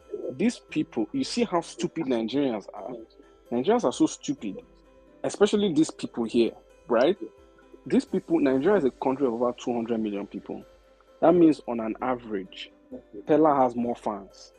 Or Pella is more known than IShowSpeed. Pella has 200 people in his country for the most populous black country in the world. And Pella is not able to even give himself dignity. All these people, no dignity. Because in the first place, they know that whatever they are doing in their career is, is jokes. It's nothing serious. And they know it is not sustainable. Pella cannot do this thing for 10 years now. How many years do you think Pella will stream for successfully? At some point, Pella is young now, he's entertaining. By the time Pella is getting to his 30s, it will become boring. So everybody is just out there trying to look, okay, what can we do to look at that, look at this. As you are playing the video, I feel I feel angry. No dignity, no steez, nothing. No class. Very classless. Keep dignity away. I'm not a fan of it. But you see, I'm not a fan of IShowSpeed. But you see what IShowSpeed do. It will help us. Because if imagine say when these guys come, IShowSpeed come just like God give them attention. Young Nigerians would think that this is the way to go. They will be inspired by the nonsense if they are succeeded. If a Google has interviewed IShowSpeed was not like smiling and I say, it was not. it would have shown them that, oh, encouragement. But this ignoring of at least the worst of the worst, you understand? The ones who not get talent, we say, are just clowns. At least it will make some persons, at least some people, hopefully, will look say, maybe true. The people when are the fans, my influencer not really get anything to offer. Now only hope if you hope. We can only hope that is what Nigeria used to think, because you see, Nigeria, very terrible. As the guy, they shank some people and they give some other people opportunity. So one way or the other, he's still promoting foolishness. This guy, nothing he has done has spoken about and I'm trying to imagine. I did try to imagine. I'm saying, if I be Oyibo and I be, let's say I'm a 17-year-old white boy, and I'm watching Speed's life, and I see him go to Africa. I'm trying to imagine the kind of thoughts that will be going through that 17-year-old boy's mind. He go first the one that say, why are all these people begging for money? That would be the first thing. Why are these people Alumanjiris? I'm telling you. He go first the one that say, what's going on? Are they that poor? Are they that hungry? And he go come do research. He go come say, oh, this Pella, who is this Pella? He go come search Google Pella, Nigerian streamer, net worth, 50 million, 100 million. But this one has money. Adege, you don't forget when your government they beg for the investigator for Twitter. Abi. So the begging started from the top. The begging started from the top. Nigerian youths, let us wake up. This is not the way to go. This begging mentality is not something we should be proud of. We can't be beggars every time and everywhere. You can't be beggars every time and everywhere. And not to even mention the fact that let's even agree that you have been economically cornered to a tight corner, and you are mentally also very broke. But are they willing to really concede as a result of this whole thing now? I believe there will be backlash, and all of this. See, whether I like it or not, even this live stream, some of these idiots will come across it, and they would be able to see what people are saying about their idiocy, basically. But how if let's even imagine that they did not see our own, because we are basically, the numbers are not that, of course it's not compared to our followers, it is impressive. Because how do you explain over 300 followers and you have 250 plus people viewing? Because that would mean that you have about 80% of your follower base viewing your content. Some of these guys barely boast of 10% of their follower base viewing their content, but it's still very much low. But let's even imagine that they come across this kind of criticism, calling out this mental brokenness in them. Are they willing to change? Are they willing to reevaluate their action and say, well, not true, this action, what would they do? Not to make sense. So do they have that capacity to really reason? That's my worry now. Right, yeah. My host, good evening, guys. And of course, to the street beggars also. Just 1 minute, Gentle Cargo. To the street beggars also, are they willing, despite seeing all of these things being brought to the bear now, and they will see it. Some of them will see some of how they are displaying this begging attitude. All right, would they be inspired to really say, well, I have been cornered to this tight corner by a very wicked system. Now they make me the beg like this. I am going to use this anger to basically pull down this rogue criminal system that has turned me to a beggar. I think that is where it boils down to me. If the Nigerian people and the Nigerian celebrities can have this level of introspection and do something about their situation, that is my worry. I'll pass the mic to you, Gentle Cargo. Please proceed, sir. Thank you very much, Miles. You see, instead of them to think the way you are saying they should think now, they will now make it feel like you don't like them. You don't want to make them have something to eat. Instead of them to open their brain And now reason that at least as a human, as an African, at least make I even protect this single value where I get as African. They would not think that. They would think like you are enemy of progress. You don't want them to get money from their favorite celebrities. Bad as the bad. Man supposed get integrity. You suppose get pride. Not be for anything. And for say, okay, you get something where if you guide yourself. Seriously, it dey crazy gone. For person wey they look up to, for person wey im peers they look up to, make they come, make another person come bounce am, come yeye am, come destroy am. That one even small. Most say na small pikin be that one. The way they do them. You see 21 years old boy. You say Jesus Christ. You are looking healthy. Say you wish you are ni. Now on top which year suppose they be making the use crushes. They no get nothing. The brain is dusty. Now just this era where we say social media don't make them feel earn more. Make them they see themselves like something. If na those days where we say na newspaper they take na post office before message go from one place to the other, it go use like 1 week. Nobody go know all this one. Who get that time? You know, Gentle Cargo. Yeah, Cargo. my You see, this thing where you just talk make me reason that fella versus biscuit something. This morning as I dey shower, I just say many people know of a fella. They know of a fella. Many people do not know who fella is. They just know, oh, fella. Ah, yeah, I hear fella. I've heard that name, but they don't know who he is. Because if to say many people know who fella be, we will not be having that kind of disgraceful discussion. Comparison or we will not even have it. It won't even come up. Like anytime I hear it, I'm like, I don't think these people even know what they're talking about. Like, I'm not even interested in this conversation because I think it's a foolish conversation to be had. I just ignore. You see, like you said, a 17 years or a 15 years old boy in a forward-thinking society, how will they picture us on that IShowSpeed stream? Yes, now think I'm saying they go just they look see. You know, say normally they don't already the reason say say they always get all those advertisements. Save an African child. An African child is dying. Donate to an African child. You go consider say, oh, it's really true.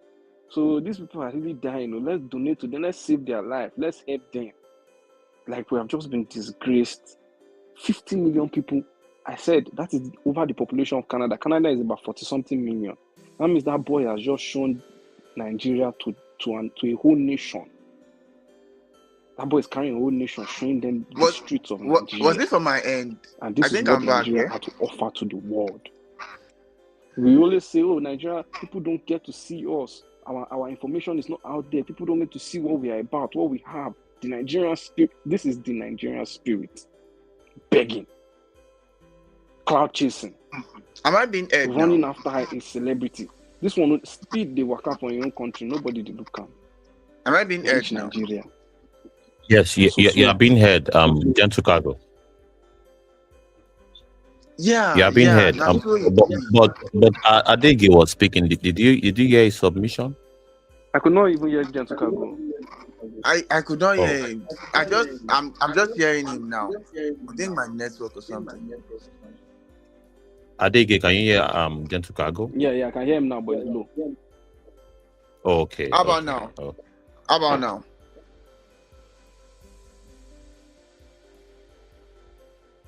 Gentle Cargo, go on. Okay. Yeah, so just like the government will say, stop demarketing the nation, stop demarketing the country. If they see Sarah reporters post the real deal, they'll say, stop demarketing us. Stop demarketing us. That is it. May they go arrest IShowSpeed for painting, for revealing the true nature of Nigeria. Our bomb Say is they now want me to outside. close down their country. The breeze. May they go arrest her. You want me to close down? You think say that one way Trump do for? You want them to close down Nigeria? I said this boy is carrying the whole country in his hand. He's carrying the whole country in his hand. If they arrest this boy, do you know what will happen in the world? They know they use any of their cities in play. Oh. Now Nigerians they use us do Marua, Keke Napep. One person Is it it matter to them gone. all of Now the APC or chins now they don't be talking anything now because na foreign and him showcase this kind of reality. If na Nigeria and this guy be now, therefore don't come for him. they All go of the down APC DSS go down arrest am since DSS now DSS go down the DSS cell like this. He go dey VIP cell where they go on AC for am. in They the go put in market clothes in Nigeria. on AC. I don't know the kind of markets where Nigeria they sell where they the market. Where they What dey is the there market. to market? So now like this now where the whole world this guy go Ethiopia, in go South Africa, in go Kenya, in go Tanzania. We not see any kind thing like this. As in step Nigeria everybody they embarrassed. Everybody they ashamed. Yasukago, I know they hear you. You go come closer to your mic. Ambition are just me. I don't know. I think I need to reload and come back. Me at the year then to cargo. See what I suspect. Say, are you on hands free? Are you on AirPod? Yeah, I'm on airport. Yeah. Maybe not the thing where they cause some. Okay. Try experiment and come out, Yeah, disconnect I'll and make you see first. Make you Yeah, I think I'm back now. yeah, audible, very audible. Okay. Thank you very much. Sorry, our listeners. Mona no first. Now the kind country will I find still know out. they work. I'll leave and join again. Okay. Chetukago, speak. Make it text first. Okay, so now the country will find ourselves. Network no good. Well, I know they work. I'll leave and join again. Okay. So see, Commissioner now. Ilara, thanks for your patience. Thank you. I'll pass the mic now after Chetukago. Yeah, thank you, Oga Shewaila. Thanks for holding. Kodiba So don't Zagaza. The working library. No be smart. So seriously, guys, it is good that the more we are saying these things, the more it is appearing to our faces. They are trying to suppress the common man's reality. But on a daily basis, one way or the other, it is coming out to all of us faces. Now it is not about for the other countries to see. We don't care about those Western worlds. They are not our saviors. We know that we will be our savior by ourselves. But we just want to let people know that these things that we are saying is true. If Nigeria is working, why will people be chasing IShowSpeed almost 21 years? Why? See now, money. Now only money are the year. Money. Money.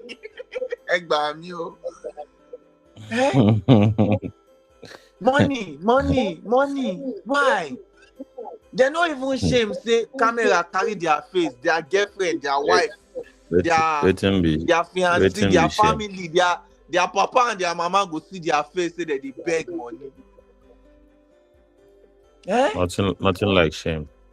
Nothing be shame. like shame. We don't do multi-dimensional poverty. If we say we do multi-dimensional poverty, they go show us the coastal highway.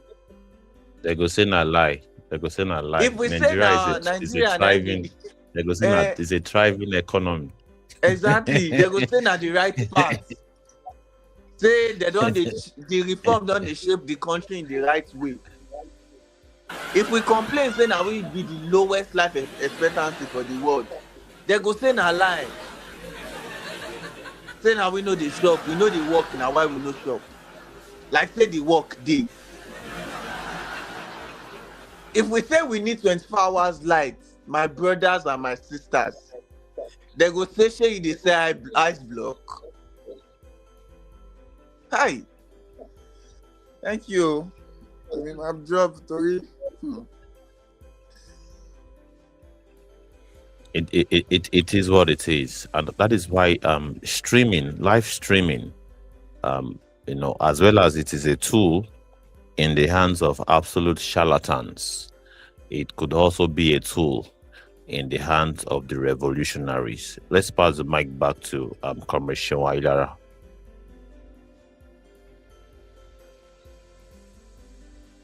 Yeah, I agree to again. I agree to comrade cargo. Comrade gentle cargo. Comrade we no gentle, we put gentle for your name. I agree to you, my comrade. Moloya, sir. Now me gentle pass. How you dey? Where be ancestor? Go drag ancestor. Where ancestor dey? He go join us soon. He go collect fresh air. Yeah, so I agree to you, comrade. Yeah, the angle you also brought in is that money, money. Occasionally people deceive themselves, really, right? But their reality they can lie, but their reality does not lie. Yeah, we can deceive ourselves the more we like to say that we are big boys, we are this stuff. But the moment we come in contact with, some of the things that we should not really weigh in our bigness, we realize that there is no war, no fight, nothing. There is nothing. There is no argument. We suddenly just accept our reality for what it is, regardless of what is being called. And when we do so, we'll be begging for money. Can you imagine that these people have no service because they have no offering? There is nothing on the table they are bringing in. And this is our so-called billionaires also, because the behavior of the rats is the same with of that of the lion, or the acclaimed lion without suit. Is that one the lion again? Right? So the behavior is the same. Is that we are living a bankrupt economy. It's a bankrupt economy. This is a bankrupt economy. An economy that is not dependent on service or products, that is under inshallah and on God. Inshallah and on God. An economy, because for us to even build an economy that is not dependent on favor, it means we have to build systems. It means, what it then means is that somebody would have to go and trust himself, his time, his service, to deliver a service. Then it means that his service output had to be ensured, right? That regardless of whether the person wants to play a fast one on them, on the service they have offered, that they get paid regardless. But is that what happened in this country? That you could work for months, even government they owe people when they serve in the civil service. Not to talk of private entities that people are being owed by the so-called celebrities. People are owing salaries. There is no assurance, no security whatsoever to guarantee that you will not lose, that the Nigerian people will not lose, that African people will not lose. So there is no sense of security. So everyone understand that this system can fuck you up at any point in time, and that's the fact. A guy can wake up one day and just, all of you, I know, there was one incident that somebody told me. that one idiot was given a chieftaincy title. It disbanded a company, a whole company. No, I know this company used to be around the Lukweju or Badikoro to be precise. It's because he had a chieftaincy title.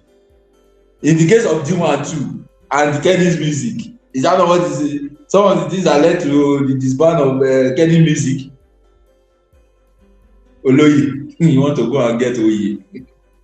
As in this because, and why would somebody leave so acclaimed profitable business to go and get a chieftaincy title in this country? It's because what is funding the business in the original sense of it is fraud, and it's complete fraud. People are not doing business because people are not offering services. People are not challenging themselves based on services. That is why they cannot compete.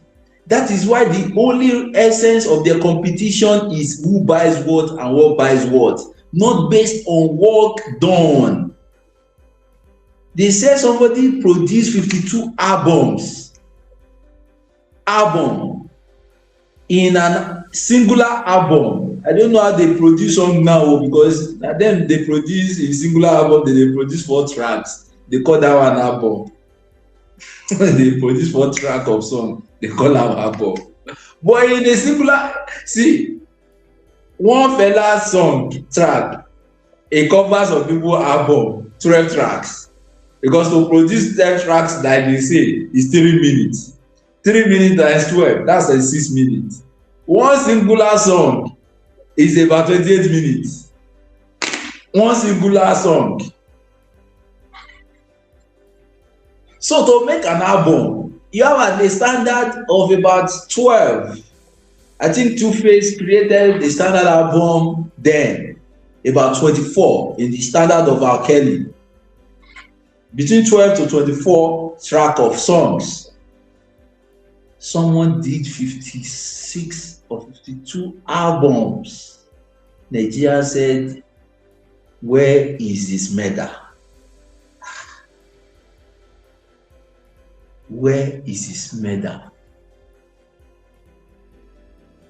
That service is not well rewarded. That explains why an idiotic senator who contributed nothing in whatsoever shape or form meaningfully to his society is making more money than a school teacher that is actually in a position of direct influence, what true influence is, and doing the job of educating, is making all that the teacher can make in his or her lifetime in 1 month, one singular month, for being a useless misruler, an idiot called Akpabio. Because I was called that idiot name. That idiot name has offended me. It has offended me when Nigerians wanted to protest. He said, if you can be going to protest, we will be here eating and dining. Useless senator. Motherfucker senator Akpabio. He said he was sick, he was rushed abroad. Anyway, I don't wish you there anyway, because if you die at this age, I think you have passed the minimum, an average minimum level that people should die. And I don't think you should die from another person's sword apart from the oppressed sword, really. So it does nothing to me. But I don't wish you well. Yeah. These motherfuckers get paid for doing nothing. Tell me one policy they have passed since in the inception of this administration that is not anti-people policy. But they get paid regardless anyway. They sponsor a project, Coastal Road, and the project is the price of per kilometer And one minister of works, one idiot came on air to come and defend this. You see, it is what are they doing for? What are they machinating for? What are they planning for? For money. What justifies their stay? Money, not product. By the time you begin to connect service to this idiot, that's when they miss their relevance. Their relevance literally finished. They stop existing the moment you are looking for relevance of service. What is the benefit of these people? I could be so you kama kuku bi gan ó tàn ju pé àbí àtúwà ń sọnù kiri that we do not even have them at all. Better. Is this a country that has combined from the upper house and the lower house, that has over 100 representatives? Does this country look represented? Is your locality look represented?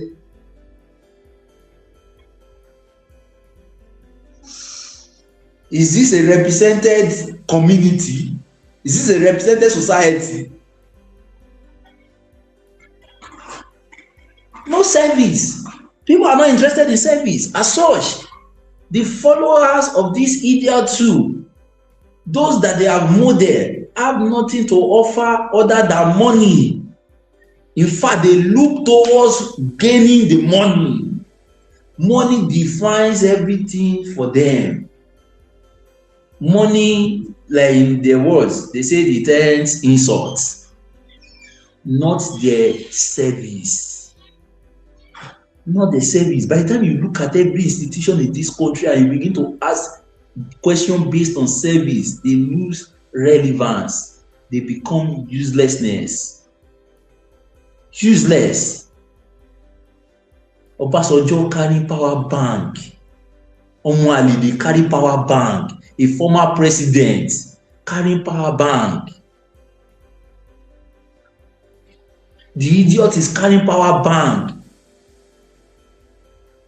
And during his administration, he carved out 16 billion USD from our system, from our collective resources, to say that he wants to solve power electrical issue.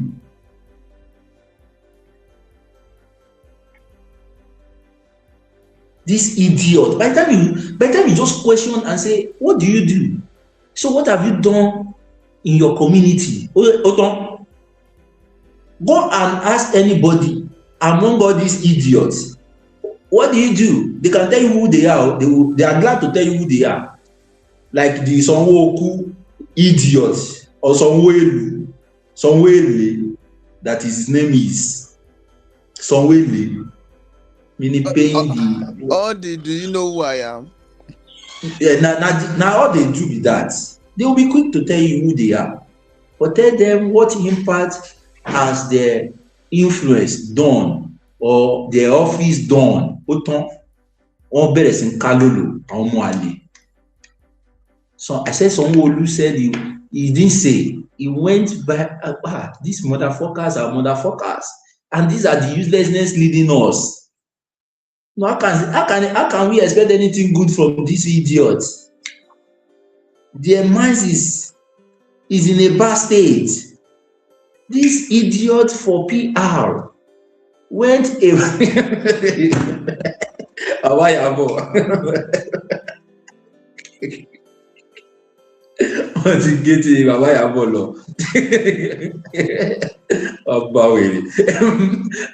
but let's go to Sanwo-Olu. Sanwo-Olu said, for the benefit of PR, idiot they come fún gbàtì. Idiot, they will not tell some of these idiots that their parent is the one doing them. Wait. Look this thing where it go be like person wey go zoo, come go dey snap picture with babu. Look at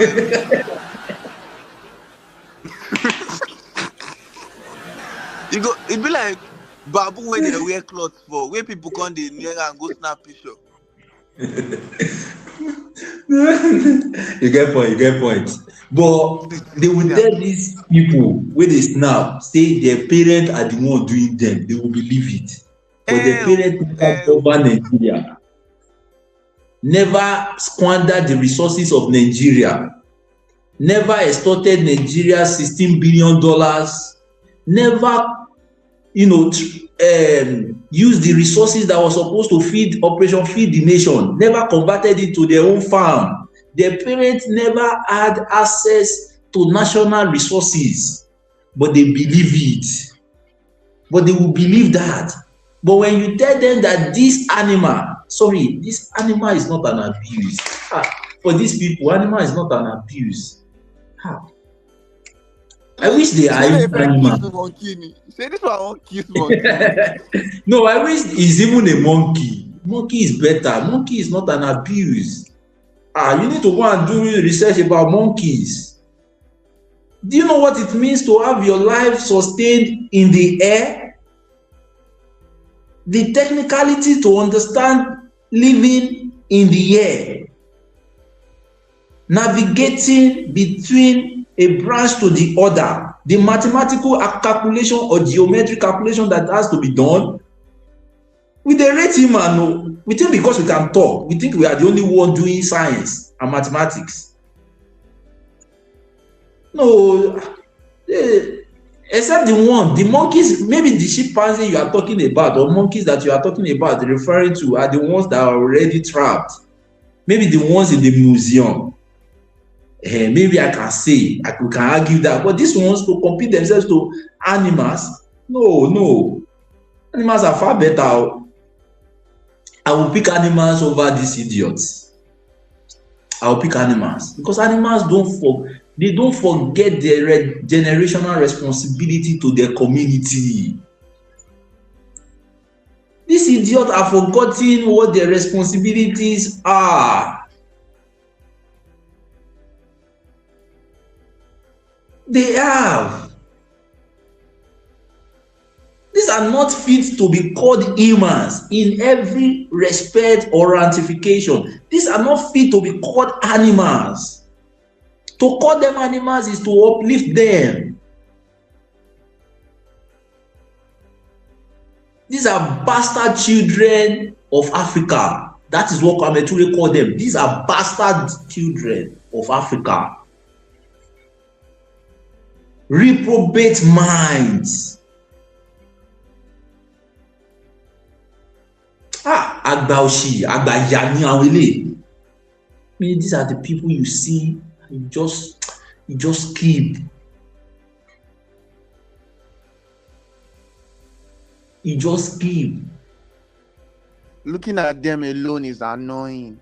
Àwọn tó ń wò sunkún, tó ń wò ra wọn rẹ́rìn. Exactly.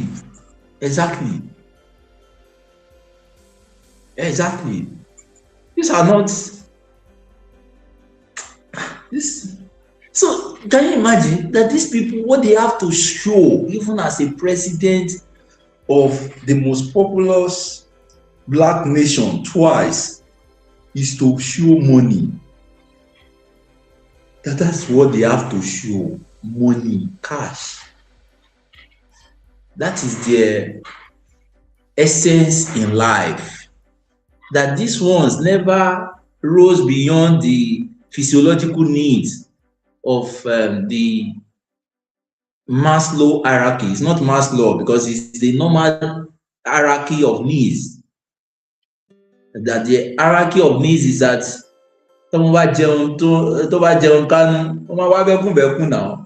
meaning that after a child has been well fed, what is he going to look for again? He's going to play. He's going to look for play, He's going to find expression. Now that hunger is out of the way, he's going to find expression in some other things. In that expression, we have security. That is going to get to a point where you feel like, I should experience security of freshness of bread. He will secure the animals also within his confinement, the things within his confinement, within his environment. he would start taking responsibility for lives, for elements, for nature.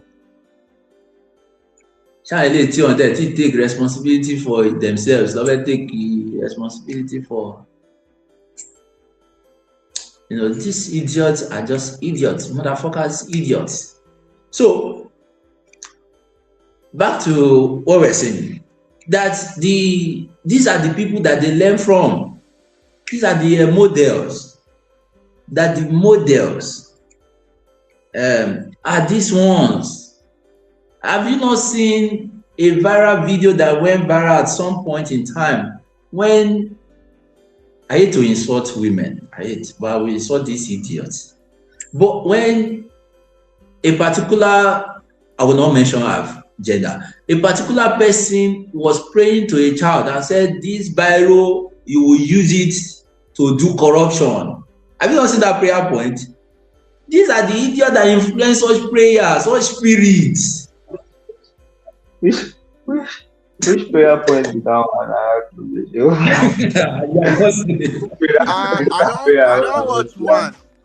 I watch one where they ask one small pikin girl, say wetin she wan become. She say she wan become police. So they collect money for keke napep. I don't know if you guys have seen that video. I've not seen that one. Very recent.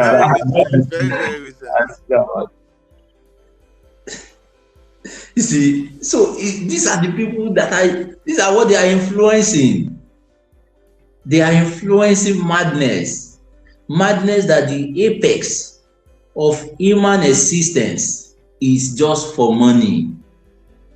Because this is what they have given birth to. They never taught these young ones how they collaborate for something bigger than their own individual development.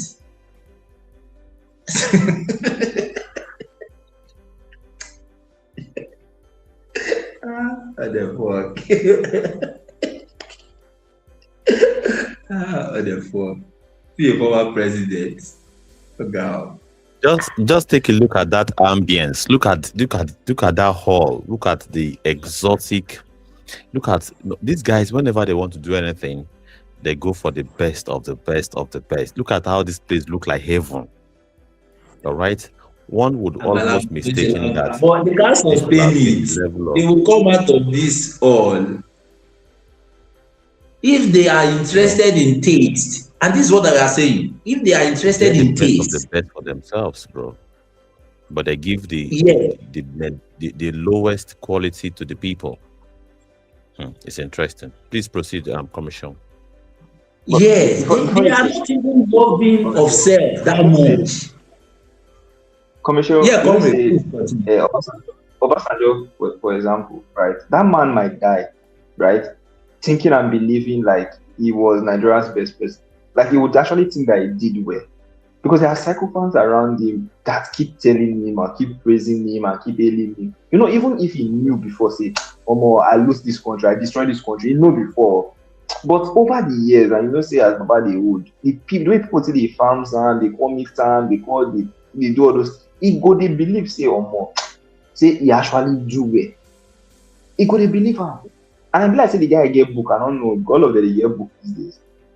If you go mistakenly read their book, you're going to say these guys actually think that they did something. Look at this posture now. Look at this video. You see somebody who just like I deliver. That's why I don't want to go write accidental civil servant. They will not stay right. Different things.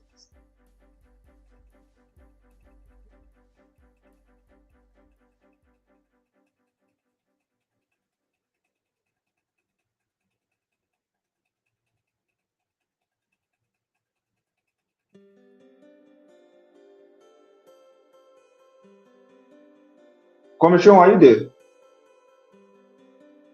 Yes, I'm here. I'm wondering, are you done, comrade? Yeah, let's go ahead. Oh, okay. Yeah, when you were talking about the book, I was feeling a bit chill because I actually requested for the book I paid for it. You see, they cannot be more real. These people cannot be more real. Those guys scammed me. They are top baby. In one of these days, I'm still going there. You know, if they are still there, they are top baby. They requested. I paid for the book. They said they wanted him to sign the autograph the book. I said, wait, I don't need the autograph. Me, I like to read anything from any rubbish. He titled it In My Watch, right? Till date, they never gave me the book. That's why probably I did not read the book. But I was still able to find some of the glimpses of some of the things that were there anyway. But I could not read it because I do not own the book. Because I just wanted. Oh, I don't like what they do to Baba. Now the time when I just come from prison, Obasanjo na fine man. Now I'm bring GSM come Nigeria. What the fuck? So one would almost think that someone who has gone through a lot of suffering would have, you know, the kind of empathy that is needed to rule a nation. And of course, look at the kind of it he's doing now. Anybody look knows at how that. he's doing. They call him Mojoano for Yoruba language. You know, this kind of pity face. Pity is projecting a very humble attitude. You know, like a dove that cannot harm. Nobody will have thought at this point that this man can destroy can wipe out a whole city just because he's hungry. Please proceed, Dr. Swaz. No, I said it'd be like deaf and dumb where they beg for money. Where you just I'm telling you, nobody will have thought that this man can wipe out OD, a whole town, just because he felt as though his ego, or perhaps the report he's getting is that that is the best way to treat, you know, that kind of crisis between civilians and the military.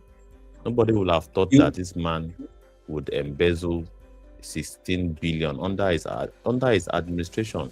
$16 billion as at the time was no way we can account for it. It just disappeared into thin air.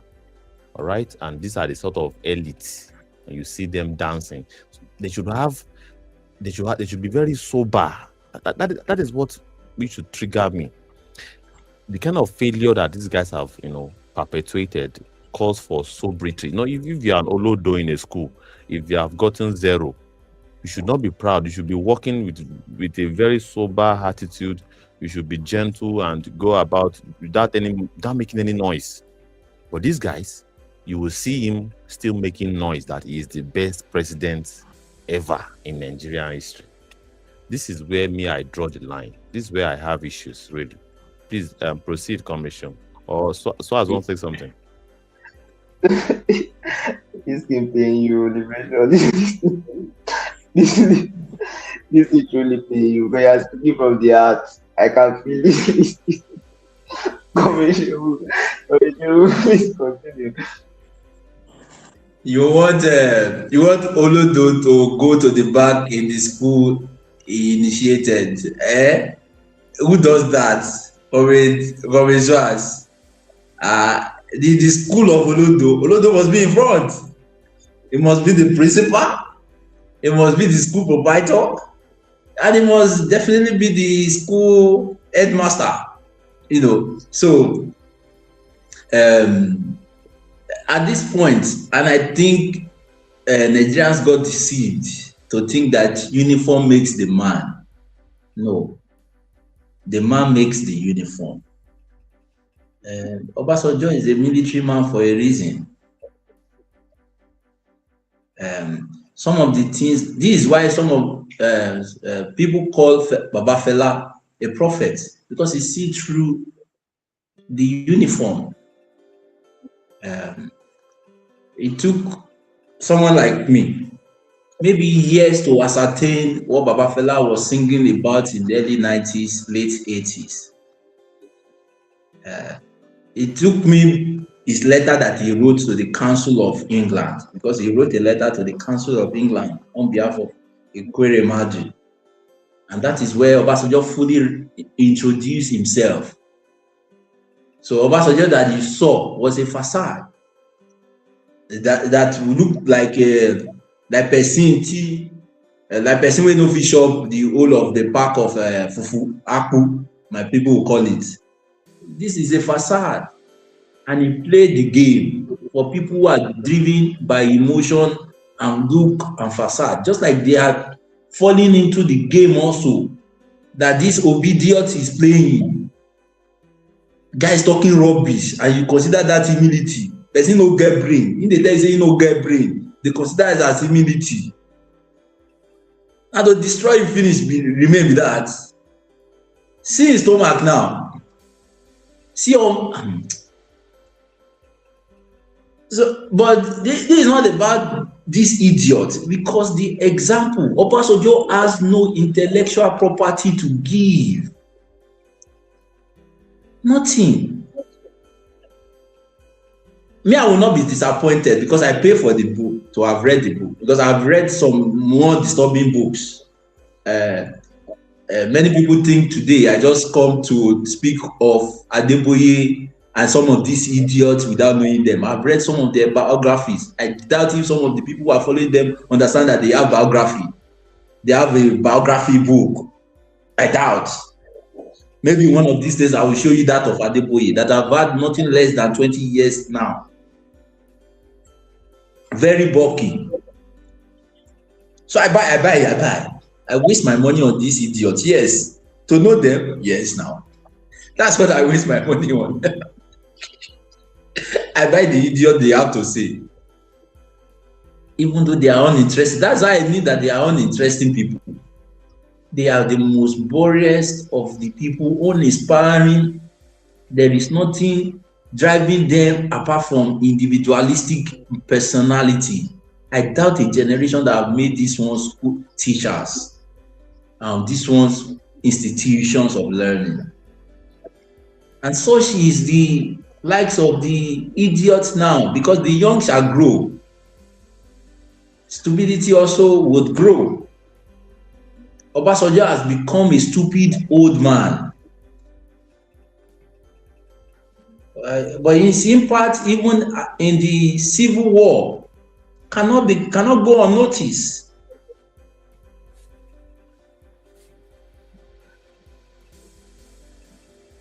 The impact of Obasanjo during the civil war.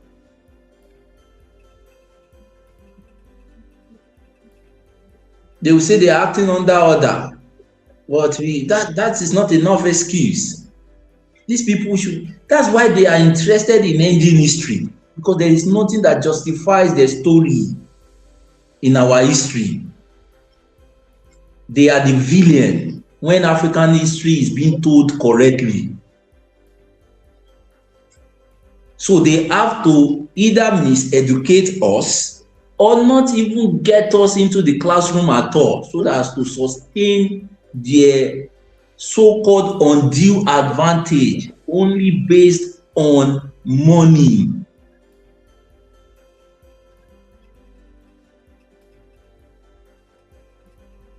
So they have to uneducate people like Pella, Egungun, and the rest. They have to make them dumb.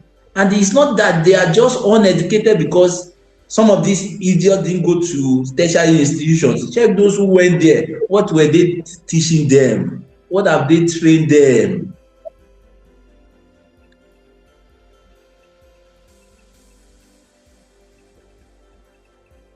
Because there is nothing they should know. If they are able to read, they will know the truth. And the truth has the capacity of setting free. They are part of the conspirator that changed the people. So setting them free means that they will no longer have relevance. Obasanjo will never have relevance the moment this history of this nation is being told to us correctly, he will be at the backseat of things because these are the products they have produced. This is what they have produced. That the best of Nigerians are only a shadow when we talk of anything continental or international. These ones have no relevance. They are not designed to hope and to hope for greatness. Because to hope for greatness would mean that your input will have to be stronger than just putting all the money in your pocket. Would mean that just empowering Yabo. Where is Yabo now? I like Jibo songs. Meaning they are coming out with incantation, but the universe is not listening to them. It's now noise. So back to IShowSpeed. That even though some of our brothers will be coming, because I don't think IShowSpeed, of course, even though he's going to make more money, he's going to make more money in a sense at the end of the day. But I don't think that what would drive his focus initially of doing this is just for money. And even if it's ultimately for money, you understand that in a way, service or influence has to be done. And these people, what service are they offering? Exposing, bringing people into some knowing about some of the things that is happening in their world. And people want to connect. That explains why Facebook became a viral thing. That explains why some of the social media platforms became viral. Because people want to connect. We are a social being for a reason.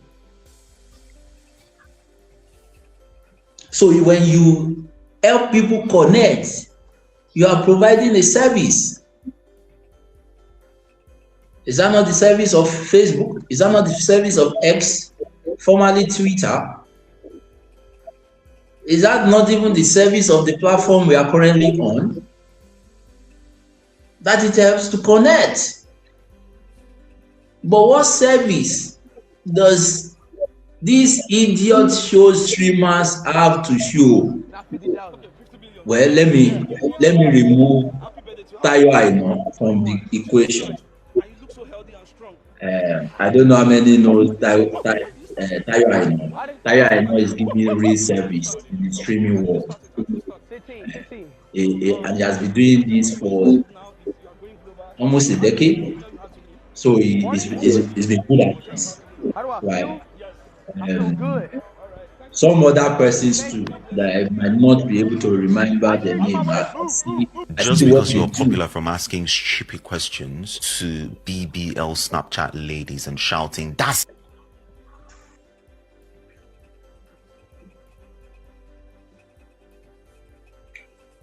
Please proceed, sir. Sorry for that.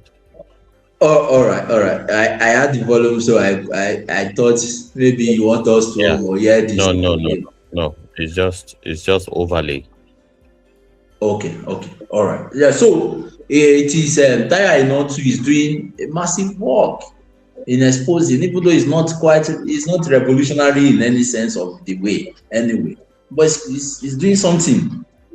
It's creating some exposure. But this is quite revolutionary. I support this because this is us looking at us. This is us coming to us. Some will say to explore us, others will say to exploit us. Time will tell. But this is us, one of us, coming home. but the demand at home will be that of transaction. And this also speaks to the human interactions within our space, which we call politics. That the politics that exists today within us is just for monetary gain. Monetary gain. And that, in a way, makes our relationship and interactions, our political interactions, porous. That people support politicians today because of their personal profit gain. Can you imagine? Can you imagine somebody still supporting T-Pain because of Tashere to my boss lower at the expense of his own life because he thinks he's doing somebody. Yes, he's doing vast majority of the people, but the consequence is coming back to him, mixed together. That's why I don't pity people. I don't pity people, especially if you play a part towards your destruction, because it's just a matter of time. This destruction that you are funded will speak back to you. When it does, be ready to face your consequence. Me, I don't do I don't know how to do it. When so-called AJ friends has accident, I didn't do any pity. Nothing. Why would I do pity? Because just 2 days after that accident, about 19 persons or over 10 persons died on that same road. But when it does happen to an average Nigerian, it doesn't affect you. So why should I care about you too? Because it does affect me more if it happens to one of us. Why should I bother about you? And Makoma Koni, oh my day, meaning it's just a matter of time. Nigeria is already happened to all of us. That we only think at survival mode. It means that Nigeria has happened to us all. And that survival mode, that the best of us, don't be deceived, the best of us is still at survival mode. Money and the language is money and money and money. That you cannot tell an average British that you see what we want to do today. What we want to do today is we will not give you money, but we would have chance to touch lives. Touch lives. That's a touch light. Touch light. You mean touch light? I'm not interested. I don't buy touch light. That's what he's going to tell you.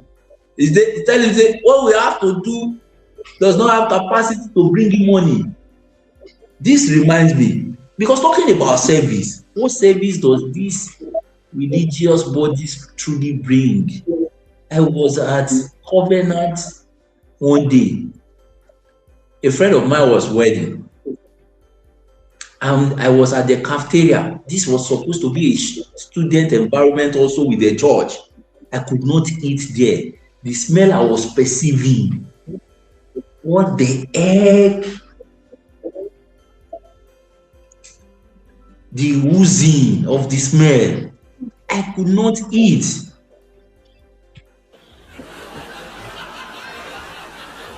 And the school fees is not cheap. And I was like, what the?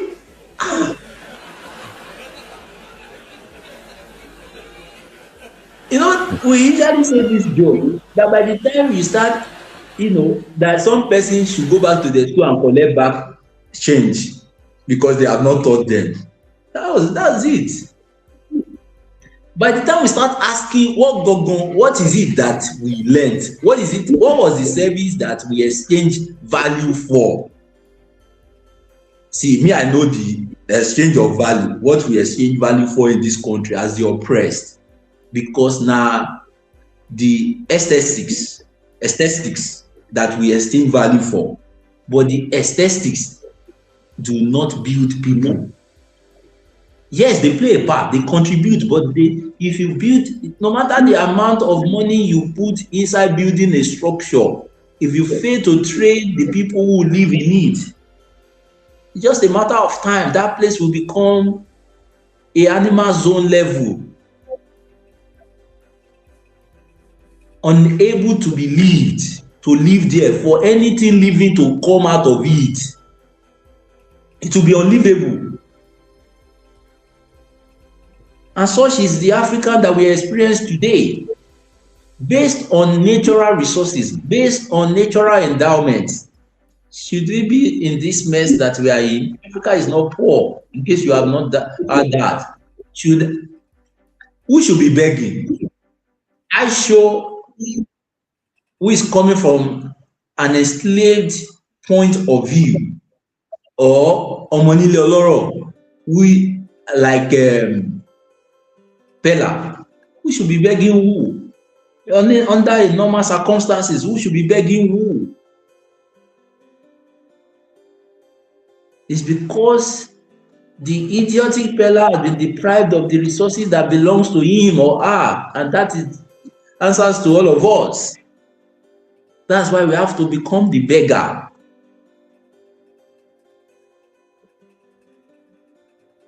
And we have to become the beggar openly. In the last election in Anambra, the idiot Soludo, whether by proxy or via him, was giving people gala and drink, and they were recording them. They were recording our people for reducing them to gala and drink. A gala at that time is about 500 naira. And a pet drink is about 500 naira. So for reducing them to just 1,000 naira, they were documenting them. They were documenting vast majority of our people. And they were documenting their collaboration in their own destruction.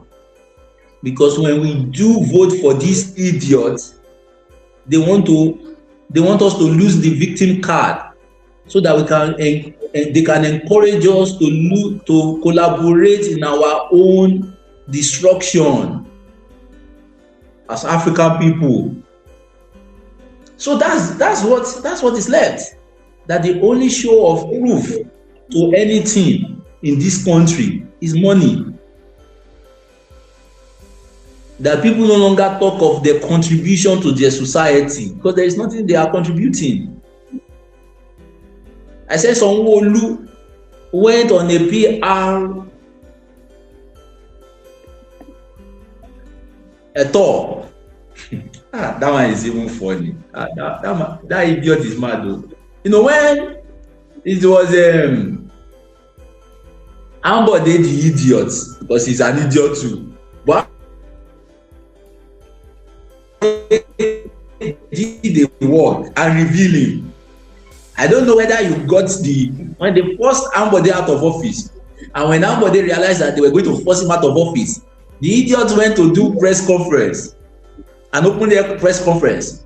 I don't know if you saw it during the COVID, where he now exposed that Sanwo-Olu is a medical unstable mental patient, because he released the information. So if you come at me, I'm going to tell you the video, because they have not debunked it. And that he presented the records at the Bagada Hospital, that he has been admitted there quite a number of times, mentally unstable person. Let's even say I do not believe that story when it was said by Ambode. Let's say as a Lagosian, I think that the idiot T-Pain has the best interest for us as a people. Let's even assume.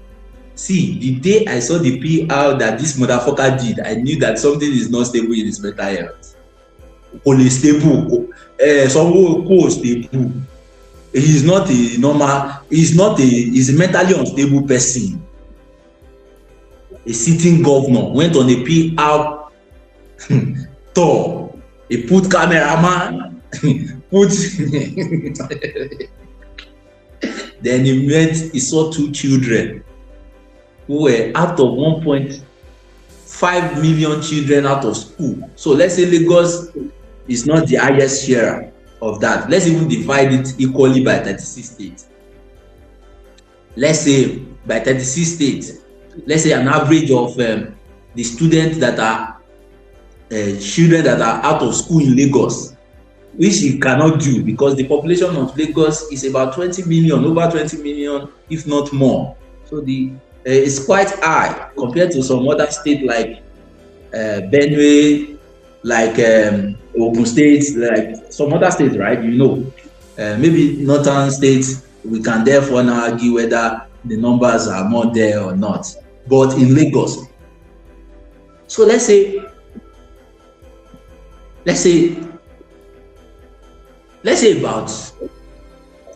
about 50,000 children are outside school. Let's just say 50,000. Let's just give Lagos 50,000. Let's say 50,000 children are outside school. The idiot went viral. Carry camera, give people camera. Baba when you come, father of some people, and saw children, 2 children that were fetching water. They were see. If you talk about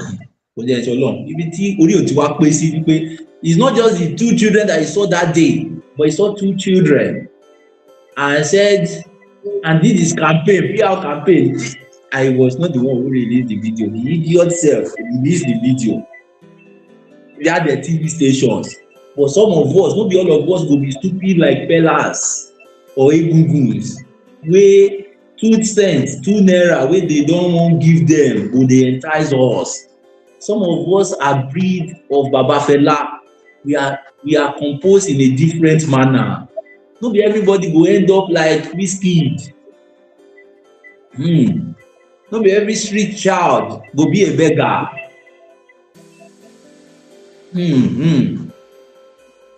Some of us go desire more, and the more no be say we wan have more for our pockets. No be all of us go be beggars. I know they don trace you as beggars. They don train us as beggars, okay, prep us in. They try to on me. Do you know how many crusade ground wey my parents took me to? From stadium to when we talk about that later, we go talk. They turn us to beggars. We dey beg Sky Daddy. They go beg Sky Daddy everywhere. Bonke, Real Bonke. You didn't hear of Real Bonke? Now stadium shut down. You didn't hear of Winning Ways? Now stadium shut down now. Begging. They prep us to beggars, say. No be say we just wan beg o. No be say African people just decide that one day we will be begging. They prep us. We prayed our way into beggars. Now why people like us no say there is no life in this? Because if begging truly works, Nigeria would have been different. Do you know when we started begging? The days of Idahosa.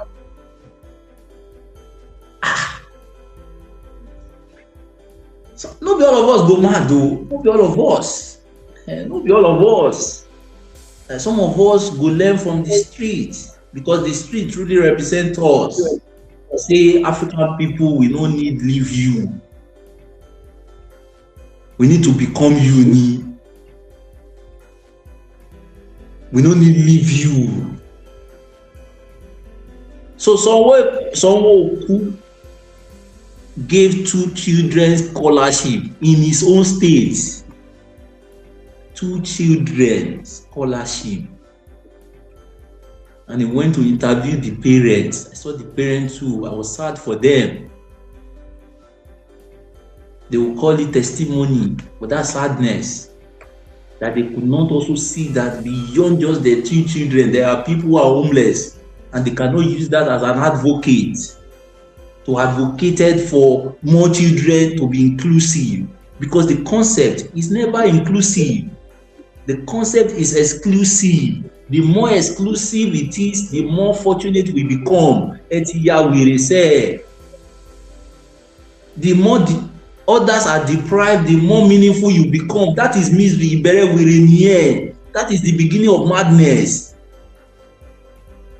When you are not comfortable with yourself because you are driving on other people's lane. When you are not in your own element.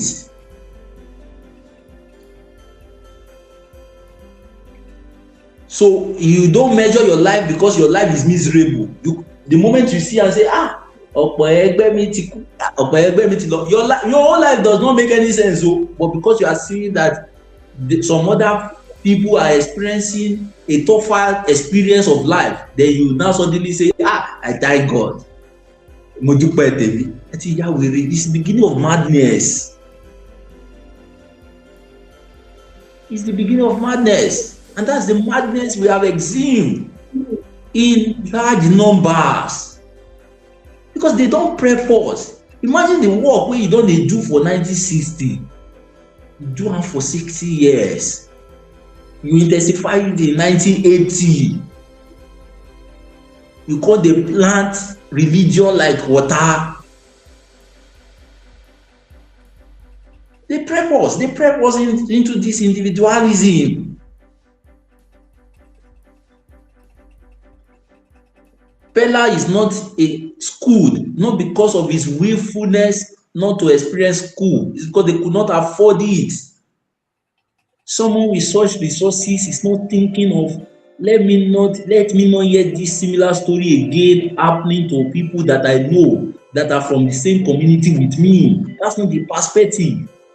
You think it's normal that's not the perspective to what he sees with resources. Something threatening that is justifiable. Is it not in the religious text that they say that the poor shall always have in your midst?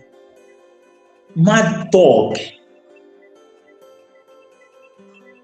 Mad talk. In a country that can easily fund not just its own progress, but fund the progress of Africa. Have you know that the Kajijam water can provide electricity and currently provide electricity to just more than Nigeria?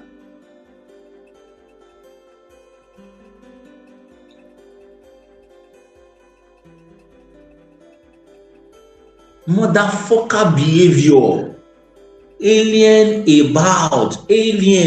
behaviors that you will be wondering. Our ancestors will be wondering and say, wèrè ti ba Ọbásanjọ́ ni wèrè ni Ọbásanjọ́ ni wèrè wèrè eléwu ọwọ́ típé ló ti kọ́ ìwà wèrè eléwu ọwọ́ Obi ni ọwọ́ Obi ló ti kọ́. I got the advice from a madman. Ọwọ́ Obi ló ti kọ́ ìwà wèrè eléwu ọwọ́ IBB ló ti kọ́ Babangida ló ti kọ́. You will now be wondering, did they see Patrick Lumumba? Are they seeing Fela Anikulapo Kuti? Are they seeing Olufunmilayo Ransome Kuti? Are they seeing Queen Yasatewa? Are they seeing Queen Nzinga? Are they seeing the Aba women? Are they not seeing the Aminat? Are they seeing Rosa Parks? Are they seeing Lee Cooper? Aren't they seeing Amos Wilson? And they will tell them nobody is introducing it to them. They have done that funded education. What are they now teaching them? Mongo Park. It's Mongo Park. It's Mongo Park they are teaching them. They are teaching them Mongo Park. They have taught them how Mongo Park take over the world. How Mongo Park is truly Mongo Park. And Naso, Edo begin saying, even can you beat the imagination of that madness? That even the politicians offer bad roads. Yes, Naso. That is enough for them to even do good roads for just self.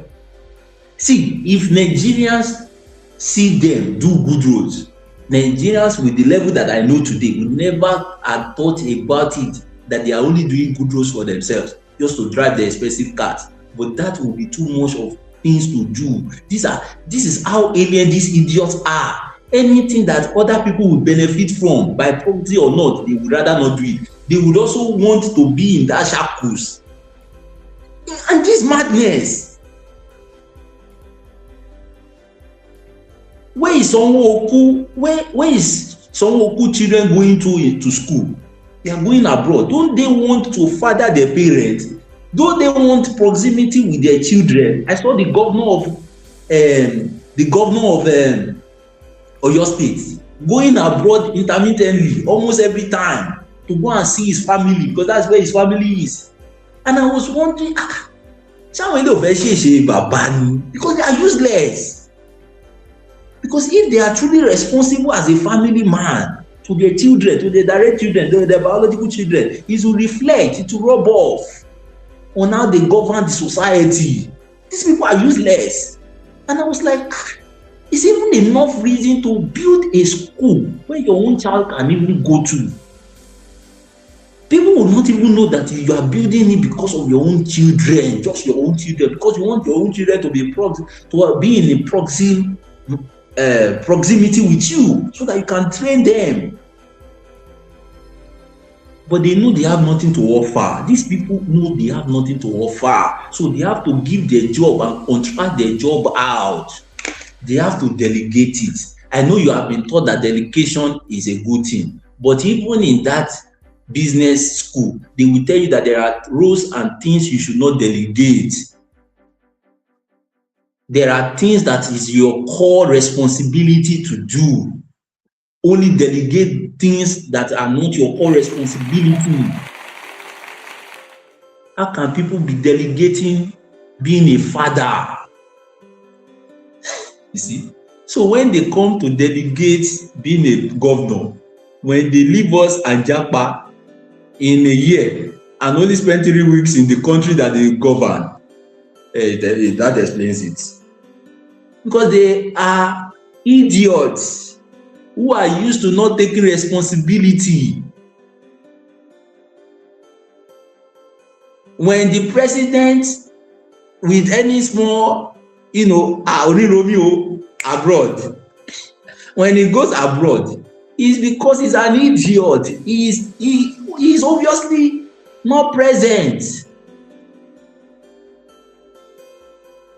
He's not present in the growth of their children. They do not inspire them. They do not have anything to instill in these children. And as such, they do not want them around, because having them around means that they would expose them. It will expose them for who they are. But the children already know. The only contract they have signed is that they are not telling you what their father is or who their father is. But we don't even need them to tell us, because we know. We see the interactions now. You can't tell me that you're a loving father and you're treating other people's children this way. You are a wicked father. I know. You don't need to tell me. You are the most wicked of all. Is it not Obasanjo that his son accused of sleeping with his wife? Is it not the Obasanjo? It's Obasanjo now. Comrade, didn't you hear it? I want a confirmation, because I want to get something to with it. Can you hear me? Obasanjo that said, this one, the beginning said they voted. He sleep with the wife. This one, I can't go from them.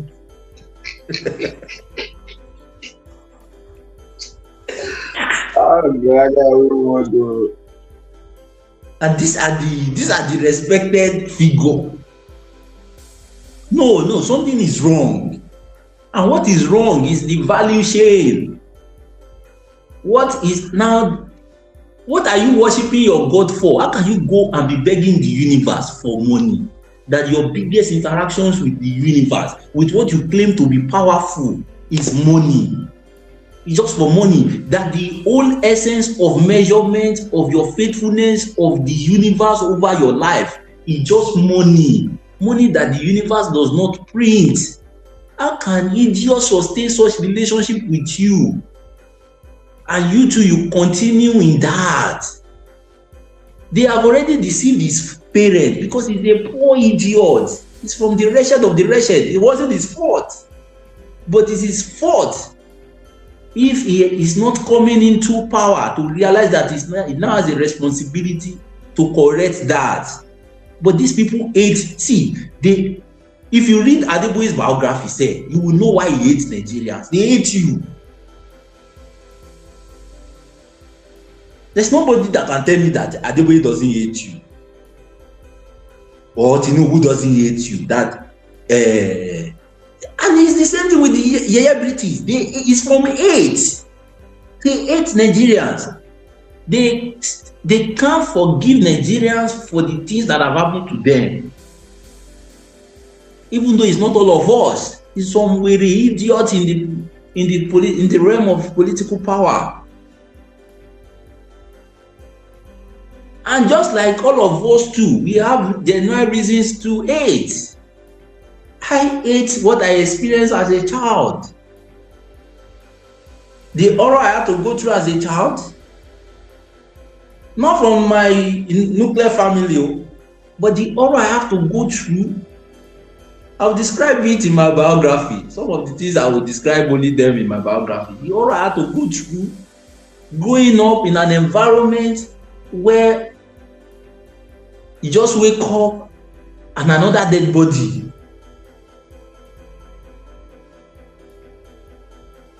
African China sang about OPC. Look at the level of danger that Nigerians go through every day. This is a report of a manhole. This is a report of a manhole in Rivers State. Let's take a listen while we'll take a breather, shall we? And I am right here at CFC flyover, and this is me drawing attention to an issue that needs emergency concern, an issue that requires emergency attention. Right here, this is an open manhole that is capable of causing accidents. Imagine this place. There's no sign whatsoever. And vehicles are passing by. Look at it. When there's no accidents now, there will still not be emergency services.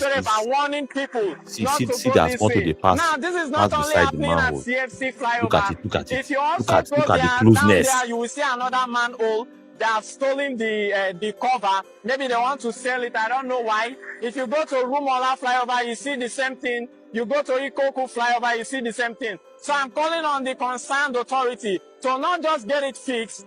So this Nigerian is even saying that this is not the only place that this sort of things are happening. All right,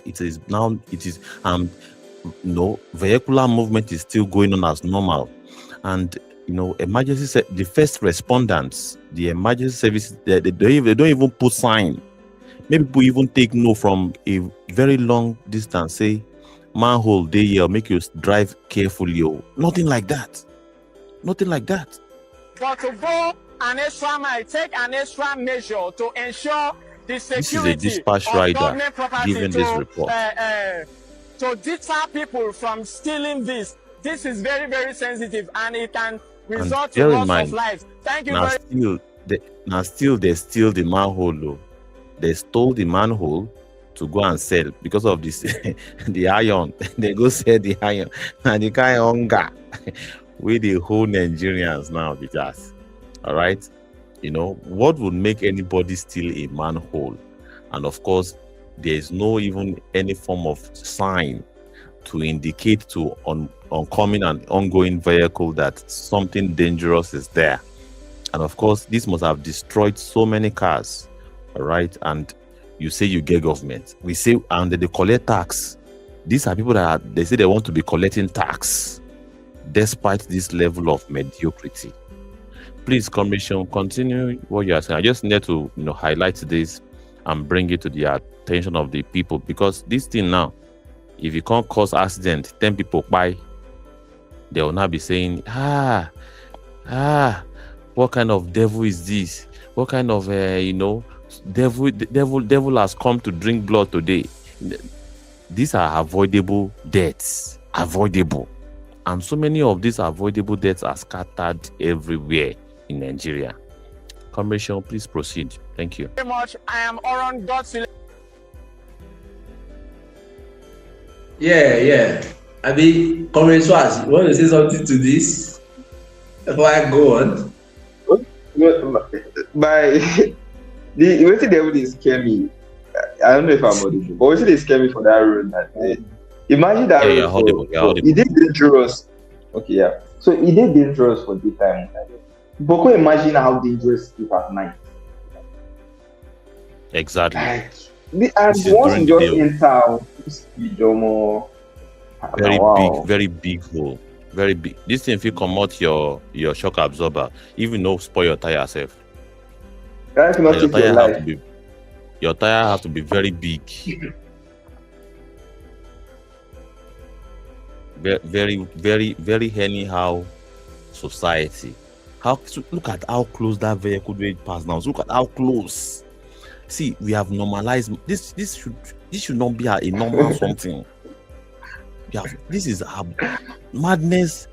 See, when developed countries or perhaps other countries see stuff like this, they say, "What kind of madness is this?"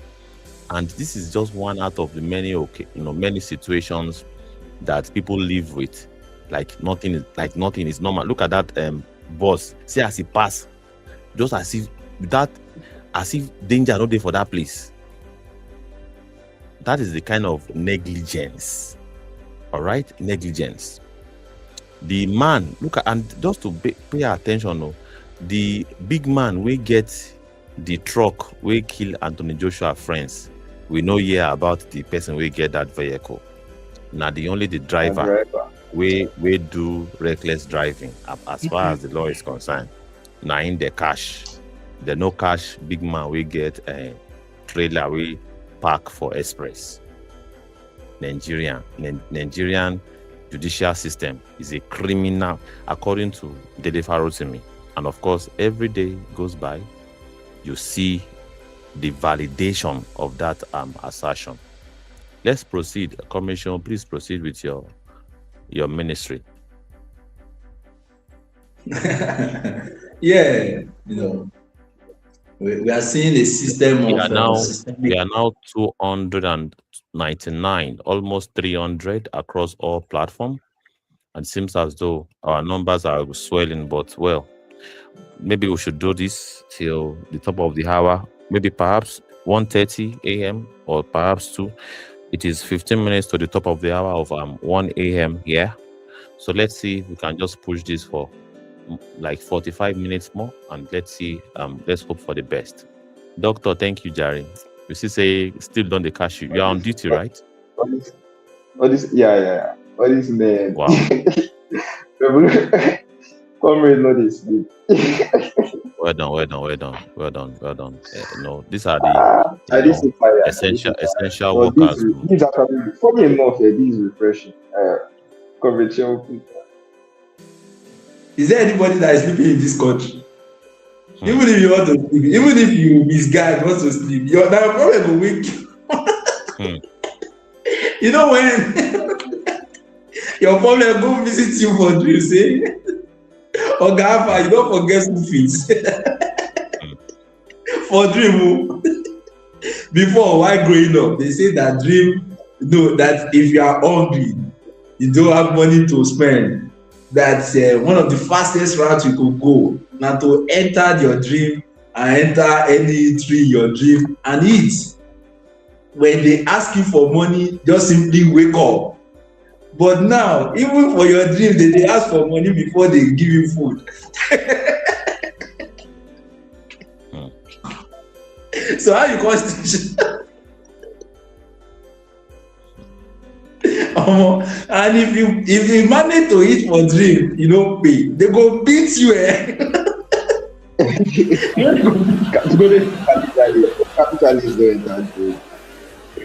Exactly. They go beat you entire life. If they got me mad for dream.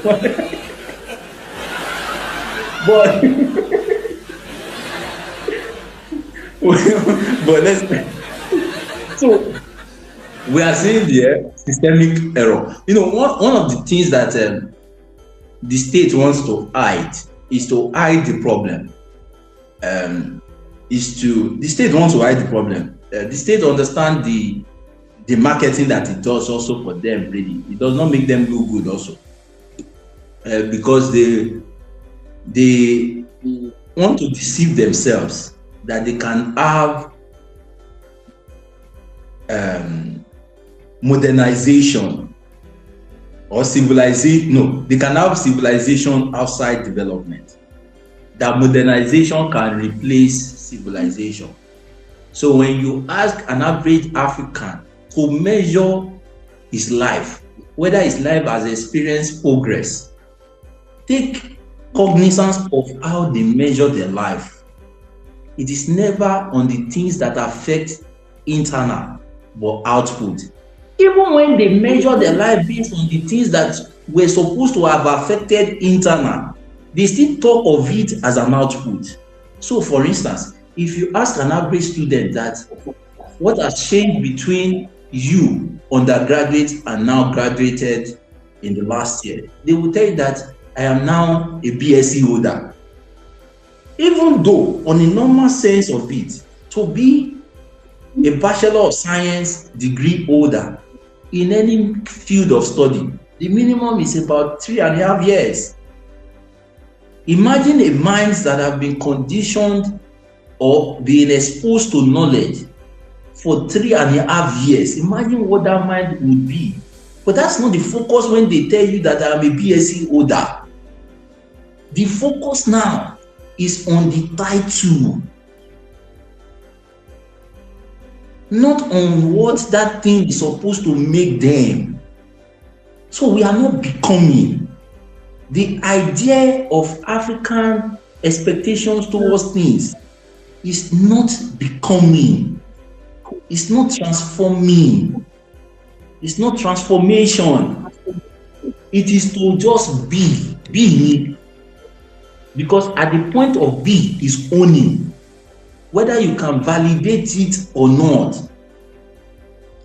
So the measurement of these so-called misrulers too is the same. So when you ask them, how are you able to know that your life is improving? What did Emilokon said? Said me,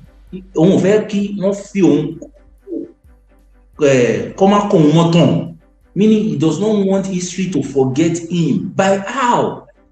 By ensuring that he has the title of the former president. Now why he went into politics? Now the title. Now why is the president today? He only wants that title, not the responsibility. If you ask Obasanjo too, now that what has made any sense with his life, the deception will be that they want civilization based on modernization, not necessarily based on development, because you cannot begin to talk of development. Modernization in this case can be the part of the body of the car. Just like some things have discovered that we can actually upgrade a particular car without necessarily changing the engine. And Nigerians are buying into that idea. Well, I do not have any reservation about it, but they are buying into the idea. But if you buy into the idea thinking that, oh, the engine has no parts to play anymore. For instance, if a car is operating a lesser power light and they upgraded to a more powerful light, don't you think that you need your engine to also be in tangent with what that light would demand? Or if the body of the car is designed to make a car run at a particular speed, which is to make it lighter, and by the time you are adding more body parts to it, you think it's not going to slow the car? So they think of design without functionality. And that is, there's nothing wrong in looking at design. There's nothing looking at not putting design into the factor. Yes, your look is your hook. I have a quote that says that. I agree that one's look is one's hook, but you can take something that you would have to spill it out. Such is the beans I ate one day with a friend of mine in high school. So as we enter the street, the beans aroma covered everywhere. So without thinking about it, we requested for the beans in large quantity. We bought bread. As we tasted the beans, first leaf into our mouth, we realized that there was no salt in it. And when we spill it out, people would have said, but you should just put salt in it. That kills the whole expectation. You know, when you were in that shoe, you understand. That killed the whole expectation. That was the end of that beans and bread. That killed the expectation. Say, wait with the passive na aroma, na maggi, but salt no dey. Function, the design, it looked like it, but the design is there, but functionality is not there. So these people want design, but they have forgotten that without the functionality, the core part of function, the design cannot work, cannot exist. In fact, there is nothing called the design outside functionality. Go and check anybody working within the design and functionality. Like a doctor is here, Dr. Swaz. If the drug looks nice, there are some drugs that looks nice to take. They are well packaged, but it does not deliver on its function. Of what use is that drug? Doctor will tell you of no use. Because the function is as important as the look.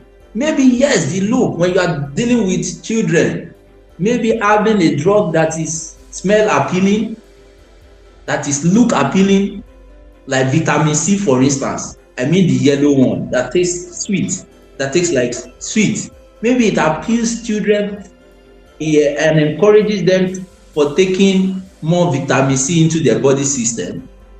But without delivering on the functionality, it's just a waste. So it's the same everywhere. Imagine, see a beautiful building, a nice, beautiful building, but without basic facilities of lighting system in it.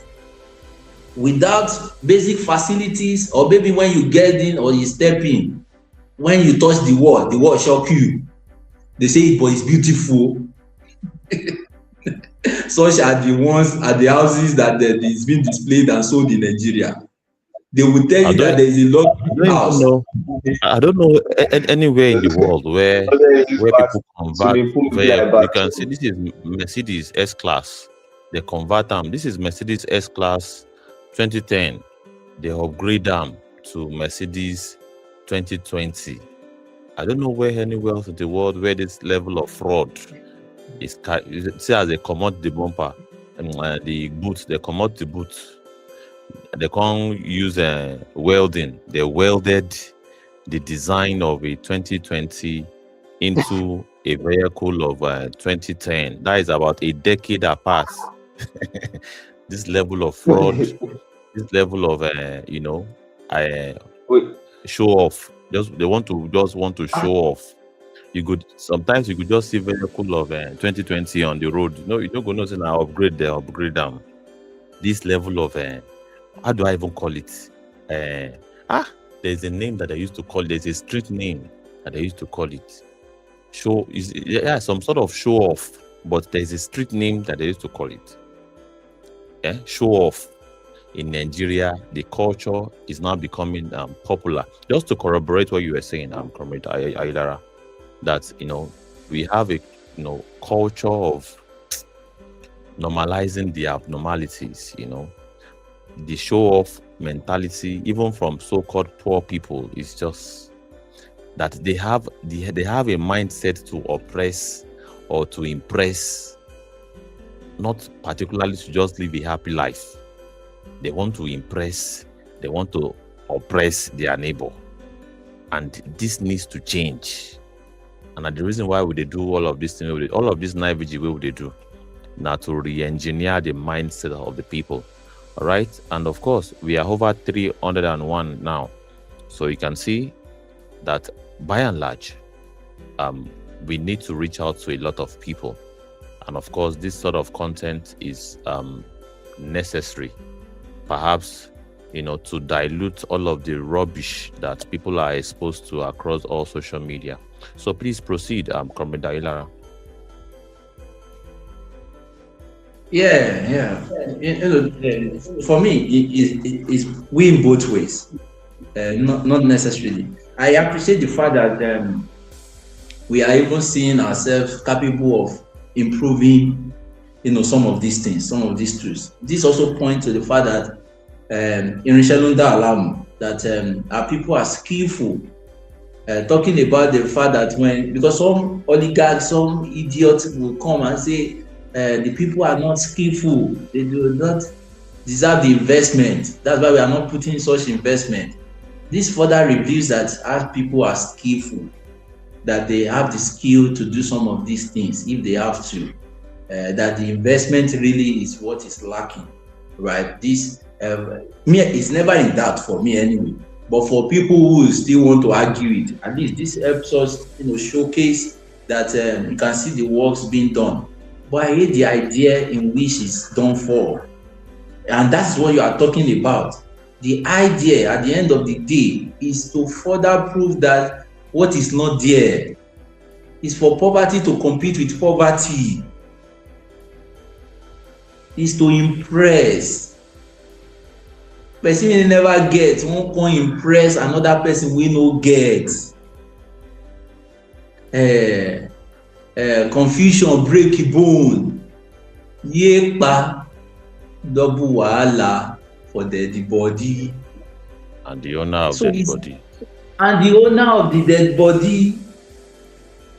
Confusion don break bone, because there is no end to this journey. There is none. There is no end to it. Instead of us to admit the lesson that this is teaching us, and the lesson this is teaching us is that things are not enough reason for us to live for. Because the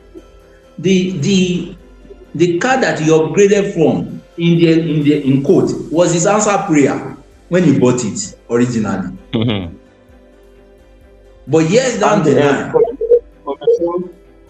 another thing also, it's even showing that people can no longer keep up.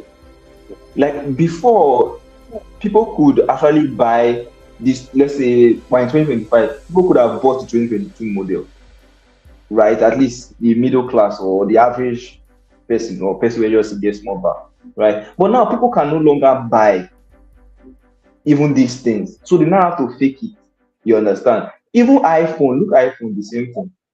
They can no longer buy the newest one, so they will need to modify. iPhone 7 when they upgrade to iPhone 17. iPhone X when they upgrade to iPhone 17. And your social elites are the one even market. They are the one marketing it. Just imagine you are in trouble in this country. just imagine, and see the crazy thing is, this thing they happen all around. As this thing is seeping to other industries. Drug where person need, this company they produce the drug. You understand? The active ingredients are like 100%. But since people not afford them, they think, okay, how can we make people? We should make these things affordable, right? No. Instead, they'll reduce the efficacy of the drug, that's the effectiveness of the drug, then sell them at a cheaper price. You understand? So now the same thing happen almost everywhere. We are not thinking of how to make these things even. Are people supposed to afford this thing? Was supposed to be luxury now. This is not the luxury. No. Now to say, okay, oh, as this one don't come up for our league, we will find the way when we want to still do a better pass. Commission one, I beg. Exactly. And of course, I beg no verse commission. Do not forget that this alteration, it has a negative effect for the overall safety of that vehicle. The fact that you can actually detach or perhaps cut out a section of it, you have altered the integrity of that car to withstand a crash. For instance, this kind of alteration that is coming from the back, whenever there is an impact from the back, the original design that you have taken away from it, this counterfeit design that you welded into it cannot withstand that same force or that same impact. So by and large, this is a ticking time bomb for the safety of those that are sitting now in the back. So you can see what this eye service, or perhaps trying to escape and paint a rich man outlook, the danger that is going to pose to it's crazy. Waiting this stuff, the vibe this stuff they give me. Like the weld boots, extra boots for the motor. You just give me the vibe of DDL. Like first you just go do extra iron. just to get better. Oh my goodness. Absolutely. It goes beyond just objects. It's now people. The pressure, because on social media you go see how they take the shake yash. You get yash and you get money, or perhaps if you go borrow money, you'll be forced to go and do a BBL because you have been pressured to do it. So people thought that this whole trying to escape mindset is going to help them. There's need to be a re-engineering of their mindset, and they're trying to run away from it. They want to run away from the fact that yes, there's a problem somewhere, or perhaps some issues just have to be left the way it is, or perhaps deal with it mentally, or perhaps by virtue of your material reality, deal with it. All right, if you have a problem or a government that is making it difficult for you to be able to afford brand new cars, instead of you to hold that government by the jugular, pressure them to do the right thing, you want to go and cut corners and be priming outdated vehicles, thinking you can cut corners. Good luck to you. In the case of accidents, good luck to you. And of course, look at it now. I think I am getting a feedback here that there will be no more importation of Tokumbo cars except to buy brand new locally made ones. I think they want to they want to put it into law that the whole idea of Tokumbo cars would be a thing of the past. All right, as if it is not enough that what is it called, Seth? The duty fee, or there's a particular fee that they used to collect all of this immigration or perhaps custom import duty, as if they are doubling it is not enough, that you can buy a car for $1,000 in auction in US, and by the time you ship it to Nigeria and you pay import duty, the cost of the car will be into the realms of around 10 million. Car will not suppose pass 2.53 million. Is now up to 10 million now. As if that one is not enough, they now want to push it a step further, because people did not want to, they refuse to push back. The government is now saying, well, no problem. We know that you're a bunch of idiots who would not push back on anything. We are going to raise the bar. Now you will not be able to import fairly used cars any longer to brag. You will now have to buy locally made ones that are even below the standard. They have not even ensured that the locally made cars are up to par with international standard. All right? So they want to pressure people now to start buying locally made cars by force, by fire. Let's see where all of this thing goes. And this whole level of trying to escape cut corners by the so-called middle class, we go see wetin go happen in the long time. I pass the mic back to you, Commissioner Ilara. Before we pass, I take him again before we pass out, before we reach the commission one. Please, proceed. Okay, and oh my God, it's not like the local industry has supported that they can scale. They can't scale. The local industry can't produce enough new cars to meet even 10% of the demand. In fact, see, when some government agencies and even some governors even order cars from like Innocence and the rest, it takes a lot of time because these guys do not really have the ability to mass produce enough. So they need to take orders and all that, right? But a government that is serious, okay, you want to now encourage local production, right? Yes, you need to make sure they are up to standard and all that. Then if you are even subsidizing in the sense that provide enough power for the power plants to use. There should be steel mills, support steel production, right? Because if you really want to produce your cars, it's not assembling. Now assemble, they see the assemble. Not the assemble. Provide enough big, large workshops. You understand? Workshops that will be centered around the electrical part of the cars, producing it from scratch, right? The body part of the cars, the engine part, the steel part. You understand? Make these things available. Then you can now say, okay, we now have enough numbers to meet the demand if need be, and also if it's affordable. Then you can now say, okay, you want to limit the amount of importation.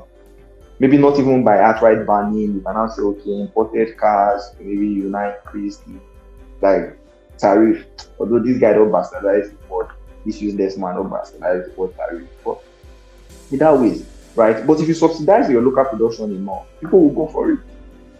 But all these people, what they'll call it do at the end of the day, they can't give customs more money because when you make it illegal, you have a porous border in the first place. So cars that with a completely car they cost 10 million, because that they cost 20 million. All right. At the end of the day, you just make things worse. Make worse and worse. More money for those who are participating in illegal and exploitation, right? Then more persons will not be able to afford something that should be a common thing as a car. That is not a luxury. So, Commercial, over to you. Yeah, thank you, Comrade. And you make a point, very, very, because I almost want to believe that when the federal government of this Nigeria ban something, that means is the end of that thing. But you reminded me that government of this guy, it means more money for them because they would have to import it regardless. In fact, some of the people who will now be funding it will be those who are supposed to be custom officers. Is that not what they did with rice? That there was a banning of rice, and for the years that it was banned, people were still buying the foreign rice. Well, let me also make a remark. I tried the local rice, like a good citizen that I am. But when they wanted to give me kidney stone, with the stone that I was okay, I requested for rice, not stone now. Emma Pami now. That shock when you shop price because your shop stone. The shock, that double shock. Emma Pami now. And this way you know that the intention originally was never to boost the economy locally. Because if your intention is to boost the economy locally, like you have said, empower the local businesses with infrastructural support. That's all you need. Don't go and forth. Do we have, this government magic, this idiot, they have a way of playing a fast one on us. if they want the local industry to be patronized, there are things the government will do. Number one, have people now subscribed to the fact that they do not want to drive brand new cars in their life? Like me personally, I hate buying used stuff. I hate buying used stuff. If my money is 10 naira, if they say designer use is 10 naira, I'm going to go and buy brand new that is 15 naira. Because the psychology or the effect that does in us psychologically is also very strong. That the economy, I was taught in history and probably economic class that Africa is the dumping ground economically. That's a bad teaching. That's not a bad teacher. I love the fact that the teacher was able to tell me the truth. Even I love that fact. I love that part because it prepared me for the shocker that I'm seeing now. This is why it's not shocking me. These are the dumping ground. How can we be driving a car of 2010 car in 2026? How can we be celebrating 2002 car Commissioner, in 24 years after? Come here, you are saying something. Yeah, I think if you want to try buy brand new, you will be like Fela friend for audio overtake. When they save money to buy phone. Every time I want buy the phone, the price will go up. That's what car comes in. I want buy brand new and the price will go up. No be just brand new. Comrade, a friend of mine bought Toyota Sports car. 2013 model. He bought it about in 2022 thereabout or 2024. He bought it for 6.5 million. We were out shopping for a car, maybe late 2024, around Ikeja. The same car, the same sports car, Toyota sports car, 2012 model. They were asking the demand price, final price was 12 million. Not is even the particular year of 2014. No. The asking price, no, not the asking price, the final price was 12 million. Sporty, early sports. 20, his own was 2013 edition, but the one they had was 2011. Jonathan was still president. We don't get 8-year the time of Jonathan. Now people they afford now. Like, and they afford, me saying afford. Like, they manage, they struggle, dude. No, that why OV overtake. Is it OVDO or OVOO? ODOO, overtake. If a lad that first day mobile brand for fun. For fun. He don't ask too much for fun. Say he won't buy fun. We don't ask too much for cars. Say we won't buy car. We won't buy tool of effectiveness. Because that's the definition of car in my own definition. Tool of effectiveness. Is it wrong? Is it wrong to drive a car? They can't make driving a car 2012, 2011, 22. In fact, if you manage to do 24 car, you don't be God. You don't be God mode. They can't make that one rocket science. If you get 24 car, can I go define you? You wanna work together. They don't make that one. Eureka moment. No, now, don't be like this now. Don't be so now. So, but back to this part of the car, right? That we could, even if we want to show how creative we are, if we are not colonized, we could have done it differently. I would love to drive a car that is unique to every car on the road. I would love to drive a car that speaks to the fact that I'm an African to start with. And I think by the time we start becoming human, it's the same thing. It's the same way how we ended the creativity of Abba in this country. And the colonization of taste, of what we want. All of us want to drive the same car because in code they said Mercedes car na big man car. Have you forgotten that when Toyota also came in, it was the rave of the moment. He was the champion. Toyota Camry lights. Omo Nigerians, they just bought rubbish to that car. It was as if they have once you have that car, your life has set. Then they now moved into the realm of the SUVs, into Pangolo realms, the Pathfinder. No, what I know, Pathfinder, your life don't rest. There was Pathfinder, there was another one. There was another one in that range of Pangolo form. But see, we cannot deceive ourselves in this system.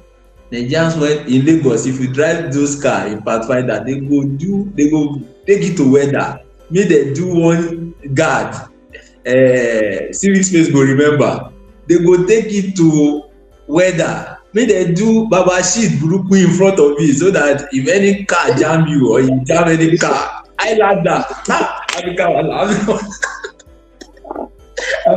understand which are the talk. Toyota Highlander.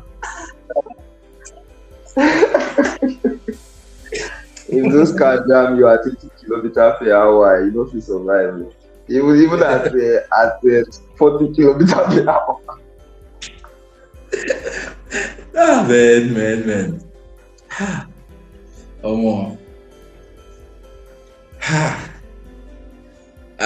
Man. So let's continue. So I would have even loved it if this creativity is still at the mode of genuinity, like dynamic, like we are speaking to creativity, just like our Igbo Abba brothers were creating then. They were making things. But until Nigerians sponsored with the fact that there was no support by the Nigerian institutions, Nigerian government, until they got to the mode where they said foreign or nothing. For those ones to also now compete, they started changing the name. They started putting Nike to tell us that this is Nike. They started adding triple D to Adidas. Adidas was the Adidere. We started seeing all manners of names. In short, we ended the creativity of a whole generation out of the fact that this institution was deceptive, not supporting them. Because you cannot say you are supporting an institution without putting an institutional backing behind it. How can government put an institutional backing behind it? Have government purchased the car? Did you remember that this administration, the first things that they did for themselves, the first way they settled themselves is to settle themselves with cars, SUV cars, running into thousands of dollars. About 200 and 250 million naira of car, foreign. It didn't occur to them then that they can speak to the local, I wanted to say manufacturer, but they are not manufacturing, you get. Because if we are manufacturing, it will have a ripple effect on our technology. It will have a ripple effect on our infrastructures. It's not the fault that we are not manufacturing. If we are manufacturing, the steel mill at Jakarta would not be done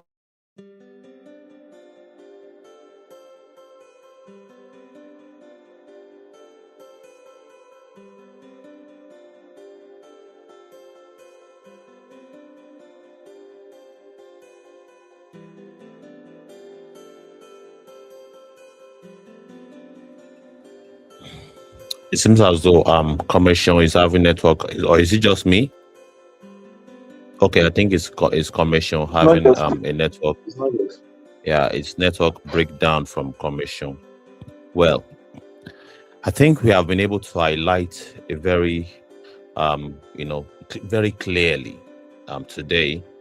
Let's take a recess. We'll be back tomorrow, and our topic today has been high show speed, and and all of the lessons that came into his visit to Lagos yesterday, and of course, the lessons that we have been able to extract from it is the theme of self-respect. Thank you so much, Ahmed African Wala. Thanks for being with us all the way, all the way, all the way. So yeah, we have been able to extract the theme of self-respect, and of course, the highlight of the importance of live streaming or internet, because ordinarily, if it were to be just a Nigerian that just goes around giving the reality of the Nigerian situation, they would say, yeah, is basically demarketing the country. But because of this live streamer, the whole world saw the reality of the Nigerian situation, and that is quite a positive thing in the side of the oppressed. We have also highlighted, the importance of being true to ourselves as the oppressed. Are we prepared to actually do something about our situation, or we are very much going to remain, wallowing in the state of being a victim or playing that victim? How long do we want to keep playing the victim? Are we willing to rise and basically, bring an end to what has brought us to where we are? Because to the whole world now, they are seen us as beggars, and it's just the ordinary Nigerian, including our very so-called leaders, have turned to global beggars.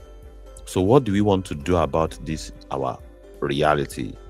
What is the solution to the problem? Are we going to remain docile, not surrendering to our faith, or we are willing to organize as a people, as oppressed people? Are we willing to form a force, all right, a coalition that will bring an end to an oppressive system that has brought this shame on us? Because this is a shame. This is global shame. All right. Are we going to work together as oppressed people? And of course, what will be our own recommendation? Our recommendation is very, very simple. All right. We don't just talk about the problems, we talk about the solution. This is not a political platform, but at least we have made research about a political organization called the African Action Congress, AAC. Power to the everyday people. Are you willing to be a part of this great organization? Join, organize, lead. That has always been our solution to the problem. Are you willing to basically not keep complaining? As African people, are we willing to take steps to put an end to what we are going through? Of course, if you have any other political platform that you can introduce to our audience, feel free to pick up the mic and relate with us. We'll give you the opportunity to project your own political platform as an alternative solution to the already broken, rotten, parasitic political hegemony in Nigeria, and of course, by and large, to Africa at large. So let's do this. If you think what would be the solution is to remain silent, I think we have tried that, and I believe by now we should be bored to keep silence. If you think it is to submit to the rigged, rotten system, well, good luck to you, and hope you are aware that 20 years down the line, 15 years down the line, history will have one or two things to say about everybody's decision. And of course, on that note, we would wrap things up. Big shout out to you, Dr. Swaz. Thank you so very much. Thank you, Comrade Shinwa Ilara. Big shout out to all the comrades that have joined us in today's broadcast. It is 26 minutes gone past the hour of 1 a.m. from from my side of things, and we have been streaming for 7 hours, 17 minutes, and we have peaked at 319 people joining our broadcast. Let's do this again. If you look at the message on below your screen, it says 6 p.m. every day, West African time. We highlight current affairs, everyday issues, and we extract lessons that we can gain as ordinary people in our various countries across Africa. So be a part of this program by subscribing to our YouTube channel. We are on YouTube, Civic Space NG, Civic Space channel, and of course we are on Movement Radio. We are also on Facebook, Civic Space NG. We are on X, Liberation Chats, and of course Movement Radio. Subscribe. There are many platforms where you can engage us. Send us messages and we'll be able to respond to you in real time. Thank you so much. Let's keep organizing. Let's keep doing what we have to do to break free and to facilitate the total liberation of our people. Thank you so much to everybody that have joined today. See you tomorrow and enjoy the rest of your day. Bye-bye.